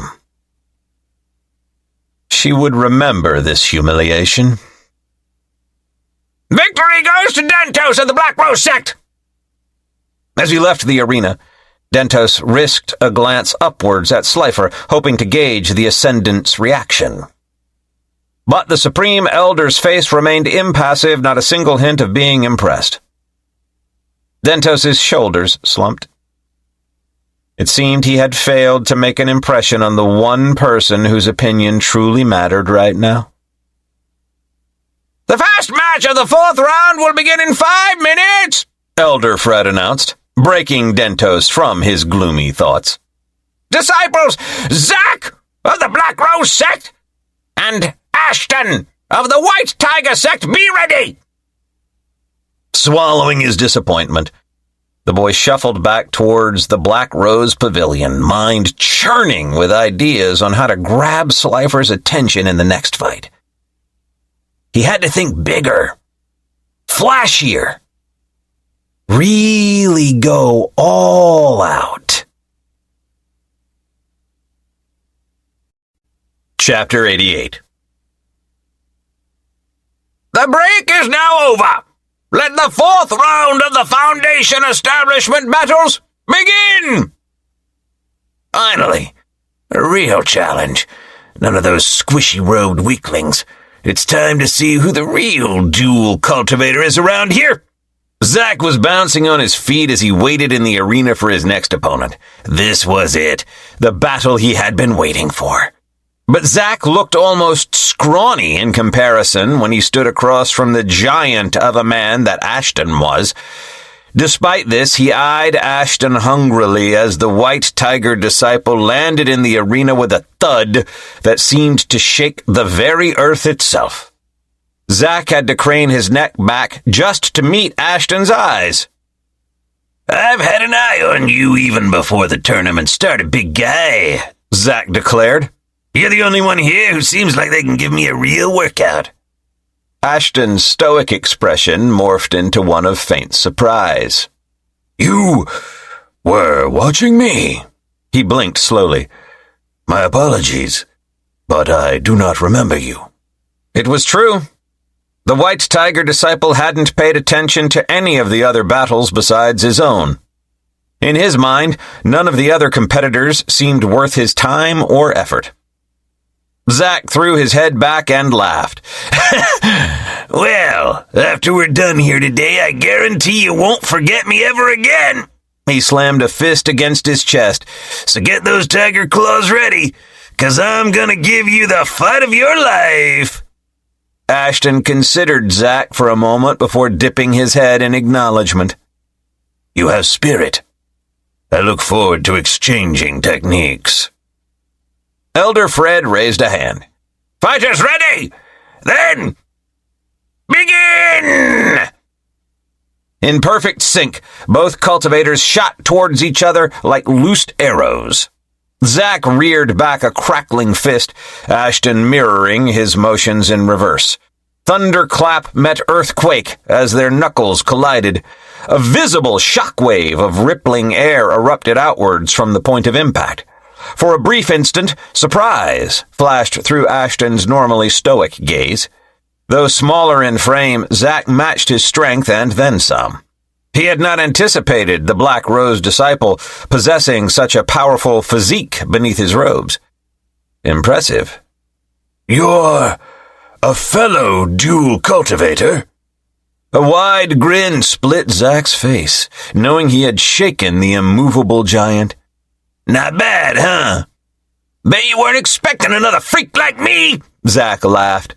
While everyone else wastes time on pretty light shows, you and I put in real work. He flexed an arm, veins bulging. Cultivating the body takes serious dedication. No shortcuts, only blood, sweat, and pain. Ashton gave a solemn nod. This junior's physical cultivation was clearly exceptional.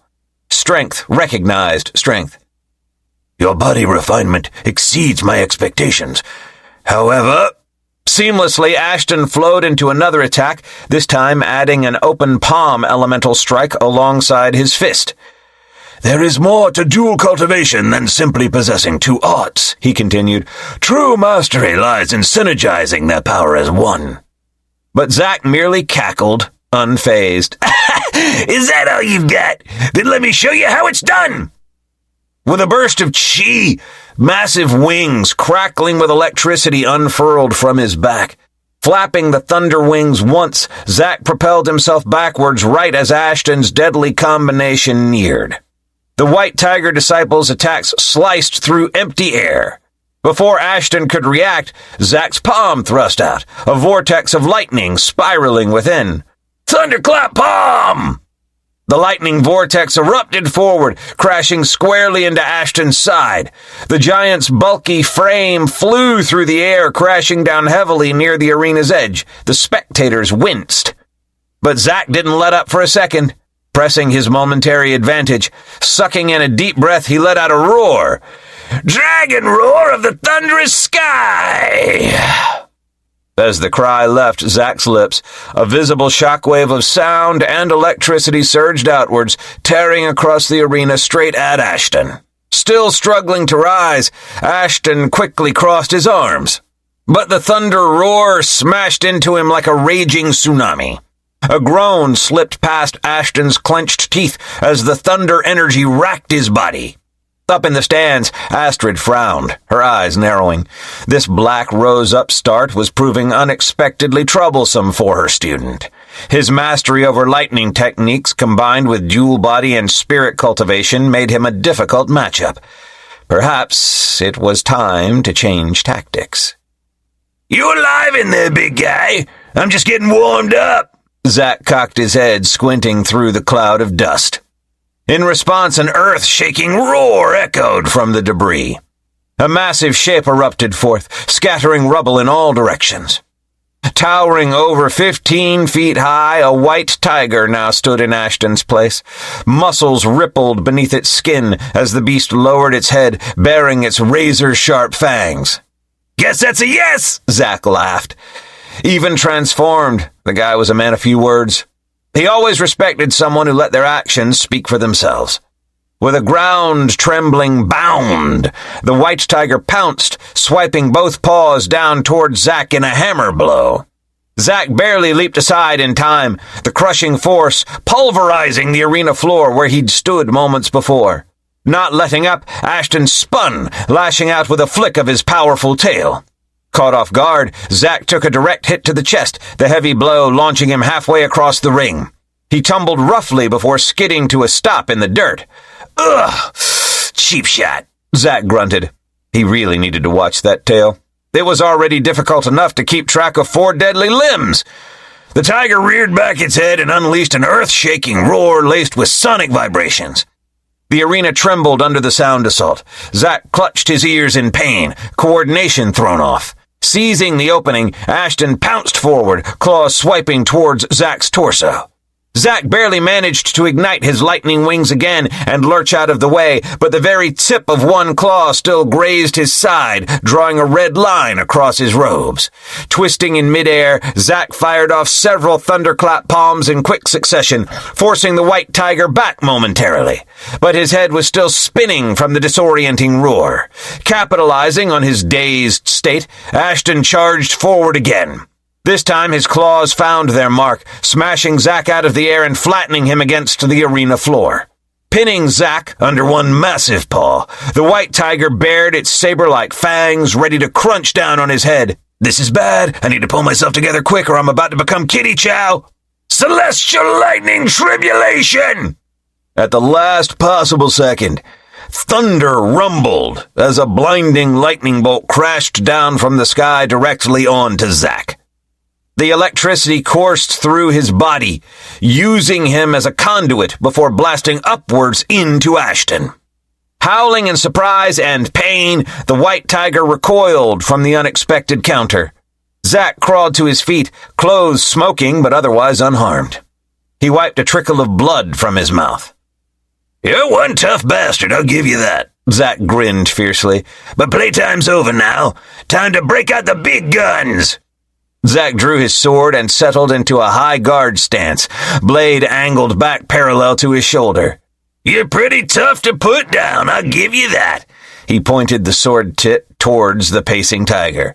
But let's see how you handle my void piercer technique. The tiger's ears flattened back against its skull. Crouching low, it prepared to pounce yet again. But this time, Zack didn't wait for it to attack.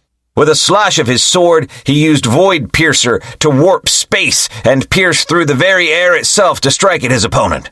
Caught by surprise, the white tiger stumbled. It coughed, vomiting a mouthful of blood. The big cat swayed on its feet, not understanding why it was injured despite not seeing an attack. With a final groan, it toppled over face first, reverting fully back to human form as he lost consciousness.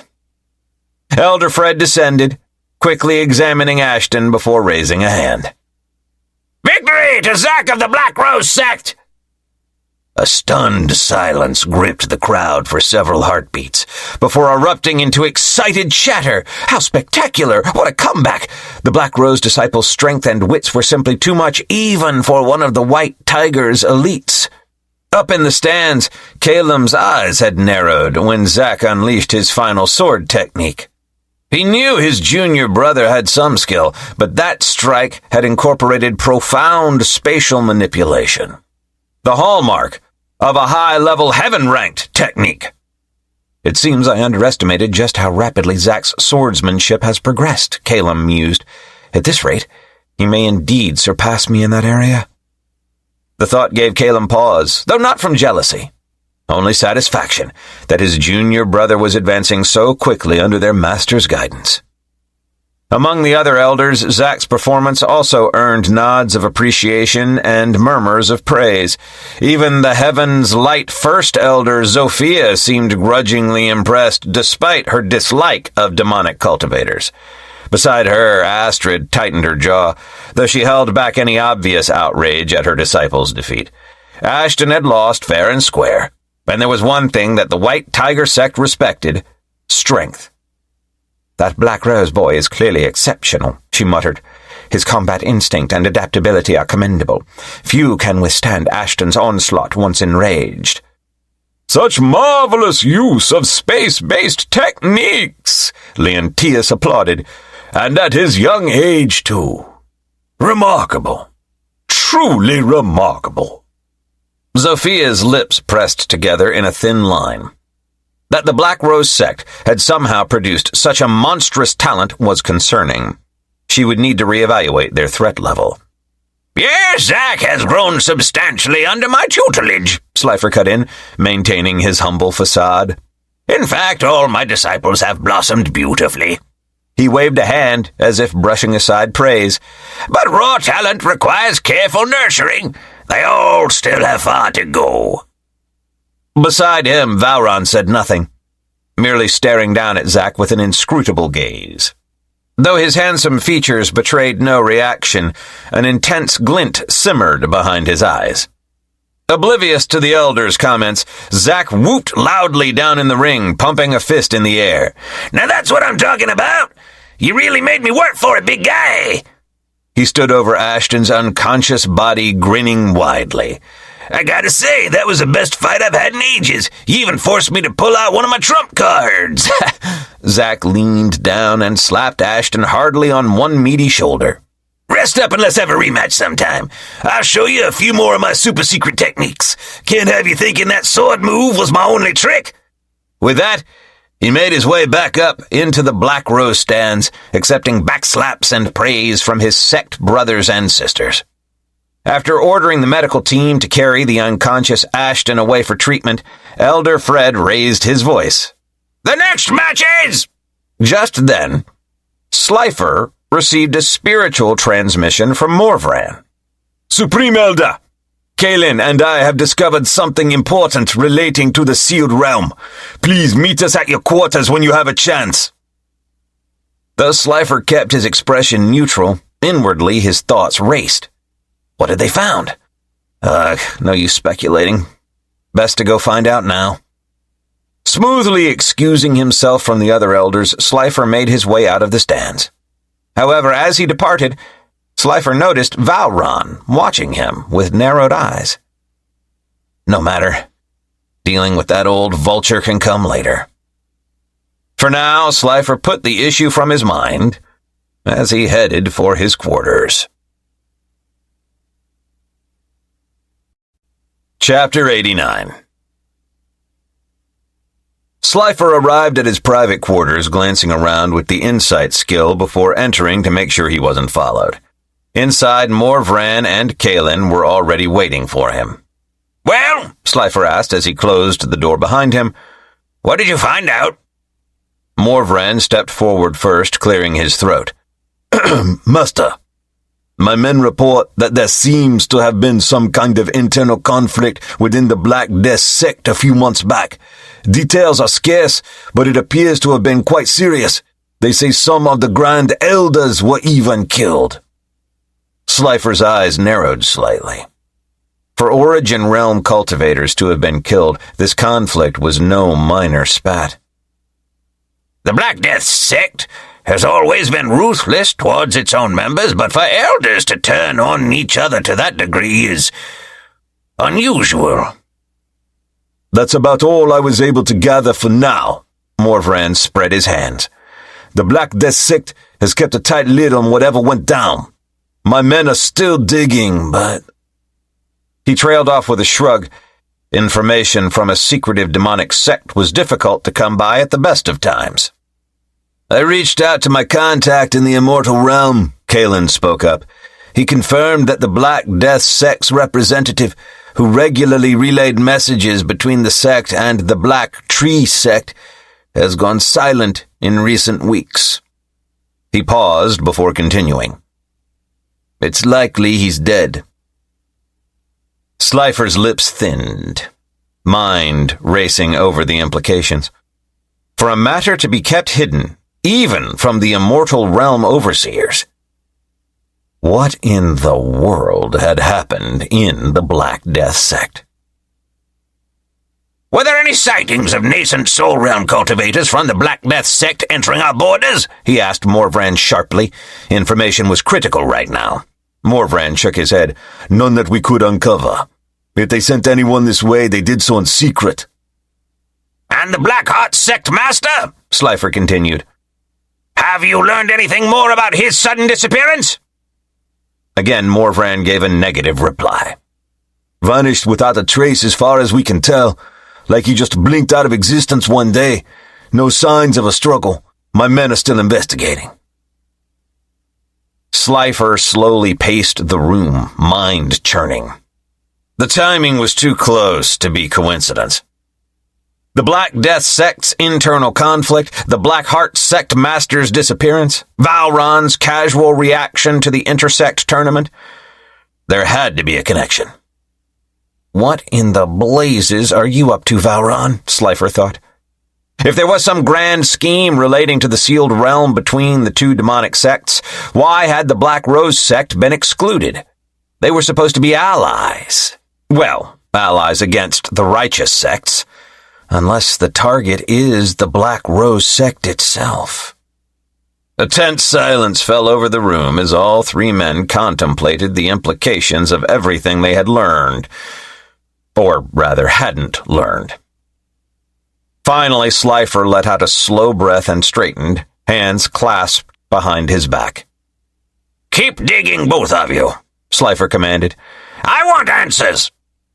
The two subordinates bowed.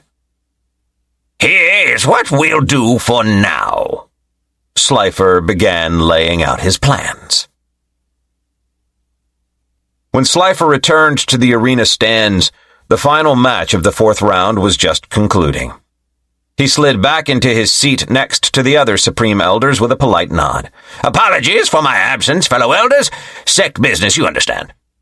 Supreme Elder Leontius gave him an understanding nod. Think nothing of it. We are aware how busy your duties must keep you with the sect master away.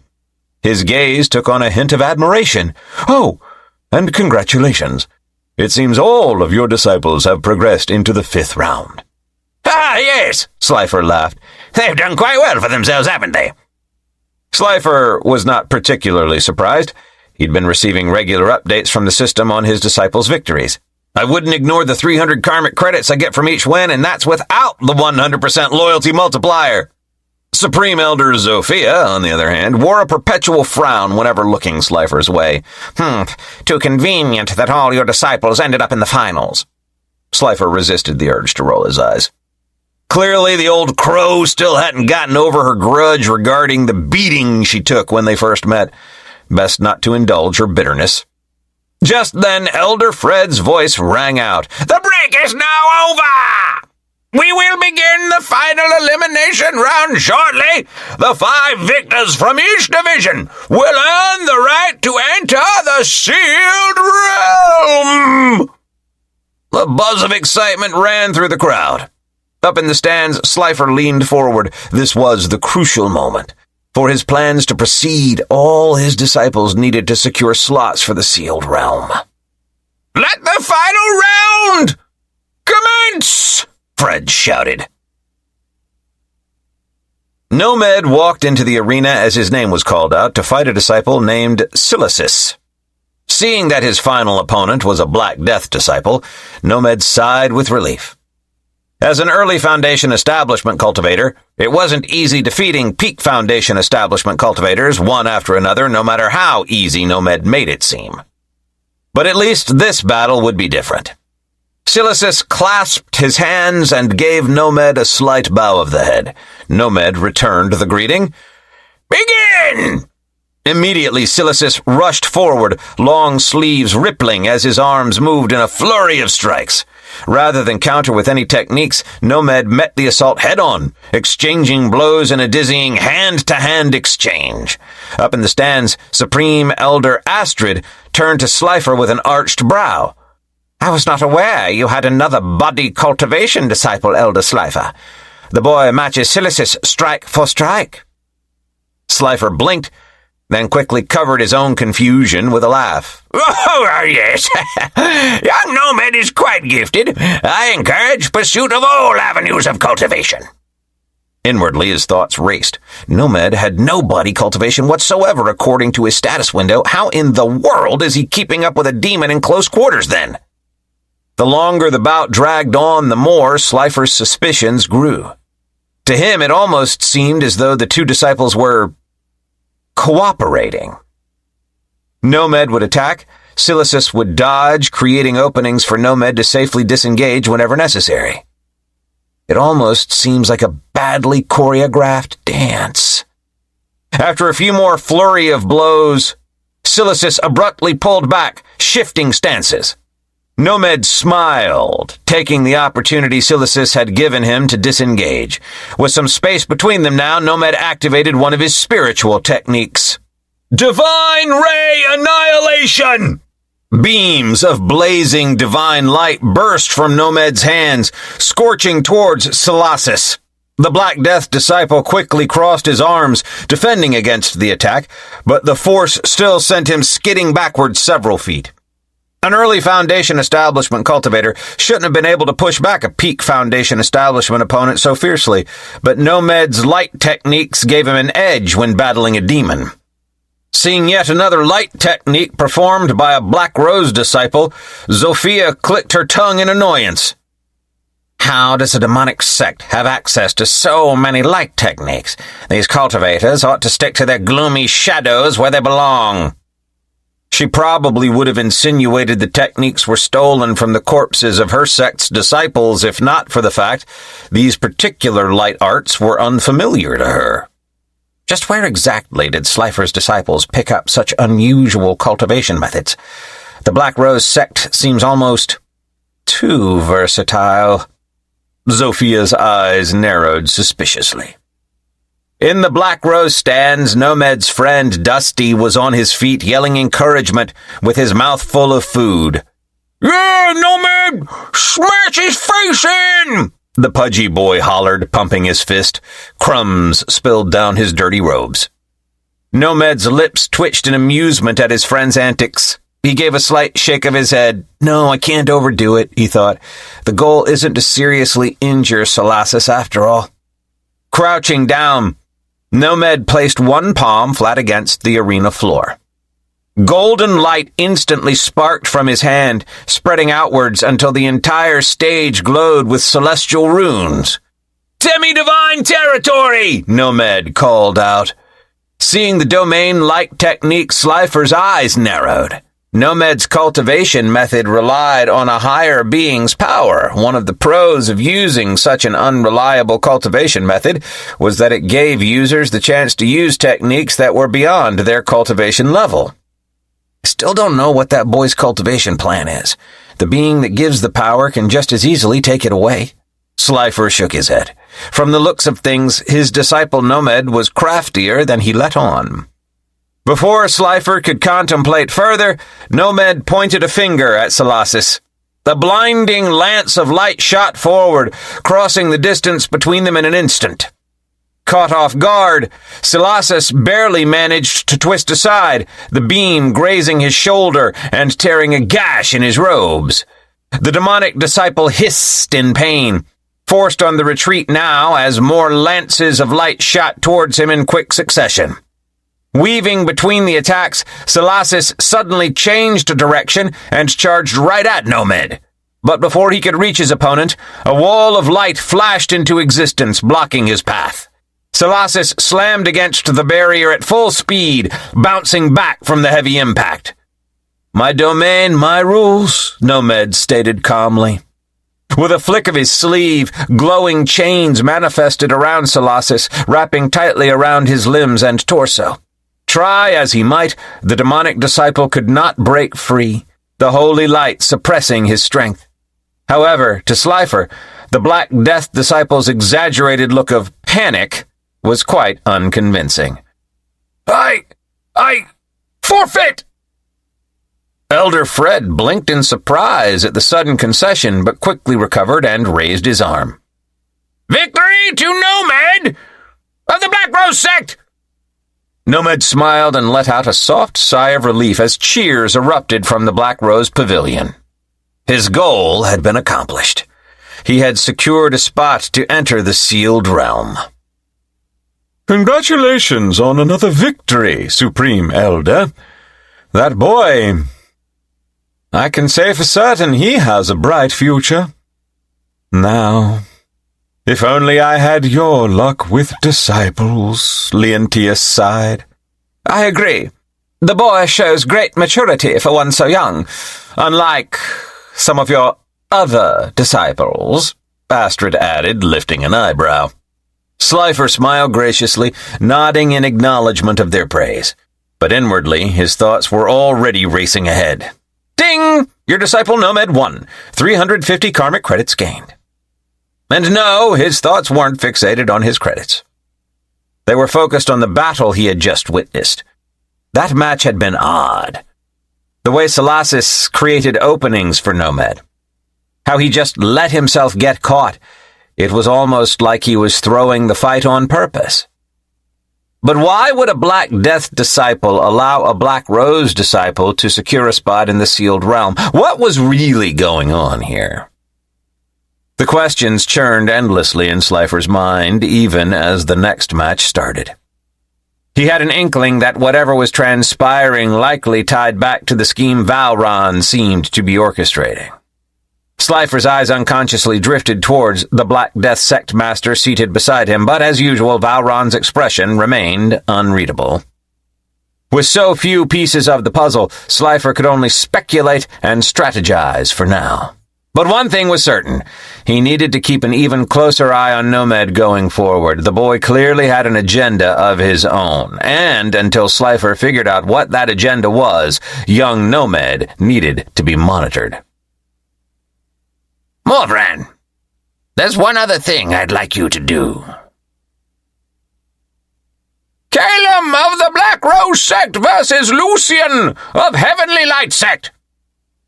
Calum calmly walked into the arena. The Heavenly Light disciple, a nervous-looking young man, gulped at the sight of the undefeated swordsman. This fight would not last long. As expected, Lucian could do little but defend desperately against Caelim's elegant but ruthless swordplay. Within minutes, Bloodthorn had slipped past his guard and rested lightly against his neck. I yield. Caelim nodded and stepped back, flicking blood from his sword before sheathing it smoothly. Another easy victory. The matches continued quickly. Huey faced off against a bulky team from Blackheart's Sect who specialized in earth techniques, but for once the big oaf didn't just rely on brawling. He calmly analyzed his opponent's moves before using his transformations to counter effectively. Though the other disciple landed some solid blows that left Huey a little bloody, in the end, Huey's tenacity won out. His opponent surrendered after nearly being crushed by Huey's giant toad form. Ha! Did you see that, Gramps? Huey grinned, reverting back to human form. I totally dominated that guy. For once, you actually used your brain amidst all that rolling, Li Fengao harumphed.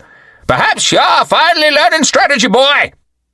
Huey laughed and gave the ring a cocky thumbs up, though internally he was pleased by the rare praise from the grumpy immortal spirit.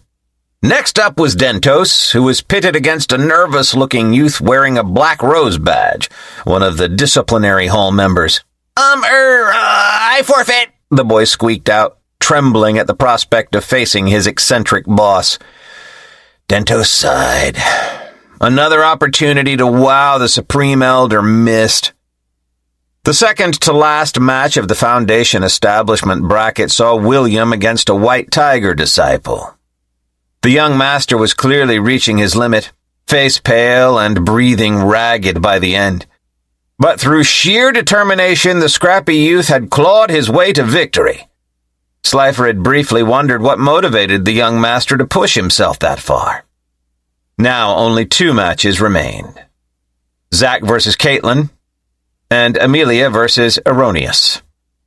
The vampire-looking girl and the dark-haired youth were both Black Death disciples, and something in their predatory gazes during previous rounds told Slifer they would not be throwing their matches like Colossus had. No, these two wanted blood. Zack of the Black Rose Sect versus Caitlin of the Black Death Sect! Elder Fred roared. Slifer's avatar calmly landed in the arena across from the pale girl. Oh, you were hoping to get a go at me during the first stage, weren't you? Zack grinned. Well, better late than never. Caitlin said nothing, merely staring back like he was worth less than the dirt beneath her shoes. Zack's smile didn't waver, but behind it his thoughts grew wary. This girl wasn't just here to compete. She wanted him dead. He could see the murderous intent clearly now. Things could get troublesome if he wasn't careful. It's fine. The fish has taken the bait. Now all I have to do is reel it in. Begin! Chapter 90. The girl rushed forward to engage Zack in hand-to-hand combat just as he had anticipated. As a dual cultivator proficient in both spiritual and body techniques, Zack was not afraid to face a demon in close quarters. Their initial exchanges were fairly evenly matched, neither able to gain a clear advantage as they traded blows. Zack utilized his quick footwork and agility to avoid the girl's vicious strikes while looking for openings to counterattack. Not bad, little bat, Zack quipped, deflecting a palm aimed at his chest. But you'll have to try harder than that. The pale-skinned girl said nothing in response, her expression remaining cold and blank. Suddenly, her next palm strike was wreathed in coils of sinister-looking black chi. Zack's eyes narrowed as he barely sidestepped the attack, the corrosive miasma leaving a hissing trail along his sleeve. He countered with a thunderclap palm aimed at her shoulder, but the girl nimbly darted backwards, avoiding the blow. Zack eyed the death chi coming off her palm with a frown. Getting hit by that would be bad news. He felt a phantom pain spike in his shoulder at the thought. Unlike the other Black Death disciples, who had refrained from openly using their spiritual techniques during the tournament, this girl clearly had exceptional control over her chi. enabling her to utilize spiritual techniques without fully revealing her identity as a demon. Zack had already suspected as much from their brief clash during the first stage of the tournament. It seemed this vampire bat was not merely here to compete, but to kill specific targets, with him being at the top of her list. As for why that was, he still had no clue. Caitlin suddenly launched a long-range death chi attack, firing a spear of swirling miasma straight at Zack's heart. "Whoa, easy there!" he yelped, lightning wings bursting from his back as he took to the air, narrowly avoiding the strike. The death spear dissolved a chunk of arena floor where it landed. Zack appeared behind the girl in a flash, palm cocked back. "Thunderclap palm!" She spun around, meeting his attack with a death chi palm of her own. Their chi collided in an explosion of lightning and miasma, both combatants skidding backwards from the force. Okay, time to kick things up a notch, Zack thought. "Dragon roar of the thunderous sky!" Sound waves and lightning bolts surged towards the death cultivator. She crossed her arms, black chi coalescing to form a shield that managed to blunt the force of the technique. Still, the attack clearly staggered her. Not wasting the opening, Zack instantly flickered behind the girl in a flash of golden light. "Sunrise slash!" His sword carved a blazing trail aimed at her back. Sensing the danger, the girl spun around, grabbing a hold of the sword with a claw of death chi. "Oh, man! I liked that sword!" Zack clicked his tongue as the corrosive energy began eating away at his weapon. Before it could spread, he released his grip, allowing the dissolved sword to fall to the ground with a metallic clang. That had been a little too close for comfort. He couldn't afford to take many direct hits from those death claws. The Black Death disciple pressed her advantage, unleashing several more ranged death attacks that forced Zack on the defensive. He zipped around the arena using his lightning movement techniques, but the miasma barrage was relentless. Then, with a cold smirk, the girl made a pulling motion with her hands, condensing and shaping the scattered death chi into an enormous black spectral dragon. It hovered above her, jaws gaping wide as it prepared to swallow Zack whole. "Oh, shit," was all Zack had time to utter before the monstrosity pounced. The death dragon struck the arena with earth-shaking force, blooming into an enormous cloud of swirling miasma that obscured everything from view. The audience members murmured nervously, wondering about the battle's outcome. Had that devastating attack landed on Zack? If so, then he was certainly dead. Up in the stands, the elders were not so easily fooled. Their spiritual sense pierced the veil of death chi with ease. That's the end of that match, Supreme Elder Astrid scoffed. I didn't expect a Foundation establishment cultivator to have such a trump card. Zophia's eyes narrowed at Slifer. A technique at the nascent soul realm. Leontius sighed, glancing between Valron and Slifer's impassive faces. When the death cloud settled, Zack was nowhere to be seen. Caitlin nodded in satisfaction. The annoying gnat was finally dead. His arrogance had left him completely unprepared for the full power of her techniques. After all, it was rare for a Foundation establishment cultivator to attack with the power of the peak core formation realm. Suddenly, the girl froze.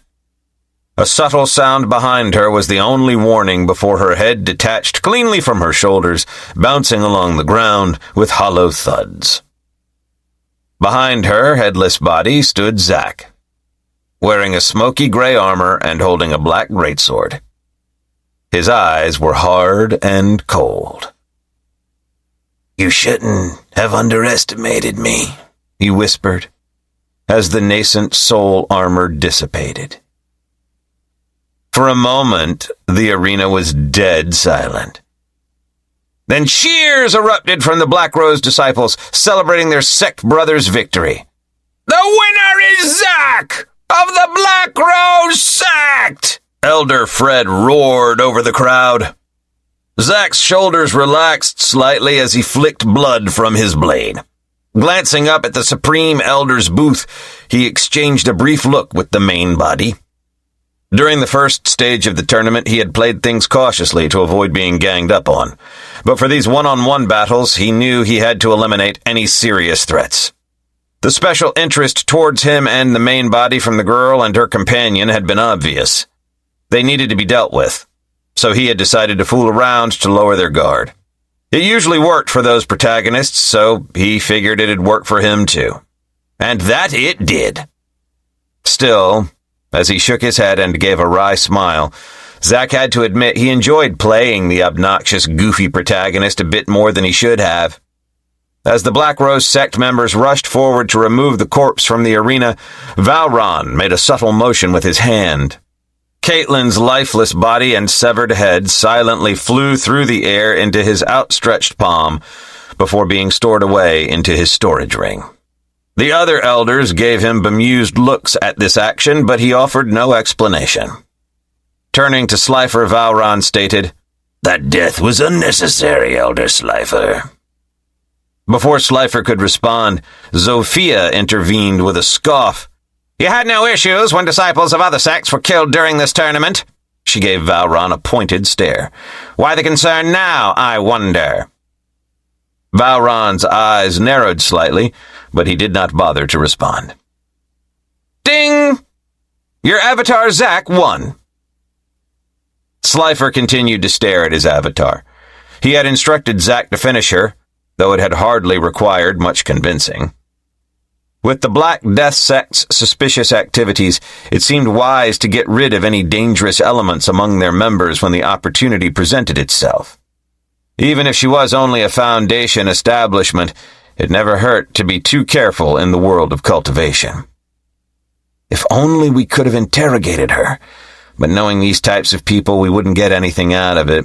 Maybe I should buy a soul-searching technique. Even if it is demonic, it'd be worth it. "The final match of the Intersect tournament," Elder Fred announced. "Amelia of the Black Rose Sect versus Erroneous of the Black Death Sect. Competitors, take your positions!"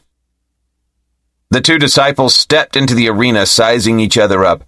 Amelia gave her opponent a predatory smile, licking her lips. Erroneous stared back impassively. "Begin!" Fred shouted. Amelia inclined her head in an exaggerated, mocking bow. "I hope you'll prove more entertaining than that worm I just disposed of." Erroneous said nothing, settling into a combat stance. With a smirk, Amelia brought out her black dagger. "Not much of a talker? Doesn't matter. It's the quiet ones that squeal the most." She dashed forward, feinting high before sweeping the dagger at Erroneous's midsection. He reacted instantly, pivoting on one foot as her blade narrowly grazed his robes. Not sparing a moment, his legs snapped out in a brutal roundhouse kick. Amelia flipped backwards, the heel of his boot missing her chin by inches. Erroneous pressed the attack, closing the gap with a flurry of palm strikes. Light on her feet, Amelia ducked and wove between the blows. She caught his wrist as it shot past her shoulder, angling the dagger for his neck. But quicker than she could react, his other hand came up, grabbing her elbow and stopping her strike cold. Clicking her tongue in annoyance, Amelia dissolved into a wisp of purple smoke, reappearing a few feet away. Slifer sighed softly from his seat in the stands. This matchup did not bode well for his disciple. Styles made fights, after all, and Erroneous was the worst possible opponent for a soul cultivator like Amelia. As a demon, Erroneous possessed far greater natural soul strength compared to a human at the same cultivation level, not to mention his mastery of physical techniques and powerful physique. Trying to overcome such advantages with her soul attacks alone would be an uphill battle. Still, he had faith that Amelia could pull through. She was a pseudo-protagonist, even if her sadistic tendencies could be rather troublesome at times. Down below, Amelia circled her opponent slowly. "Not bad, but let's see how you handle this." With a pulse of her chi, purple wings unfurled from her back. Erroneous narrowed his eyes, dropping into a lower stance. In a blur, Amelia shot forward, after images trailing behind her. She zigzagged around Erroneous, dagger striking out from all angles too fast to properly track. But somehow the Black Death disciple managed to counter every blow. Swaying and twisting his body like a reed in the wind, Arrhenius avoided or deflected each strike. Amelia's smirk slipped. Flitting backwards, she dragged her tongue along the dagger. Soul Shockwave! Rippling waves of violet chi cascaded off the blade, barreling towards Arrhenius. Crossing his arms, he weathered the direct hit. The soul attack forced him back a step, but otherwise left him unharmed. What? Amelia stared, dumbfounded. That was one of her strongest techniques. How could this nobody endure it so easily? Just what was his soul made of? Just as I expected. A direct soul attack failed to significantly harm the demon. Slifer shook his head. This just might be the first loss for one of his disciples. Wasting no time, Arrhenius shot forward like an arrow. Amelia barely raised her dagger in time to parry a hook punch aimed at her head. The force still sent her skidding backwards. With a surge of desperation, Amelia melted into smoke once more. She reappeared above Arrhenius, condensing chi into her palms. Twin Soul Lances! A brace of glowing purple spears flew from her hands, but Arrhenius displayed uncanny reflexes, twisting and swaying impossibly to avoid both projectiles. Capitalizing on her distraction, Arrhenius lunged upwards and seized Amelia's ankle before she could flee. Whipping her down viciously, he drove her into the earth like a sledgehammer. The impact knocked the wind from Amelia's lungs, leaving her stunned. Arrhenius pressed his advantage, stomping a heel down towards her face. At the last second, she regained her senses and rolled away. The blow gouged a hole in the arena floor where her head had just been. Stumbling to her feet, Amelia backed away hastily. This guy was reading all her moves and manhandling her like she was an amateur. Don't get cocky just yet! Amelia gnashed her teeth angrily. I'm just getting started! Her beautiful features began morphing, skin paling as she activated her ghoul transformation. Smoky wings extended from her back once more, except this time lined with sharp spikes. Her speed and power doubled instantly. Arrhenius narrowed his eyes, widening his stance. Like a violet comet, Amelia shot straight for his chest. But at the last second, she dissolved into smoke, reforming poised at his back for a sneak attack. Too slow, she hissed as she struck with her claws. Spinning rapidly to avoid the blow, Arrhenius lashed out with a back kick, his heel catching Amelia right in the stomach. All the air expelled from her lungs at once. The arena tiles cracked under her as she was driven into the ground like a nail. Before she could rise, Arrhenius's foot came down hard on her back, pinning her. He grabbed one of her wings, ignoring the spikes digging into his palm. Slowly, he began twisting it at an unnatural angle. Amelia bit her tongue, holding back a scream as the joints in her wing wrenched and popped. Thrashing violently, she tried to dissolve into smoke to escape, but Arrhenius just applied more pressure. Up in the stands, Slifer rubbed his chin as he observed Amelia getting utterly demolished down below. This one-sided thrashing is a bit unfortunate, Valron murmured. But your disciple does tend to play with her food. I suppose turnabout is fair play. The Black Death Sect master wore a faint, satisfied smile as he watched the battle unfold. One of Slifer's pets had just arrogantly slain his disciple, Caitlin. Now it was only right that he repay the humiliation. Savage creatures, Zofia muttered. This is the true face of demonic cultivators on full display. No restraint or honor, only mindless brutality. Beside her, Leontius frowned. It does seem excessive, he said carefully. The match is clearly decided. There's no need to drag it out like this. Slifer stayed silent. Though a muscle ticked in his jaw, Amelia liked dealing out pain, but how much could she take herself? This was the perfect test of character for her. Either she would break, or she would find a way to overcome. Still, he tensed, ready to intervene if things went too far.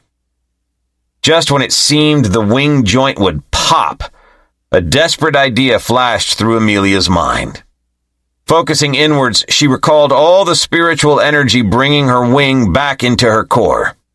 The sudden loss of reinforcement caused the wing to dissipate into smoke, allowing her to slip free from Aronius's grip, and she immediately scrambled away. Panting harshly, Amelia eyed Aronius with apprehension. She really didn't know what to do next. Never before had she been so thoroughly dominated. Scowling, she poured all of her remaining chi into her dagger. The blade released a purple glow. "I'll crush you!" she screamed, charging recklessly. Every scrap of speed she could muster went into this final attack. But Aronius evaded it almost casually before countering with a devastating combo. A knee to the gut doubled Amelia over. An elbow to the back of the neck sent her sprawling face down. Before she could rise, Aronius's foot slammed down on the back of her skull, grinding her cheek into the ground. Amelia thrashed and scratched at the ground, but she was pinned helplessly. Aronius stared down at her coldly, as if contemplating how to end this. Up in the stands, Slifer nodded to himself. This is definitely a harsh lesson for Amelia, but a necessary one. She'll emerge stronger for it. What doesn't kill you makes you stronger, after all. Or severely maims you. Either way, character development. He glanced over at the other Black Rose disciples. Calum watched impassively, though a glint of understanding showed in his eyes. As Amelia's senior brother, he had long been forced to tolerate her cruel games. This was overdue karma. Huey gripped the railing in anger, his body trembling. Every fiber of his being wanted to leap down there and beat Aronius to a bloody pulp for daring to harm his junior sister. These protagonists need to have better self-control. Slifer made a mental note to have a chat later about anger issues. Dentos shook his head at the gruesome scene. Efficient battling was the way, no point in dragging things out. Fenlock simply looked sickened as he watched Amelia being thrashed so brutally.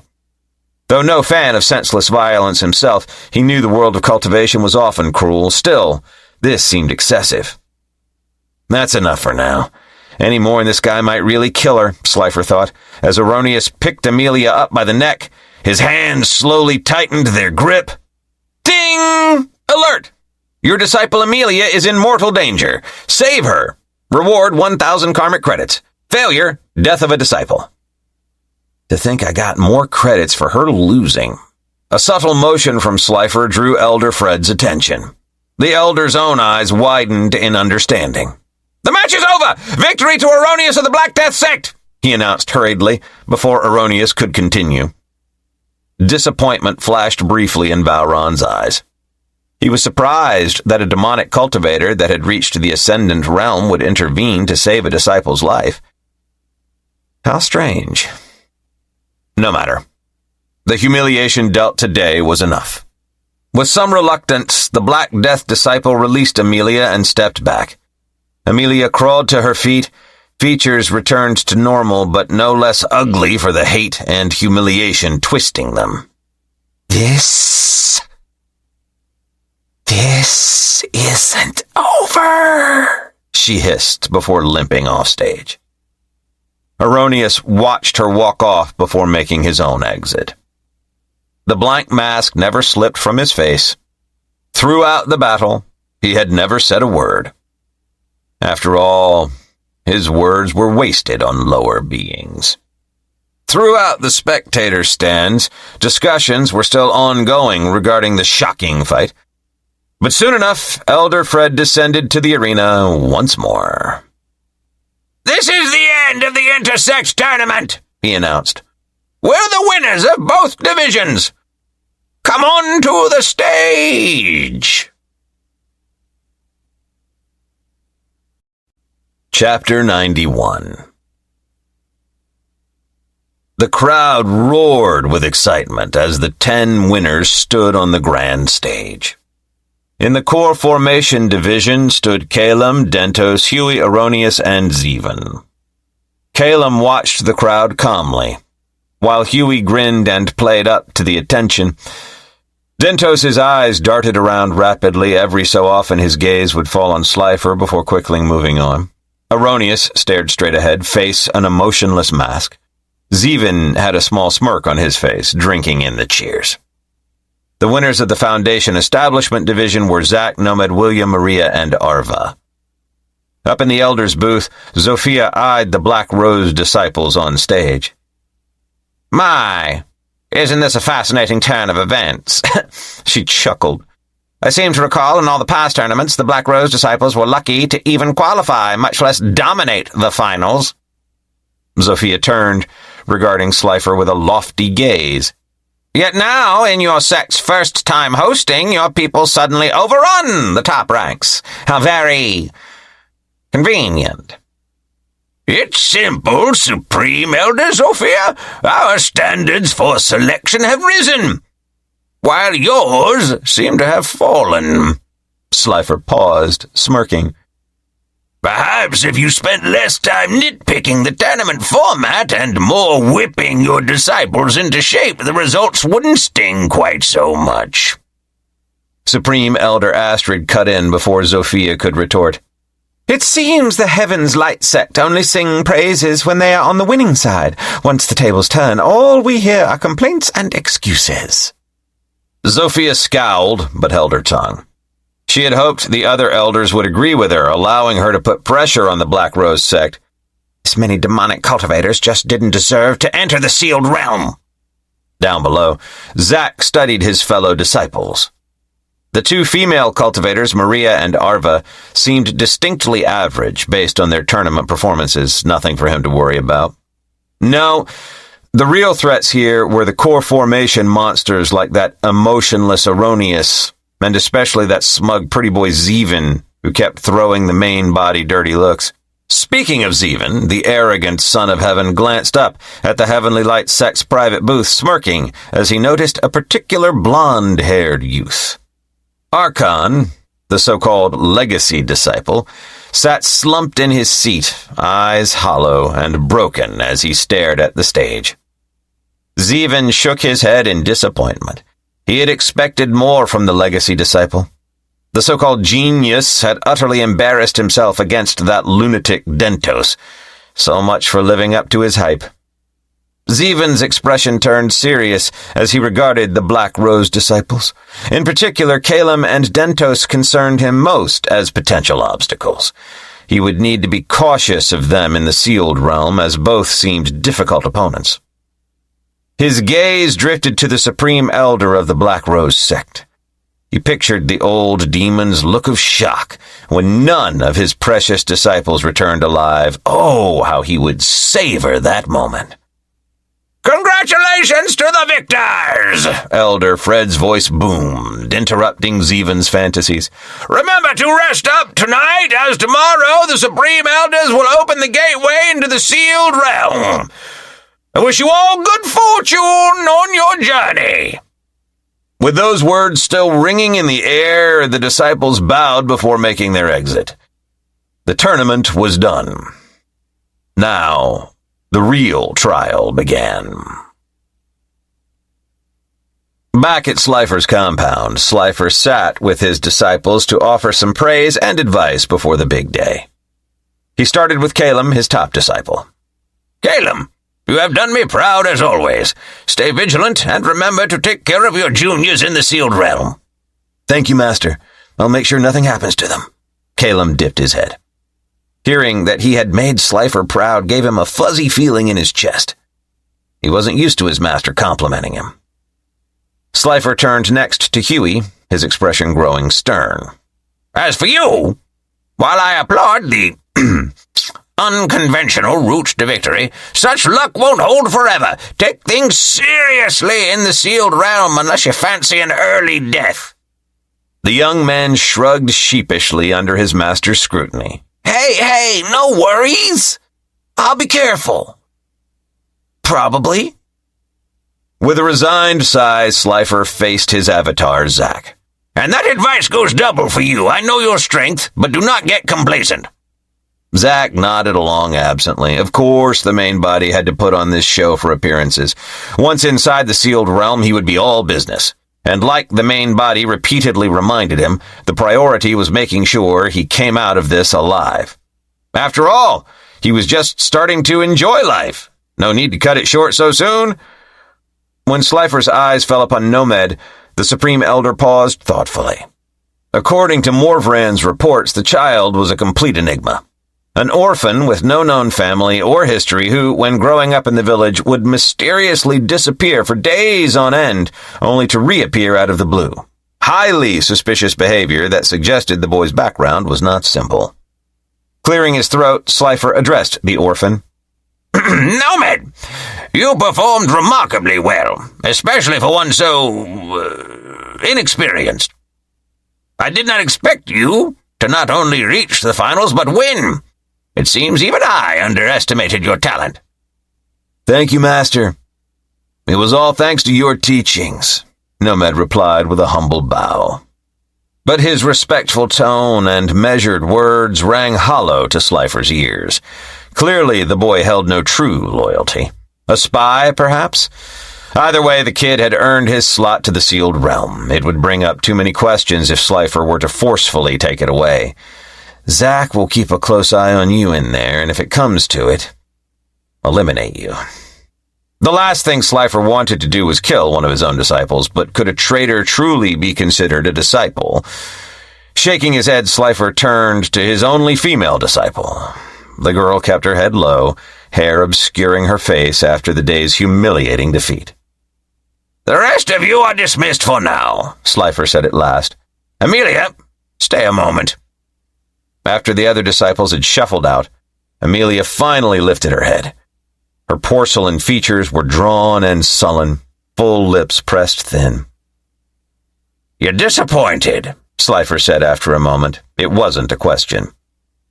How could I not be? Amelia burst out angrily. I was made a complete fool! In front of everyone, no less! Worst of all by that nobody from the Black Death Sect! She spat the name like a curse. So, your pride is wounded, Slifer concluded. Amelia bit her lip, clearly fighting back a snippy retort. Eventually, she murmured, I just don't understand. I could lose so badly. I've never suffered a defeat before, Slifer finished gently. And it's for that very reason this experience will benefit you greatly.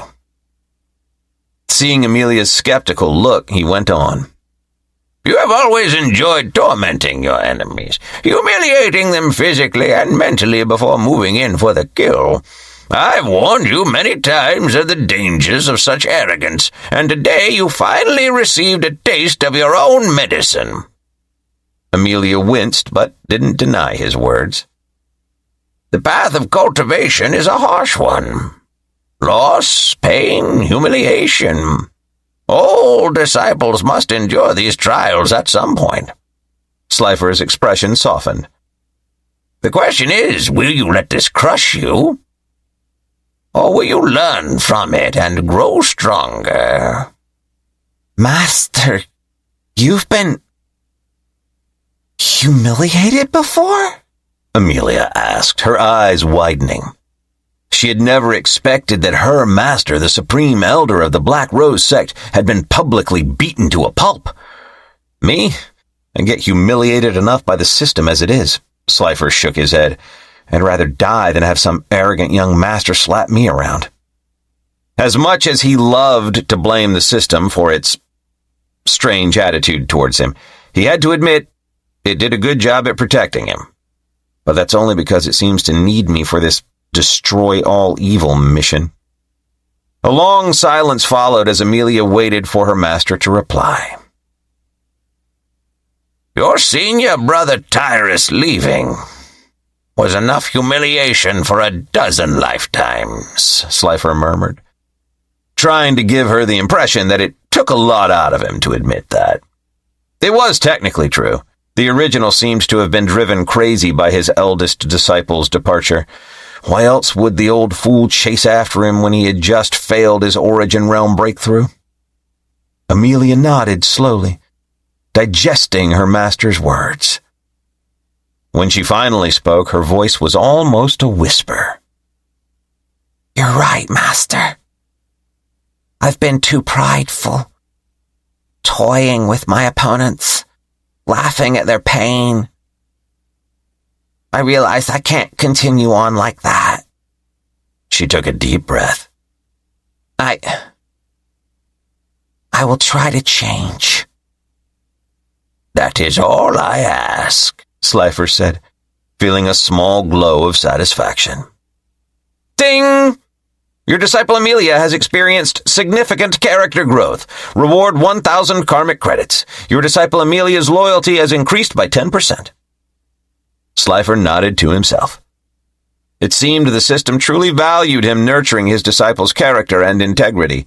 He was more than happy to oblige if it meant more karmic credits. Speaking of rewards, a sly glint entered Slifer's eyes. You know, it just so happens I have something that will lift your spirits. Amelia lifted her head warily, skepticism written clearly across her face. Grinning, Slifer announced, You will take the final slot to enter the sealed realm. What? Amelia's head jerked up in shock. In her misery, she had forgotten that her master held one reserve slot. But master, not only did I lose, but I was humiliated. I don't deserve it. Nonsense, Slifer waved dismissively. It was my plan all along to award the reserve slot should one of you unexpectedly fail to qualify. Consider it a second chance to prove yourself. In truth, Slifer knew the sealed realm offered greater opportunities to earn karmic credits than remaining outside, but Amelia didn't need to know that. Thank you, master, Amelia stammered. I swear I'll bring you back something from the sealed realm. I'm counting on it. The Great Wolf Tavern was bustling with activity. Patrons laughed and slammed down cups. The air smelled of roasted meat, spilled ale, and tobacco smoke. In one corner, a group of musicians played a lively tune on lute, fiddle, and drum. The noise softened for a moment as the front door banged open. A young man in black robes strode in, his handsome features set in a scowl. The tavern's conversations stuttered to a halt as all eyes turned towards this new arrival. They could sense the aura of power radiating from him. This was no ordinary customer. The youth marched right up to the bar, where an old man was filling tankards from the tap. He slammed down a golden coin on the counter. "Clear this place out for the next few hours," he ordered the gaping owner. With a flick of his sleeve, the gold coin floated into the man's hand. "Of course, young master, right away!" The owner bowed repeatedly, clutching the coin tightly. This amount of money would cover his establishment's expenses for a month. Not to mention it wasn't worth risking his life by angering an immortal cultivator over something so trivial. "Sorry, folks, we're closing early tonight. Finish your drinks and be on your way now," the owner said as he began ushering patrons outside. "Oh, come on, I just got my ale! You can't kick us out without any bloody warning!" "Hey, I wasn't finished!" The owner waved his hands desperately. "I'm real sorry, but you all need to clear out immediately!" He jerked his head meaningfully at the glowering disciple. Finally, understanding dawned in the patrons' eyes. Their protests died away as they sensed the dangerous atmosphere. With many backwards glances and muttered curses, the crowd began funneling towards the exit. But a large, burly man in particular seemed intent on staying behind. "Bah! These so-called immortals think they own the damn place," he grumbled loudly. "I paid good coin for my drink, and I ain't leaving till it's finished." He demonstratively gulped down his ale, dripping foam through his bushy whiskers. Then he belched thunderously in the direction of the black-robed youth. His friends paled and edged away. "Irwin, you fool! Are you trying to get us killed? Let's get out of here!" But Irwin refused to budge, staring challengingly at the disciple with bloodshot eyes. The black-robed youth's features remained impassive. He glanced at the tavern owner, who was wringing his hands anxiously. The black-robed youth sighed, then suddenly appeared before the drunkard in a blur of motion. "I believe it's time for you to leave." Before anyone could react, his hand lashed out faster than the eye could follow, delivering a slap to the brute's face. The man was launched sideways, crashing through tables and chairs before slamming into the far wall. He slumped to the floor, unconscious. A hushed silence descended on the tavern. The remaining patrons scrambled over each other in their haste to flee out the doors. In seconds, the tavern was empty. The young man sighed, nudging a broken chair with his foot. "Just look at this mess. Now I have to tidy up before the others arrive." Tavern owner stood frozen, unsure whether he should try offering assistance or flee for his life. In the end, he decided to run. The disciple gathered up the debris strewn around the tavern with surprising meticulousness, arranging the remaining furniture neatly. Within a few minutes, the common room was again presentable. At that moment, the entrance creaked open. Jin's eyes widened as they settled on the new arrival. It was Lucius, the sect leader's disciple. "Greetings, senior brother." Lucius glanced around the vacant tavern before settling his gaze on Jin. "Yes, this should work well enough if things get messy." Jin shuddered at the implication but nodded in agreement. A meeting between the top cultivators of the younger generation could easily get heated. "Now prepare us some tea." "Yes, young master."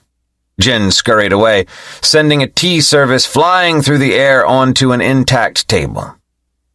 Hands shaking, he carefully poured steaming tea into 2 ceramic cups. Lucius picked his up, blowing gently before taking a sip. Jin shifted anxiously from foot to foot. Not only would this be the first gathering between the top disciples of the younger generation from the major sects, but also the first and only time they would enter the sealed realm. Noticing his discomfort, Lucius inclined his head slightly. "You may take your leave. Do not let anyone else enter until I say so." "Of course, young master." Jin retreated hastily out the front door. Alone now, Lucius settled in to wait, absently swirling the tea leaves at the bottom of his cup. He needed his mind clear for the meeting. This would be his first time meeting some of them. The creak of the door opening snapped Lucius from his thoughts. He glanced up as the number 1 core formation disciple from the pure soul sect, Celestia, entered the tavern. Her golden hair swayed behind her as she walked towards him. "Greetings, Brother Lucius," she said politely, if somewhat reservedly. "Sister Celestia," Lucius inclined his head. "I'm pleased you accepted my invitation." Her answering smile didn't reach her eyes. "If it was Brother Lucius himself, then how could I refuse?" Lucius nodded. "Have a seat." Celestia settled down on a chair across from Lucius. An awkward silence descended on them as neither seemed inclined to continue the conversation. After a few minutes, the door creaked open again and a tall, muscular woman with snow-white hair strode in. Her icy blue eyes scanned the room before settling on Lucius and Celestia.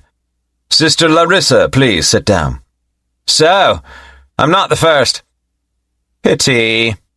Larissa completely ignored Lucius as she sat down, focusing her attention on Celestia. "Hello, Sister Celestia." "Sister Larissa, it has been too long. I believe the last time we met was at the Zhonggyon festival a year ago." Celestia smiled back warmly. "I'm glad to see you well." "Save the pleasantries," Larissa said bluntly, though not unkindly. "I've no patience for that today." Before Celestia could respond, the door swung open again, and in came the Black Heart Sect's Horokus. He was a young man with a pale complexion and piercing red eyes. As Horokus approached, Lucius noticed faint tension in the man's shoulders and the way his smile seemed forced. With his sect leader missing, it was no wonder Horokus seemed on edge. "Hello there, friends," Horokus said, taking a seat. "Quite a rare gathering we have here." His eyes darted around the group as if expecting an attack at any moment. "Just 2 more and we'll be ready to begin," Lucius replied.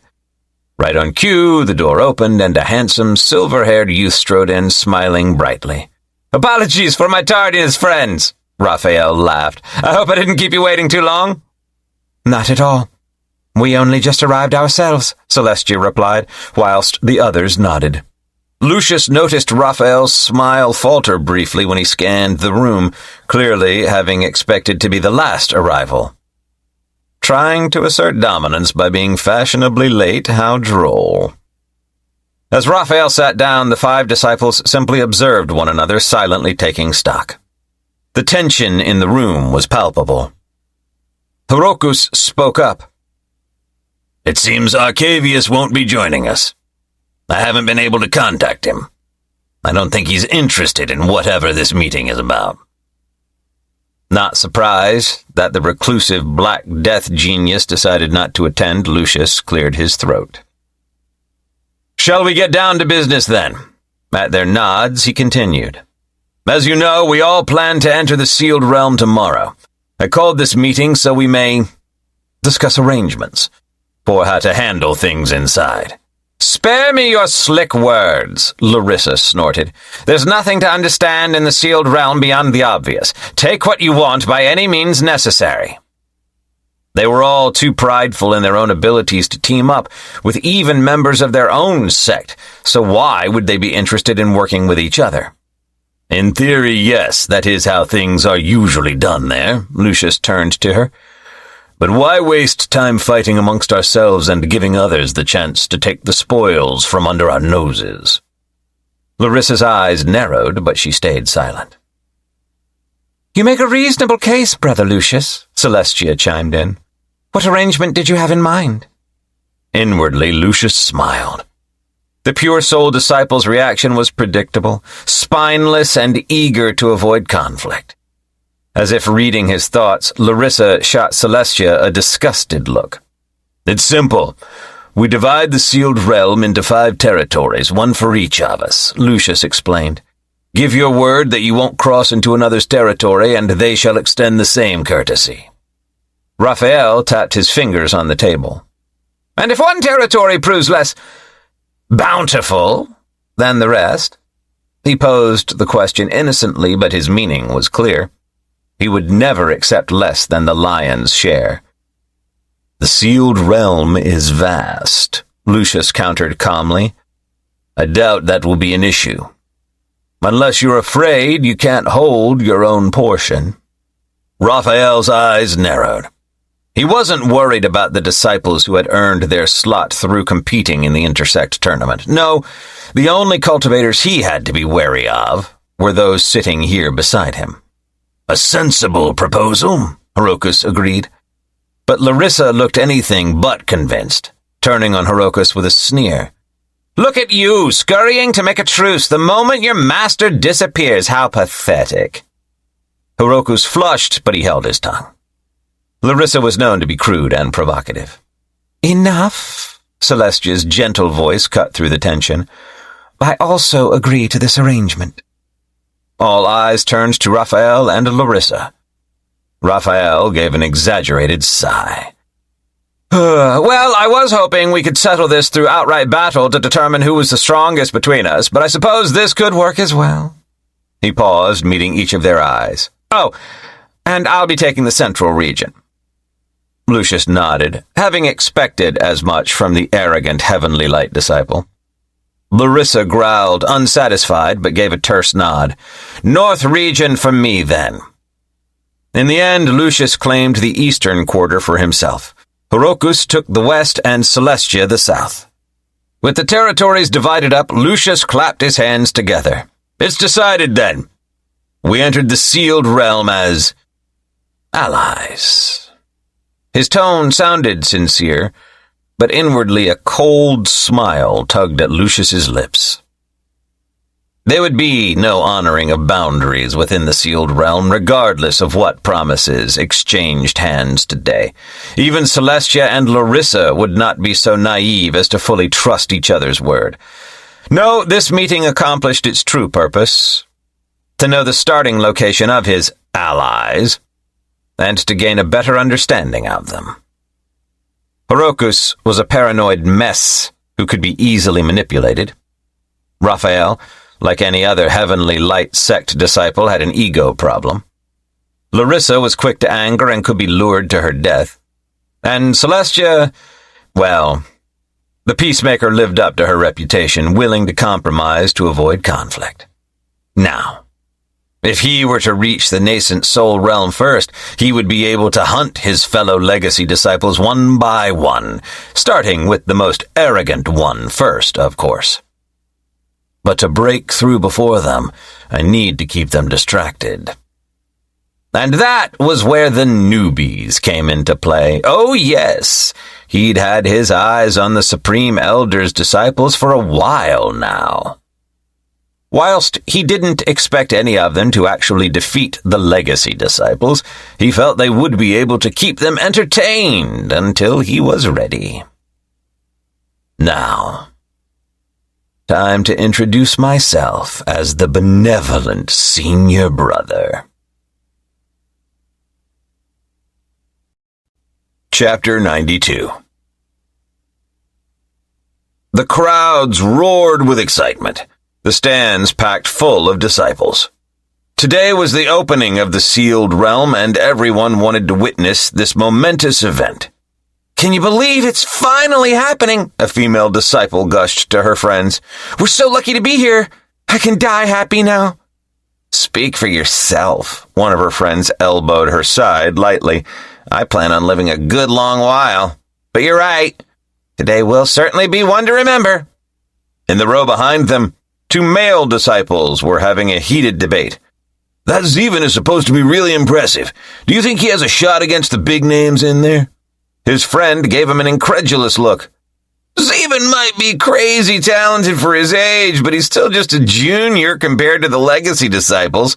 Pitting geniuses against each other is one thing, but this is a whole different level." Before the argument could continue, a sudden commotion from the arena caught their attention. "Look, someone's arrived!" a sharp-eyed disciple exclaimed. All eyes turned towards the arena gates as a figure strolled casually into view. "It's him! The Son of Heaven!" a voice rang out excitedly as people recognized Zeven's striking profile and piercing green eyes. Zeven paused to give the audience a small smile and nod before moving to stand at the center of the arena. The smile didn't reach his eyes, though, which remained hard chips of jade, betraying his tightly leashed killing intent. Those that entered the sealed realm at the core foundation realm typically exited as an origin realm expert. It was exceptionally rare for anyone to reach the Ascendant realm. However, Zeven had no choice. Only by breaking through to the Ascendant realm would he have a chance at getting revenge. "Xander, I'll make sure that demonic scum pays," Zeven promised. One by one, the qualifying disciples filed into the arena. When all 10 disciples had gathered, the hushed conversations took on an uneasy tone. The general consensus was that despite their impressive showing so far, these disciples were simply out of their depth against true elites. Right on cue, a collected gasp echoed through the stands. All eyes turned once more towards the arena entrance. "Look, it's Brother Lucius!" a female disciple squealed. Unlike with Zeven, the excitement in her voice was genuine. The number 1 Black Rose disciple strode into view, midnight robes swaying gracefully with each step. As Lucius approached the other Black Rose disciples, his handsome features settled into an easy smile. He gave Calum, Huey, and the rest polite nods. "Hello there, juniors," Lucius said warmly as he took up position beside them. "I know things can get dangerous in there. As your senior brother, please know that you can rely on me." His sincere tone and comforting words took the crowd by surprise. A demonic cultivator showing such care. It was unheard of.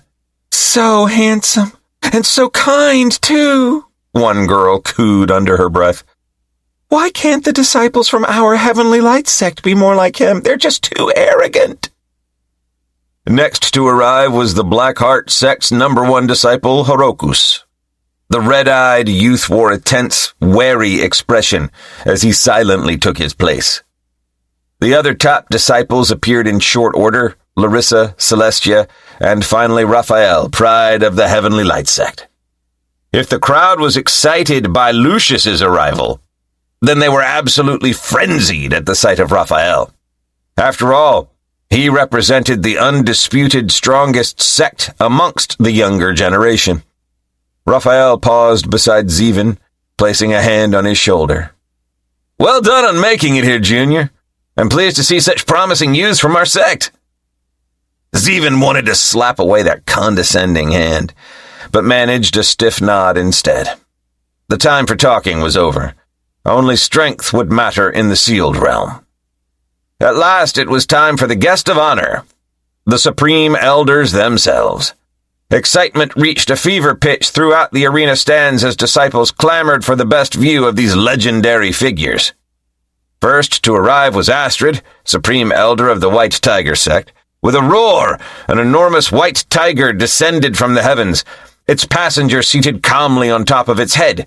The disciples marveled at the incredible sight.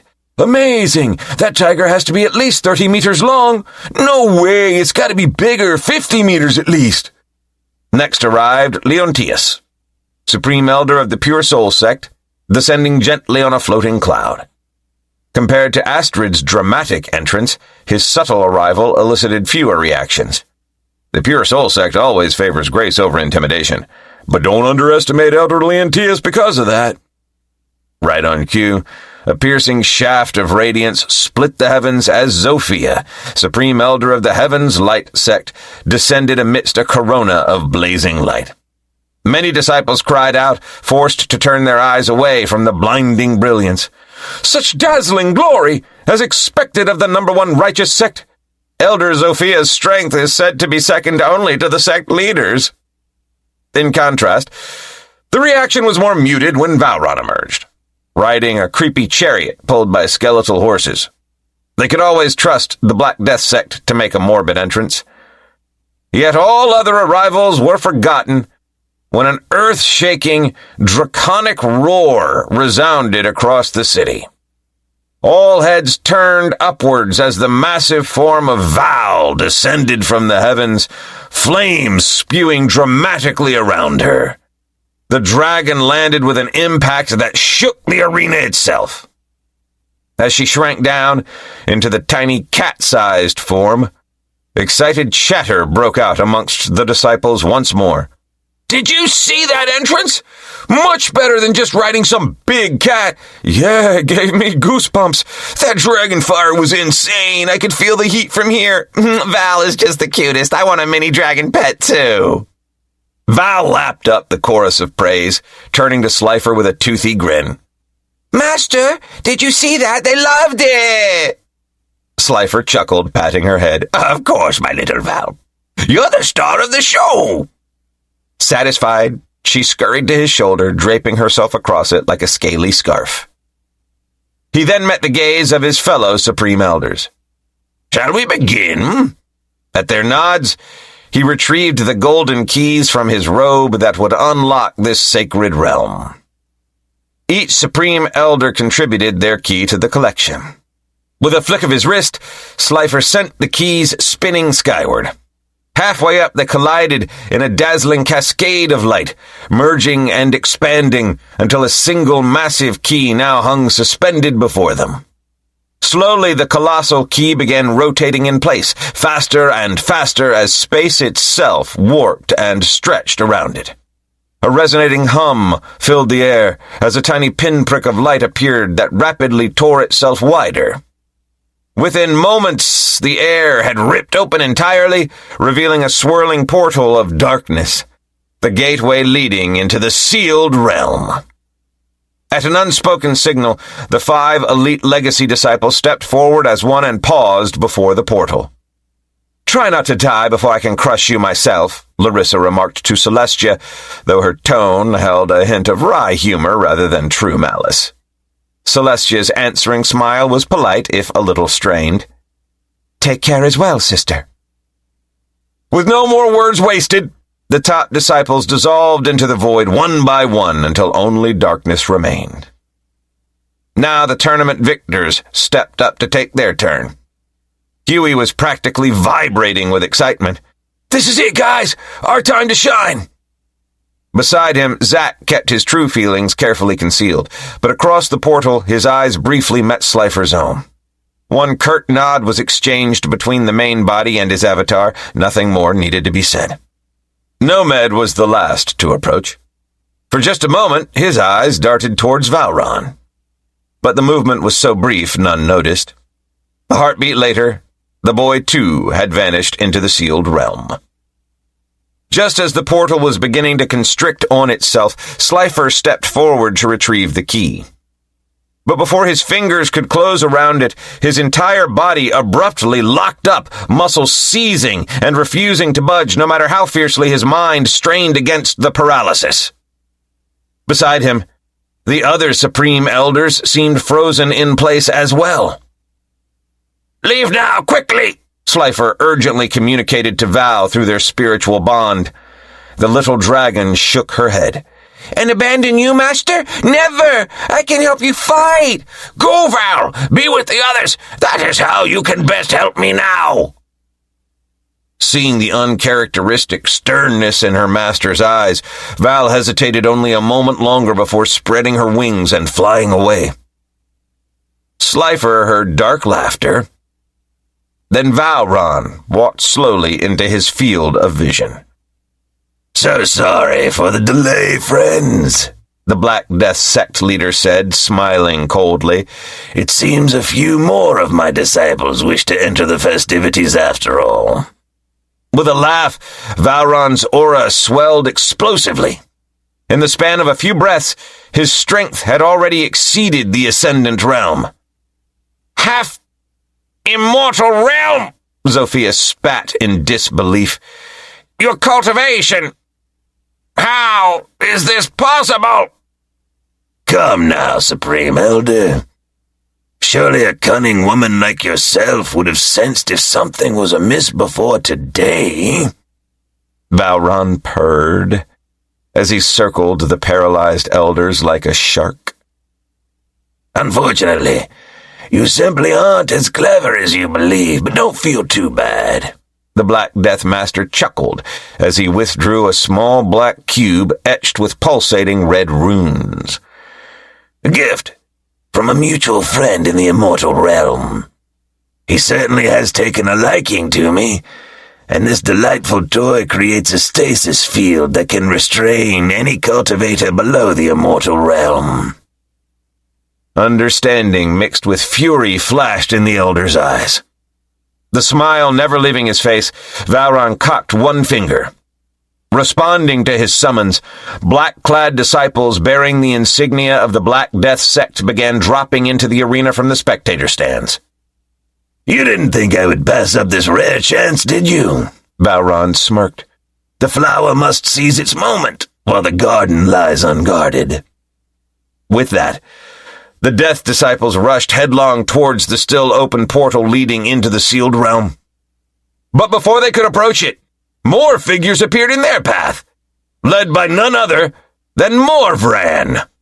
I'm afraid this is as far as you'll go, Slifer's trusted supporter declared. Behind him, other Black Rose members fanned out, preparing to fight the invaders. Slifer had warned him that Valron would likely make a move when the portal opened. He had instructed Morvran to tell the Grand Elders to be prepared. Even as the first clashes broke out across the arena floor, more powerful auras from both sides joined the fray. Like ripples in a pond, the combat quickly expanded outwards to engulf the entire Colosseum. Amidst the chaos, Fenlock leapt into action. Unleashing furious screams amplified by his sound cultivation, he caught a group of Black Death nascent soul cultivators off guard. They clamped hands over their ears in agony only to find themselves cut down ruthlessly by Morvran's men. With an earth-shaking roar, Val suddenly reappeared in her massive form. The dragon dove into the enemy ranks, claws and fangs shredding all in her path. Several Black Death cultivators screamed as they were snatched up in her jaws, crushed and devoured in seconds. Others tried to fight back, only to be blasted by scorching flames. Yet, despite the Black Rose members' efforts, the Black Death cultivators continued to press forward with fanatical determination. For each one killed, 2 more seemed to take their place. Trapped behind their barriers, the Supreme Elders could only watch helplessly as their disciples fought and fell before their eyes. "Damn you, Valron!" Zofia screeched. "I'll see your sect destroyed for this!" No need for such hostility," Valron chided mockingly. "Not that it matters anymore."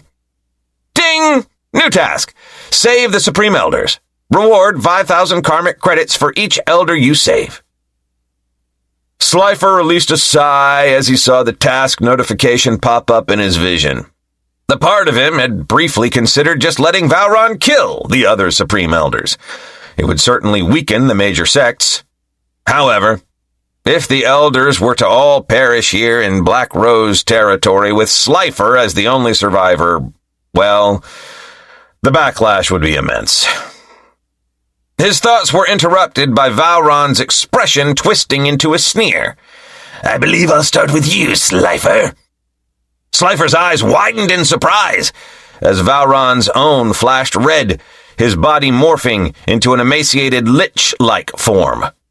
With astounding speed, the Death Sect leader conjured a bone spear caked in swirling black energy and hurled it straight towards Slifer's heart. The spear passed harmlessly through Slifer's body, embedding itself into the arena wall behind. The other elders didn't even flinch, already aware of Slifer's space technique. "A space cultivator," Valron hissed in understanding. "An amusing trick, but it only delays the inevitable." After circling for a little while, he noticed Slifer's form become corporeal and darted forward, bony claws reaching towards Slifer's throat. And in that instant, a massive green cauldron materialized between them. Caught by surprise, Valron was unable to stop his momentum in time. An irresistible force latched onto his body, dragging the Death Sect leader towards the open cauldron. "What is this?" Valron shrieked, struggling in vain against the pull. With a final scream, he was swallowed by the ancient artifact. A heavy thud sounded as the lid slammed shut over the opening. Faint banging could be heard coming from within as the cauldron quickly vanished into Slifer's storage ring. At the same moment, the Supreme Elders found themselves able to move once more, the stasis field broken. Zofia's eyes were wide with disbelief as she turned on Slifer. You're an alchemist as well?" she demanded. Slifer let out a laugh. "I dabble from time to time." The elders exchanged dubious looks. That had clearly been no ordinary pill cauldron, but an immortal-grade treasure. No mere dabbler would possess such a tool. Seeing their skepticism, Slifer sighed internally. In truth, the cauldron was something he bought recently from the shop. He'd felt the need for alternate sources of income, and in the novels, alchemists always ended up rich. Besides, few dared provoke someone with the backing of countless pill-hungry cultivators. Should anyone be foolish enough to try, well, they'd quickly come to regret it. Ding! Reward, 15,000 karmic credits. "You have my gratitude for saving us, Brother Slifer," Leontius said with a respectful bow. Astrid nodded firmly in agreement. "We are in your debt." Zofia's eye twitched, but she too offered grudging thanks. Slifer waved off their words hurriedly, turning his focus back to the collapsing portal. With a flick of his sleeve, he summoned the golden key back into his hand. The gateway winked out of existence, sealing off access to the interior plane. Slifer watched as the Supreme Elders took to the air, flaring their cultivation bases. The disciples below instantly froze at the overwhelming pressure. "Take the invaders captive," Slifer ordered. "Morvran, have them sent to the dungeons for interrogation." "At once, master!" The pudgy man bowed before racing off to relay the commands. As the death cultists were being chained and led away, Morvran paused to report back. Master, I'm afraid a handful managed to slip past us into the portal before it closed. Slifer frowned, glancing at the other elders. Too many unscheduled entrants could potentially destabilize the delicate balance of energies within the pocket realm. Typical xianxia complication, Slifer mused. What better way to end the first book than by trapping the protagonists in a collapsing world? Epilogue. Under a demonic tree sat a young woman wearing red robes. She was looking up at the sky, wondering why her love had not responded to any of her letters. A maid rushed over. My lady, I'm afraid I have news. This had better involve my Darius, or I have no interest. The young woman cut her off as she examined her long, pointed black nails. The maid hesitated. It does, my lady. I'm afraid it's rather unfortunate news. The young woman's gaze snapped to the maid, eyes flashing dangerously. Speak, worm! The maid flinched. Your lover. He is dead, my lady. Silence descended. The words hung heavy in the air as the young lady stared.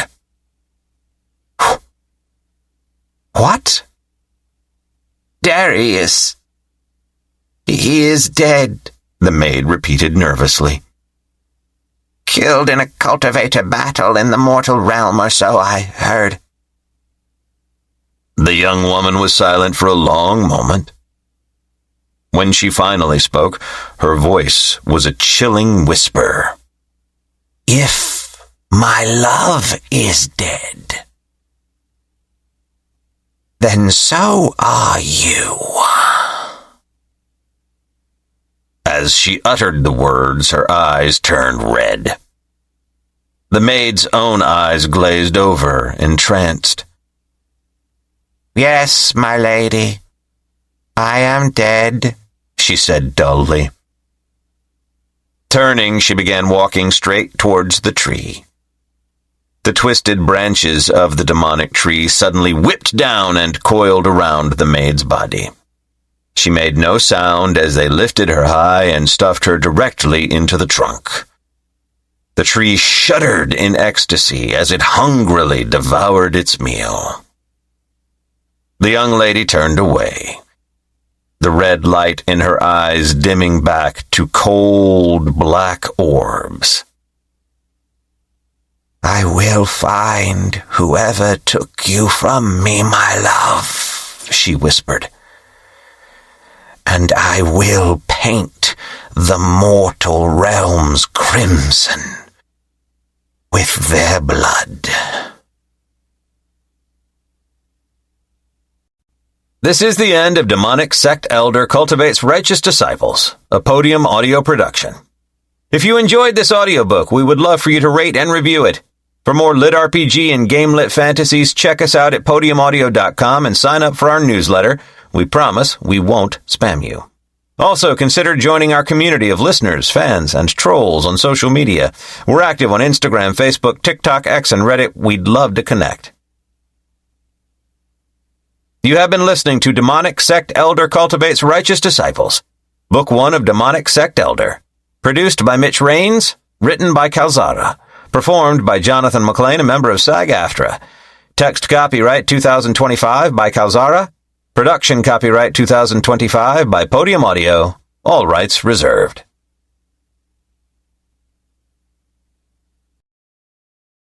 Audible hopes you have enjoyed this program.